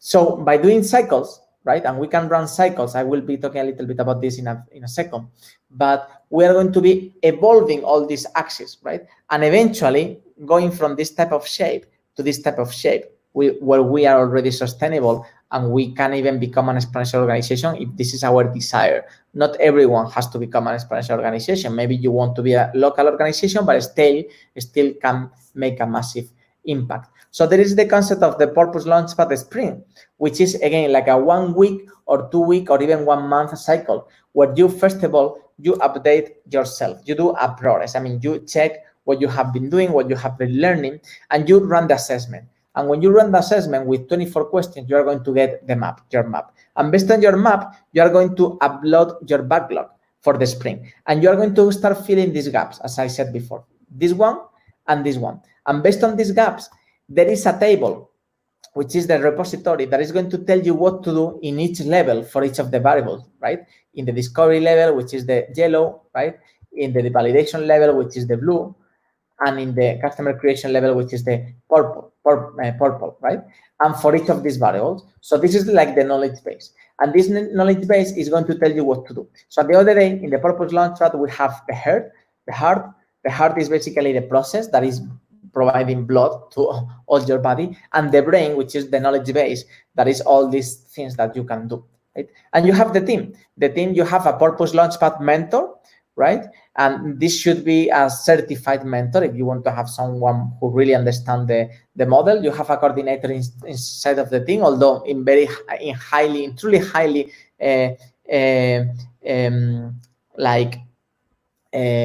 efficiency, highly performance teams, you don't usually need a coordinator, but team members, of course, are needed, right? So the team members are everyone who are building the business. It might be the whole startup if this is our early stage startup, because some people are focused on building the business, some people are focused on running the business. So if you are building the business, you are here in the Launchpad team member, right? And you can be both placed at the same time. You can be a team member and you can be acting as a mentor. For example, in Purpose Alliance, I'm being the internal mentor, but at the same time, I'm being a team member, right? So this is the team. In order to really understand more the methodology and apply and so on, the good news is that this is an open methodology. So you can go to purposelaunchpad.com. Remember that purposealliance.org is a not-for-profit, the community, the certifications, everything. In purposelaunchpad.com, we have the open methodology, and you can download the guide. And in the guide, you will have everything that you need in order to understand this, right? So you can download the guide. This is for free. This is open. Anyone can do it. You also have an Launchpad assessment tool. So you can get the map of your initiative by answering 24 questions. And I highly recommend all of you who have like a business to do that in order to see what to do. Of course, that you might not be ranking this in the right way, because you might be thinking in your team in a different way of that really is, and so on. Well, a certified mentor could help you to do that. But in any case, running the assessment by yourself will be very interesting. And the other thing that we have in Purpose Launchpad is finding for a mentor. So looking for a mentor. So if you are looking for a mentor, we'll connect with you or you with one or with a set of certified mentors for you to keep running your business, right? This is very interesting also for investors, because investors can also analyze and assess how their initiatives are actually doing it, right? Based on these different variables and including everything, all the different meta levels, all the meta methodology with all the different methodologies and tools. But well, at the end of the day, and some quote that I really like is what Steve Jobs used to say. He said that people who are crazy enough to think that they can change the world, they are the ones that actually do, right? We all can do it. We have seen it, right? We have access to very powerful technologies that allow us to really change the world. We now have access to methodologies that allow us to define how to do it and how to use the technologies in the right way to really create value. But at the end of the day, it's about being a little bit crazy. It's about having the right mindset. It's about unlearning. It's about questioning ourselves. If we are applying the methodologies properly, if we have the right principles, and even though we are saying that we are lean or we are open or we are whatever, if we are really what we are saying, right? It's very important. Mindset is the key. And we are here to change the world. It's our obligation. We are here to make a better world. We are here to create something that didn't exist before we were born. This is our mission in life, right? So I encourage all of you to find your purpose if you don't have it, to make an impact in alignment with your purpose, and well, in order and overall to make a better world, because we all have the tools, the technologies, and of course the mindset and your superpowers to do it. And I hope that in a few days, weeks, maybe years, some of you email me and say, well, Francisco, all these things that you provide help me to do this project, and now we are improving the lives of X number of people. Hopefully I receive this type of messages. Thank you so much. And again, find your purpose, find your North Star, and make an impact. Thank you. And maybe if people get married through the Purpose Alliance, like you started your story, Francisco, thank you so much. There's pieces about you in here that I didn't know, and it's an amazing story. You're an absolute doer. It's a pleasure and an honor to be part of the community with you. In addition to your own website, I think you mentioned it, but just in case, purposealliance.org.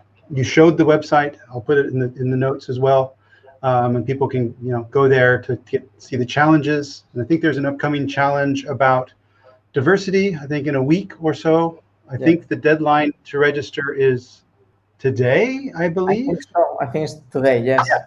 So being part of the COVID challenge, the first challenge was incredible to see how many doers were mobilized, over pretty much every continent to come up with really cool ideas, innovative ideas, meaningful ideas really fast. So Francisco, thank you so much. And again, happy birthday yesterday. Thanks for the time, and we'll speak to you soon. Thank you so much, Chris. You are doing an amazing job. Thank you for putting all this together and for inviting me. It was a pleasure. Thank you so much. Talk to you soon. Thank you, everyone. Thanks, bye-bye. Francisco.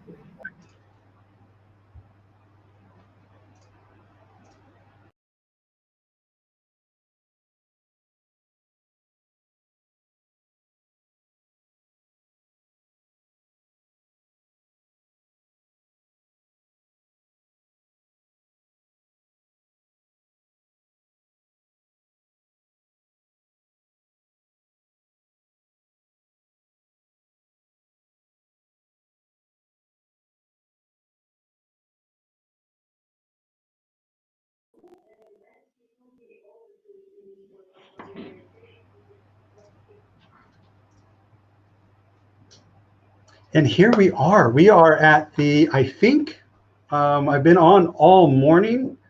We are at the last session before the break at 4 o'clock Central European time for the global main stage activities. And for this hour, this is a very meaningful and intimate presentation for me, because I've been working with these three doers and innovators for the last year and a half around Powerpeers. And I want to share what Powerpeers is all about, but that's what this story is. What was the original thoughts? How did it grow? Maybe some lessons of what failed along the way and trials and tribulations. So I will hand it over to you guys. Lars, Michiel, Simon, I'll stay on the screen with you, and I'll jump in a little bit in between and sort of share my part of it. So delighted to see you guys here, and let's learn about Powerpeers. Yeah, thanks, Chris. Thanks, yeah, it's really a pleasure to be here and presenting and sharing some experience that we had establishing Powerpeers, a digital startup for the energy market. So my name is Lars Falch. Just show you around a little bit in what we have done and also what we saw in the energy market. And I can imagine that for most of you, the energy market is somehow familiar. But there's a lot of things going on there, finally. So that's also the basis of our first slide. And I think Simon is really controlling the slide, so I would like to have the next one. Thanks, Simon. And so what we see is that it is a very slow-moving industry. Although we see a lot about decentralized energy and hydro energy, etc. There's a lot of buzz, but in essence, if you look at the customer point of view of these kind of companies, it's moving quite slow if you compare it to a lot of other industries. So if you look at the some examples, universal changes that we saw last, let's say, 10, 20, 30 years. First by democratizing information when establishing, let's say, the internet, and later on the World Wide Web as a layer on top. But we also see in hospitality, democratization of using unutilized assets, people offering the airbeds, but later on also the houses, and creating marketplaces amongst each other.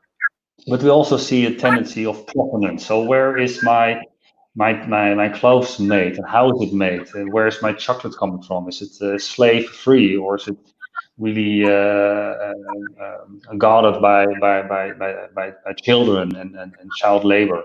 We also see, of course, an immense power that is entering the market by purchasing or establishing new things. Kickstarter is just an example. We see the automotive market changing, even going towards the electricity market, where Tesla also is establishing an electricity company in the UK. So a lot of things going on already for years and decades, but not yet to the energy industry. The industry where Michiel, Simon, and I have a background in. You still see a traditional, what we call pipeline business. So production, and sometimes green, sometimes gray, within one pipeline, offering it in one directional way, a one-to-many way of production towards the end market. Although the market is changing, and not that much was happening in this field. So we just took some learnings from all the other industries, and here are just some examples of what we see in the market and how we could facilitate the market and really making some changes using all the digital and customer empowerment ingredients that we saw in the other markets. So if we can go to the next one. On the left-hand side, to see the transition from fossil fuels to renewable fuels. We all know that, but the renewables are often becoming more cheap, and therefore the renewables are even scaling up faster and faster. They are now one of the cheapest sources of energy already. And based on that, you also see the movement of centrally produced electricity towards decentralized, a lot of rooftop solar, so farmers with wind turbines that are entering the market. And when they are entering the market, you will see all kind of mini marketplaces do exist or need of them, because they also would like to capitalize on the investment that they made on their assets, the rooftop or the small scale wind. And by doing that, they also need to have real-time and traceable electricity that they put on the grid, because sometimes electricity has a high price, sometimes a low price, and they also would like to benefit from that. And so there you see a movement of having that central marketplace, one or two in the country, towards, let's say, millions of mini marketplaces. And of course, by having all the millions of decentralized assets, you will see also multi-directional, many-to-many possibilities that do arise, instead of the pipeline one-directional. And basically that's what we saw. But if you look really very simply, in one of the co-founders, Michiel, he will be later on presenting a part. He was always showing off that his app showing, Lars, look how much electricity I am producing from my rooftop, and I could not have solar panels on my own. And one day I made a joke when he went on summer holiday, and I said, look, Michiel, you have so much electricity that you just put on the grid.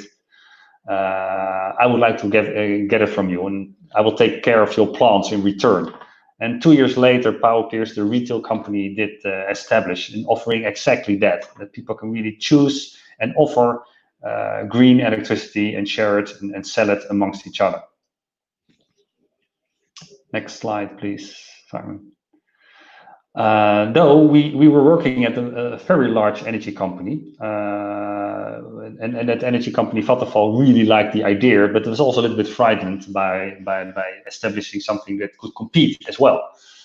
But we did organize ourselves and establishing a vehicle within or a little bit outside the corporate energy company, which was, of course, quite a big of a challenge. And there's really something else going on in operating in a corporate versus operating a startup. We try to combine best of both worlds. So being independent, somewhere remote, we started in a garage, having our own processes, etc. But there is a lot of knowledge and also customer bases in the corporate environment, where you really can tap into and learn a lot about the core elements of the energy markets. And we try to combine both. And sometimes we succeed, and sometimes we didn't. And we would just show you some learnings on our journey that we have since about 5 years ago. So if we can move to the next one. And this is not for you to read, but it just gives you a little bit of an idea. We agreed upon what we say 10 commandments before we started, that you really have a strong vision and a purpose. You need partnerships. You can't do it on your own. You really should be open for everyone to enable and enlarge your ecosystem. Not trying to benefit from the other, but really looking for mutual benefit and mutual vision. It's very much about customer centric, starting with the customer, really learning with the customer, and really get slammed in your face sometimes because you thought, well, this is a great idea, and customer or panels do not buy it. Organize yourself separately as a speedboat from the rest of the organization. Also really trying to establish a KPI for the larger organization, that X% of the future revenue should come from these kind of new solutions and business models that can even cannibalize your own business. And having more a fee kind of approach with the toll gates, instead of where you don't know exactly the outcome, right? So that's something that should be clear. And also, if it is 80% enough to launch, just do it. And along the way, you will improve and learn, because otherwise you will never do it. If you would apply all the traditional compliances, you will never launch, or it will be very from optimal, and will be really totally nothing special, nothing new, and change, and also have a team that is really having an entrepreneurial skill set. Perhaps organize yourself around bonuses, specific KPIs, but also or let people really taking part. Sometimes it's possible, providing shares as well, or find a way that people are more entrepreneurial, and everyone should sell the company as well. If you are in finance, or if you are legal, everyone should be an ambassador and also doing the sales himself and herself, because that's really fundamental. Learn from being operational in the market with real customers that should buy and pay for you. Next slide, please. Well, Lars, if I can be annoying and challenging, like I like to be, those were your 10 commandments before we started. How did that turn out for you? Like, I'm just curious if there was one or two that really mattered for you, or if there's one or two that you ditched along the way. Well, what you see is that we have also a slide on that, but what you see is that creating your own purpose, your own ecosystem, your own company culture, it's essential to do it somewhere else, in another place. We also, I think we were just with 2-3 people coming from the Vattenfall organization, and the remaining group of people all outside, all kind of industries. Like later on you, Chris, when you joined.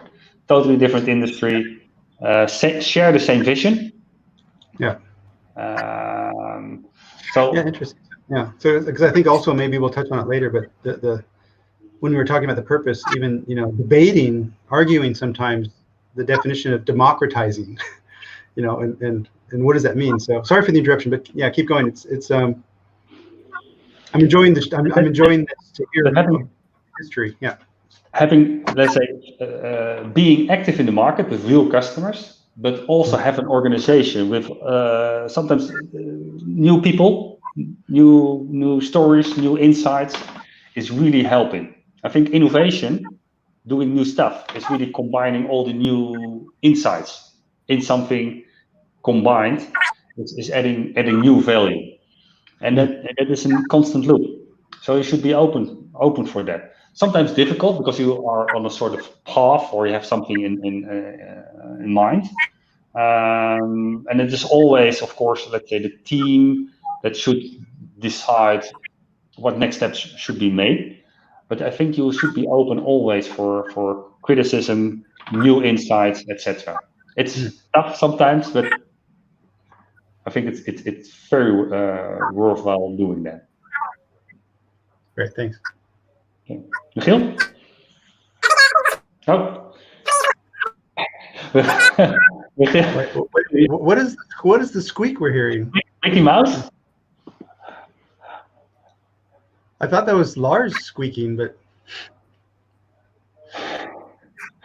well, let's try it. Or is it Michiel is trying to find his right mic, or I don't know what kind of. Is this better? This is better. Yeah. This is better. Sorry, guys. Technical issues. Sometimes you learn along the way. Being Mickey Mouse is more innovative. Hey, thanks, Chris.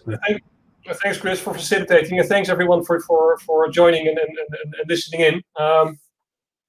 Now my Mickey Mouse voice has turned to something more serious. One thing I would like to add to the discussion you had was being such a diverse group of people, and also going through the challenge you were going through. I think one of the main things that was really beneficial and good to have is like a shared set of values. Apart from the vision and the purpose where we went. So really knowing what this company is about and how we were going to tackle this. Also the obstacles that we actually met along the way. That gave people this common shared ground to work from. And I think if you talk about team and some prerequisites for success, you can talk about ownership You can talk about getting rewarded financially, but having a shared set of values is massively rewarding and enabling to work from. I think that's a very important thing to learn as well. And if you're doing this from a corporate point of view on arm's length in a separate entity, the pitfall, of course, is to adopt a lot of things which are typical values within the corporate. Not saying that they are bad, but I think you really have to start with a clean sheet and to build up the company again, also in that perspective. So knowing what Lars has discussed, basically, what was the purpose that we were set out to do? We were all about democratizing, as Christian said, or educating the crowd, or whatever synonym you can use. I think the main purpose that we have is we firmly believe in that people, if you let people participate in any way they can on their own level, basically by empowering them, then actually you have a key to really speeding up the green energy transition and really doing it from a bottom-up direction. Because if you will leave it to the few corporates per market that are around in every geographic market at this point in time, the speed of change will probably not be as fast, and if you have it from both directions. So the way we've done it is actually use technology to provide a engaging layer that actually makes it for people enjoyable to participate in generating, sharing, selling, but also using energy. And this is really the power of each other. Simon, can you do a slide further, please?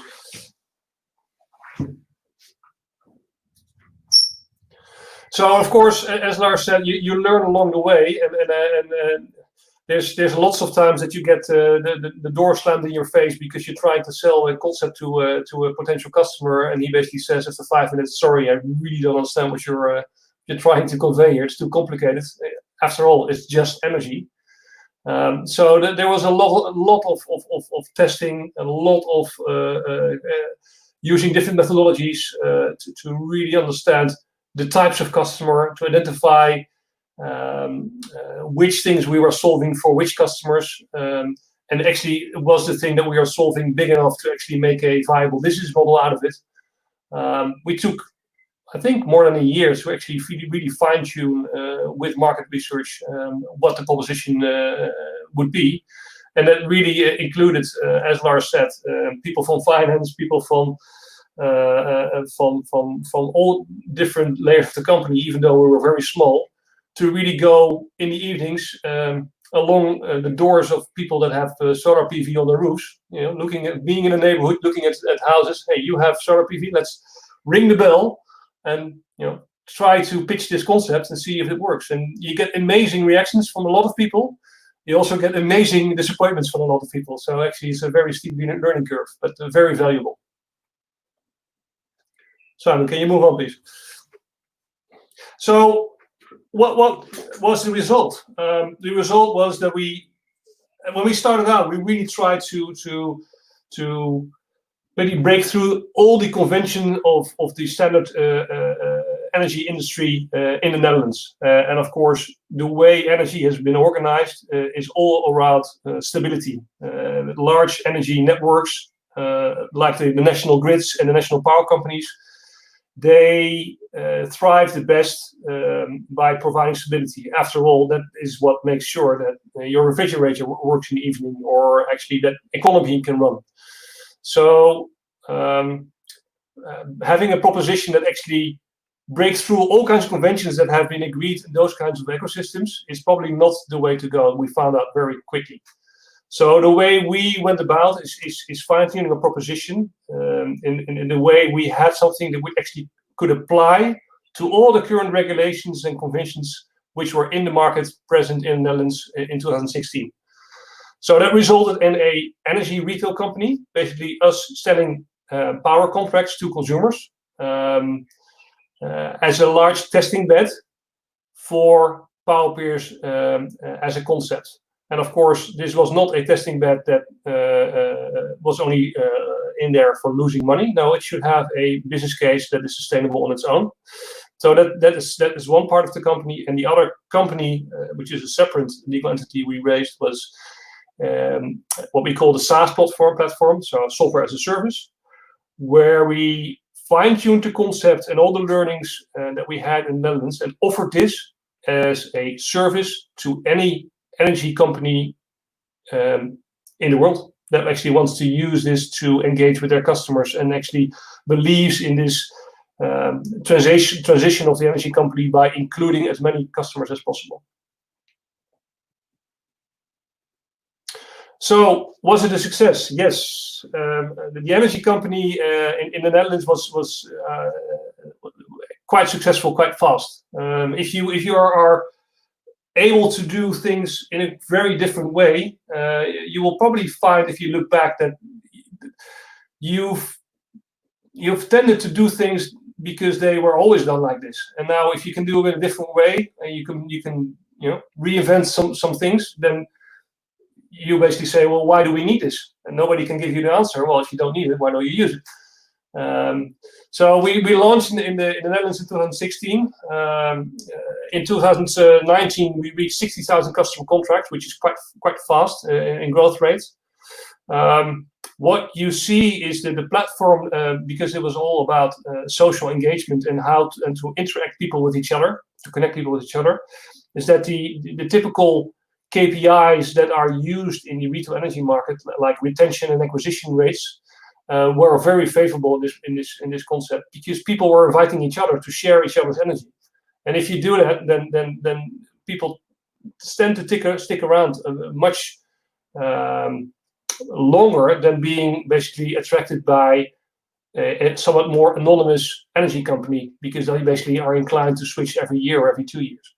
And here you're actually invited by a friend or a relative, and that makes people much more sticky.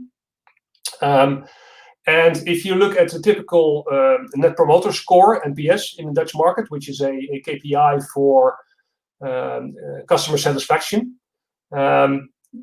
typical in the Dutch industry, that's around 0, and we scored around 20 for 2 or 3 years in a row. So in terms of success, quite successful. And of course, lots of coverage in the international media.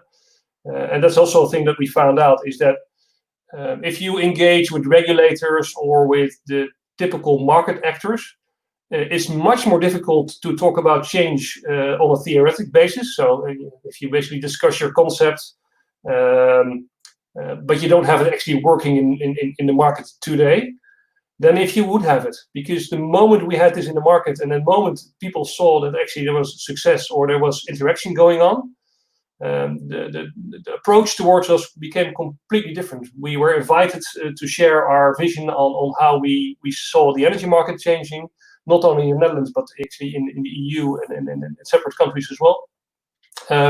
So that is, for me, was personally a big learning. If you are a doer, also related to the previous speaker, being out there really raises a lot of opportunities. So if we move on to the SaaS company, basically what we built was an IT company providing a cloud-based platform where everybody could tap into. We made it quite simple. We had a few modules which any retailer can use to engage with their end users. Lars mentioned in the beginning something about provenance in the food industry, or provenance in the clothing industry. Basically, what we started with is offering provenance in where your energy comes from. Lots of people are wondering more and more why it is that they basically signed up for a green solar power contract with their energy supplier, but they start to wonder where the energy comes from on the dark December day. You know, it's just not very logical that there's solar power around. And this whole industry in energy, of course, has really been built about the trading of green certificates. So you can buy fossil power, and you basically buy a green certificate for it, and now you can call it green. This is something that is more and more challenged by end users. And this is the first module we offered, that people have real-time insight in where the energy that they are using has been generated at that point in time that they have used it. So if you move on from left to right, the middle model that we offered was actually, if people have that insight, then people will probably also be more inclined to select specific sources where they would want to have energy from. And some people do that on a daily basis, and some people do it on a yearly basis. That's all fine. But you can do it on all your preferences. You can say, I have a tendency to choose solar energy because I like it more than hydro or more than wind energy. Well, that's fine. But you can even make it more personal, saying, I don't only want solar energy. No, I want solar energy from a specific solar field, or maybe solar energy from the solar panels on Simon's roof. So everyone that actually produces energy is a selectable source on the platform. That's basically what we have built.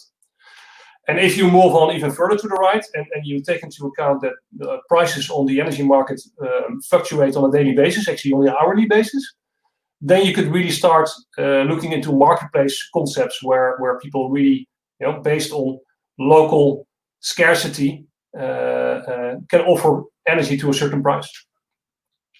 And at the end, our end goal was not to be the platform actually that determines where the energy should come from, or where the energy should be stored, or what energy your car has been charged with. But we were the central hub in which people actually make their choices and connect all the actors towards each other.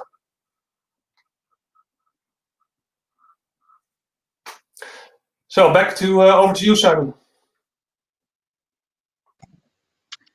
Okay, so thank you, Michiel. Thank you, Chris, for organizing. It's great to be here.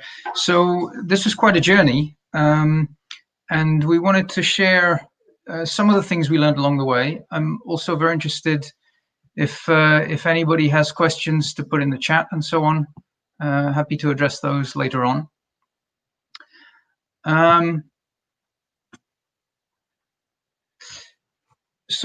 As Lars was describing, Powerpeers was a startup corporate venture and faced some particular challenges. And one of the difficulties is rather cultural. If you have a large company which makes its money by running an efficient and well-designed process, then anything new and different feels as disruptive, and rather feels as a threat to the well-oiled machine which that company runs. And so we found ourselves needing to create a space for ourselves where we could do something innovative, new, with different kinds of processes, different habits of how we work, able to fail fast and try different things. So that's the challenge. What we clearly have as a learning is that these operating models are not compatible. So ultimately, you need to be able to coexist existing established business models with new business models. I personally know of no example where this happens very well. I know some examples that happen better or worse. I'm very curious to know if anybody listening has some good examples where this has taken place. Specifically, what we saw happening in smaller and bigger ways is that people in the large corporate are keen to look at new ideas. They totally understand the potential there. They can see that what is needed is a rather lighter governance than they normally would have in their corporate way of doing things. And so they make a bit of space. But at some point, the habits of the large corporate tend to come back. And you will typically see this in, for example, the kind of KPIs which a corporate manager is looking for, which are typically KPIs to do with operational efficiency and margin and all the typical metrics that you'd see in a corporate, but not the kind of metrics that you might want in a startup, where you're rather looking to experiment widely and see which propositions get the best traction. And the danger, of course, is that certain initiatives are seen to have failed, because in a corporate, failure seems to be a problem, whereas in the startup world, failure is part of life. So it's very important to create an environment around yourself where failure is seen as okay and part of the normal development of things. So this is the real cultural issue to do with being a startup within a corporate. There are, of course, different characteristics. I won't go through all these in detail, but you have typically on the left-hand side a managerial organization. And on the right-hand side, you have a more entrepreneurial organization, which is probably looking to change things and maybe break things on the way, rather than keep things going and keep the machine protected. This is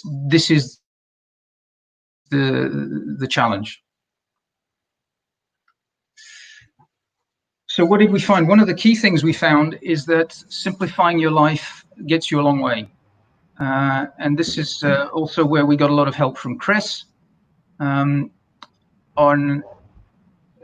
easy ways to look at our business and focus on the things that really need to be focused on. And we use this. If you want to jump in, please do, Chris. Actually, I'd like you to explain it, and then I'll jump in if you're okay with that. What does this mean to you? Yeah, so we use this simplicity scan. This is a great way of being able to step back from the daily operations of things, and typically you're overstretched and overloaded and trying to run to the urgent stuff, but it's always good to take a step back and take in the big picture again, and remind yourself what your purpose is, and from there, what are the important aspects. And I love this, these four categories of focus, growth, delivery, and momentum. The focus should remain fresh. Sometimes you have to change, but the point is you should know what it is. Being clear what items you need to pay attention to for your growth, and how you're actually going to deliver that growth. So this is a very practical exercise going through this. It doesn't take very long, but it's a very fruitful discussion. What I really like about this particular one is the momentum category, about mindset, about immediate actions, about risks. This is a piece which is often missing in these kinds of strategic exercises, and which we found very valuable to really focus down onto what is important right now, what do we need to look out for in the medium long term, and how do we safeguard that. Nice. Michiel and Lars, I'm curious what your experience was using the simplicity scan.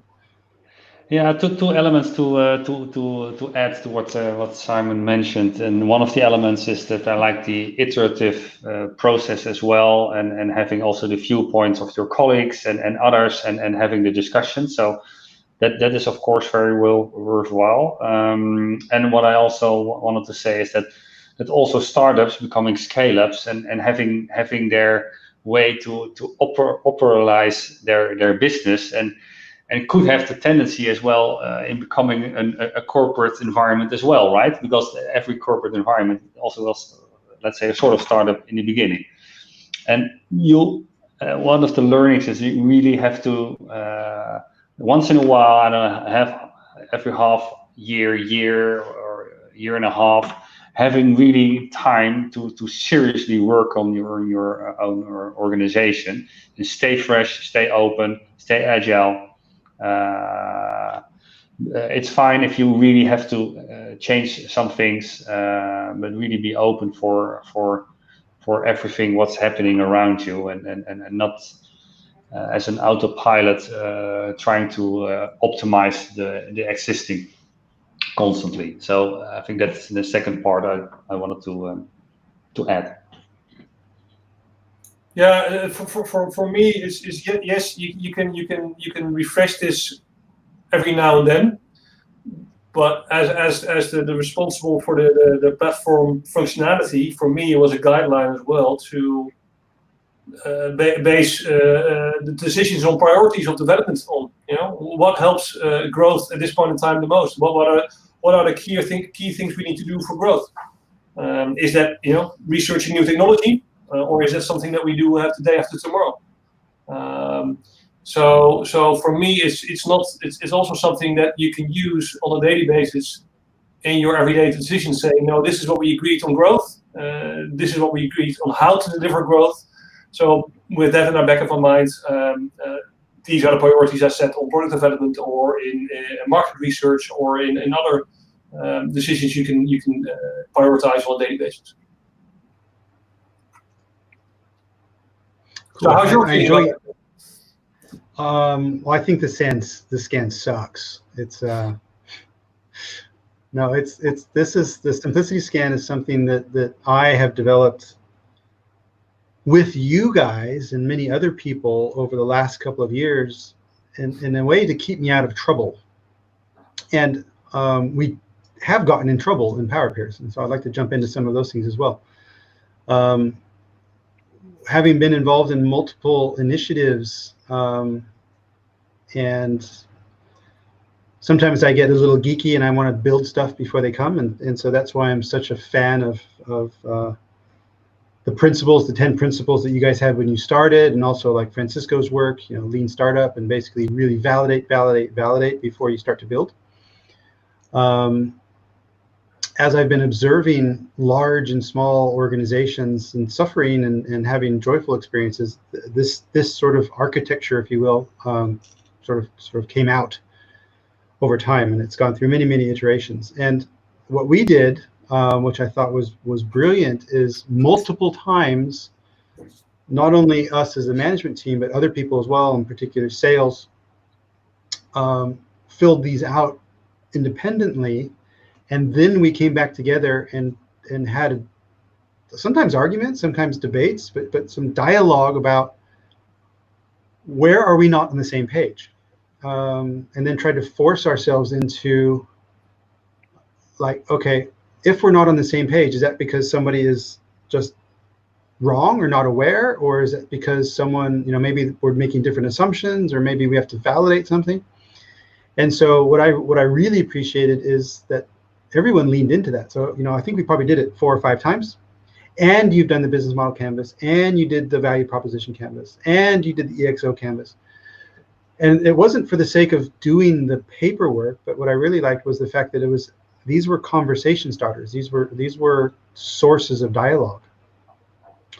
In hindsight, what I wish I would have done more, which we would have done more, and this is a new evolution, is the left side, the purpose, customer, product, experience, and mindset. What I recommend is for startups to really focus on that column, and then actually make a really light pitch deck and go to customers and see if they will actually buy the solution. And that's, I think, is one mistake we made, is a lot of engagement with a lot of customers over years who expressed a lot of interest, and then we built to that, and the product market fit wasn't perfect, once we delivered. And so now there's more iteration and there's more refactoring to do. Okay, that's fine. That's sort of par for the course.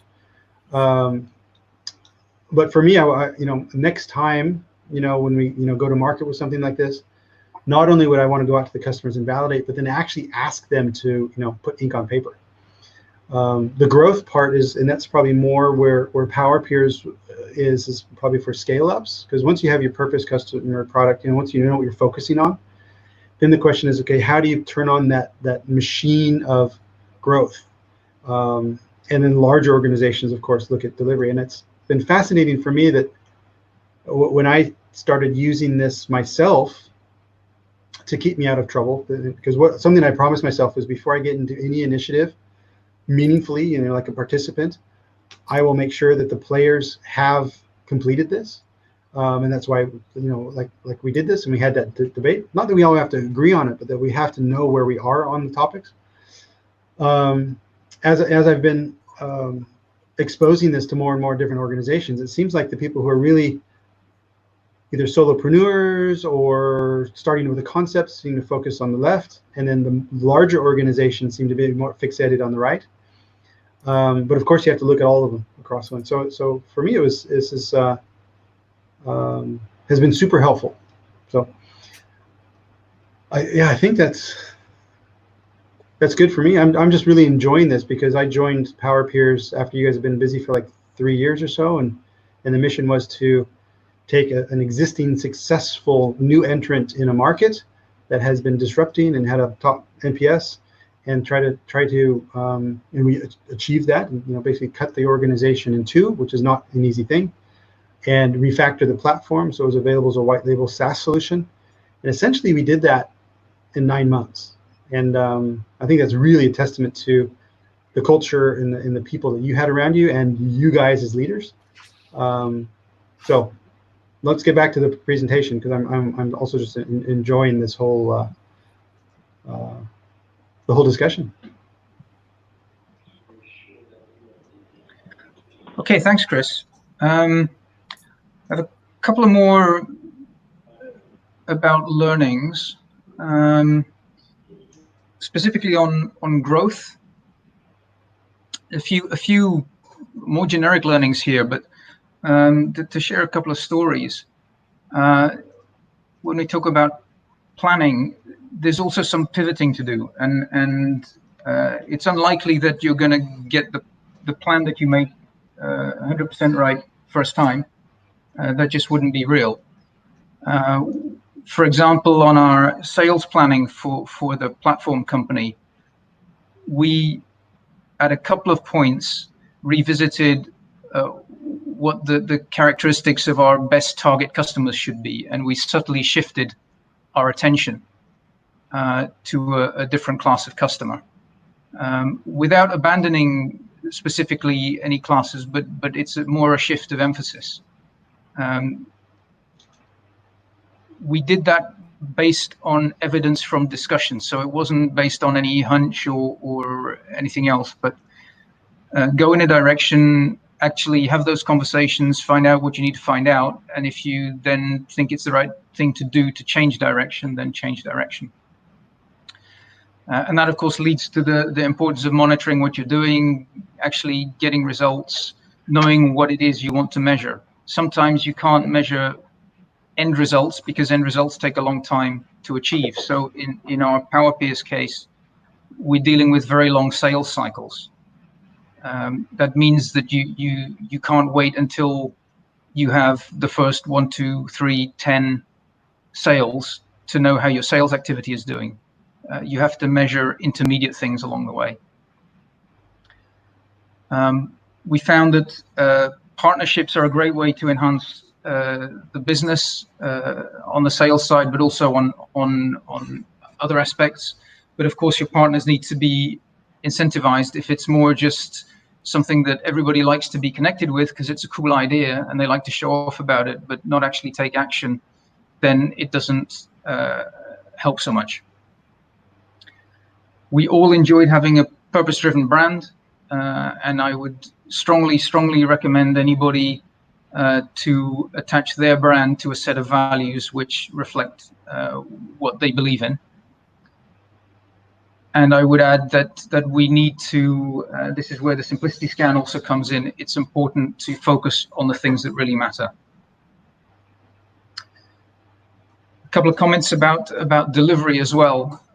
So in the Powerpeers case, we couldn't employ the whole team that we would have liked, but we managed to keep a core team and then build around that quite a flexible support team that we could call on. And that, I think, is a very good model for a startup where budgets are very tight.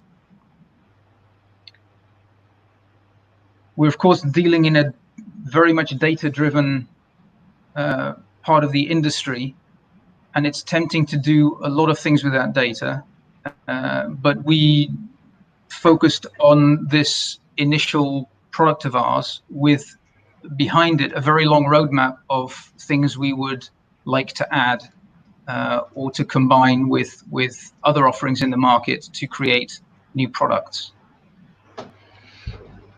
And of course, we made use of as much generic tooling as possible and did everything extremely in an agile way. So no old-fashioned waterfall planning, but very much planning to priorities.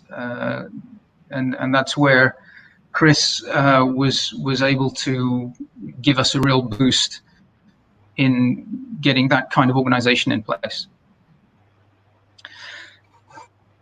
So I'm going to skip to what we'd like to conclude with, which is what's next for our team. We, of course, want to make our learnings available. So I don't know, Michiel, Lars, if one of you wants to take this next part. Yeah. So we've basically made Powerpeers Netherlands such a success that Vattenfall is now embracing this and is going to use this for the greater good of the Vattenfall branded customer base in the Netherlands. So basically, we are in a position to apply all the learnings that we have gained in the last 5.5 years. And actually apply it to interested parties in the energy market that actually want to make a change. And then those parties can be generic retailers that want to move into the energy sphere, or e-mobility providers, or maybe very bold incumbents that actually want to make the step towards change. I think our message is we've been the first ones that have built actually such a large energy sharing community, over 35,000 customers, 60,000 contracts. And we are the first ones actually to encounter typical things to overcome in the markets and how to not have to reinvent the wheel. So we are here really to share that knowledge and to help other people benefit from it. And of course, that really becomes apparent with having the right purpose, which is the green societal energy goals. It really needs to be in your veins if you want to make that step. Because if you have doubts half along the way, then if your purpose is not in that direction, then it doesn't work. And then we really think about not about only the company that needs to deliver such a proposition, but the ecosystem that's actually needed to support it, including all stakeholders, customers, of course, in the first place, but also making sure that we don't have to do everything ourselves. You know, there's so much knowledge and benefits if you can team up with partners to make your proposition really fly. And of course, perhaps to add towards you, Michiel, as a sidestep, what we also saw by being active in the market, you also see that regulators, you also mentioned it earlier, Michiel, are also looking at, hey, this is interesting. How can we use this, or is it a threat or not, or can we really fulfill perhaps a bigger goal? And we also saw that the European Commission also looked at the Powerpeers platform and the expertise that we have gained, and actually did establish a new directive that will be implemented in all member states in Europe as of 2021. Where everyone should be able, every customer, residential and business, should be able to sell, offer, retrieve, trade, share electricity amongst each other, creating energy communities, etc. So that is also part of the stakeholder setup that we always see, is that regulating can also be facilitating that the market is developing, but most of the time you have to start somewhere in order to have a regulator get your attention and would like to change along. But that can be a snowball also looking forward in establishing these kind of ecosystems and changing the market. Yep. So going back, of course, to where we started from, we see these generic global trends making huge shifts in all kinds of market sectors, but are now also slowly coming to the energy market. And we are here to help nudge an increased speed of change a bit more. So if you really want to move in that direction and look at your organization, what does it need to support this direction? You're actually heading into new territories, which can be scary, maybe even risky in your typical risk assessment frameworks. You probably need different ways of working. We firmly believe in really digital first. And if we combine all that knowledge with the trends we've seen, we think we are actually an excellent team to help your value proposition to materialize a bit faster, and also to I think that's maybe for large energy companies important part is there is a point in time that you will have to say goodbye to your old business model, and of course that is a very scary tipping point. But I think if you embrace the tipping point, you probably are in a much better situation than if you are actually waiting and let it happen. Yeah, and perhaps to add to that, thanks, Michiel, is also that it's not only energy retail or energy companies. What I also mentioned in the beginning, you also see the automotive market going to the electricity market. Everything is going to be electrified and digitalized. You see it in white goods. You see it in movement from heating systems via gas or oil or district heating towards electricity. So you see different actors also moving towards the electricity market. Companies that are really focused on storing electricity in basements or in small hydro or batteries from cars. So the energy market is also that ecosystem is also moving forward, and we see that especially the new kind of companies entering the electricity market are really moving faster than a lot of traditional energy companies at this point in time. Yep. So without bothering you with all the details in this slide, I think I'm actually at this point in time much more interested in also if people have questions that we can raise that we can answer about our journey in trying to build this from a corporate point of view and the learnings that we have actually derived from that. I have seen from Hans that he's commented more and more commenting about how disruption can be hard and how this is such a great example. So thank you, Hans, for that. I have a question just to lead the audience a little bit. With the changes of regulation around electricity in Europe, with the changes of digital capabilities, exponential, opportunities, what is the perfect customer to take advantage of a consumer energy sharing marketplace or energy transparency and provenance right now? Because there's other companies that are trying to do it with blockchain, which currently I think is a bit inefficient still. What is the perfect organization that can take this and truly scale it? I'm not sure if there's one perfect customer, but you see groups of customers. I'm really intrigued about the automotive because let's say in essence, electricity is a very dull product, right? But cars are really more sexy. So if this could also help we are speaking with some car manufacturers that say we are launching full electric cars, but we really want to have guaranteed the power from our sources and from the dealers that's selling that car and making the community more tight. So these are typically kind of companies that are entering the market, which we really embrace, because it's making it more tangible and also more personal and also more alive. But it could also be a big oil company, and perhaps that sounds very strange. But if they can make that movement, then the larger change will also follow that route,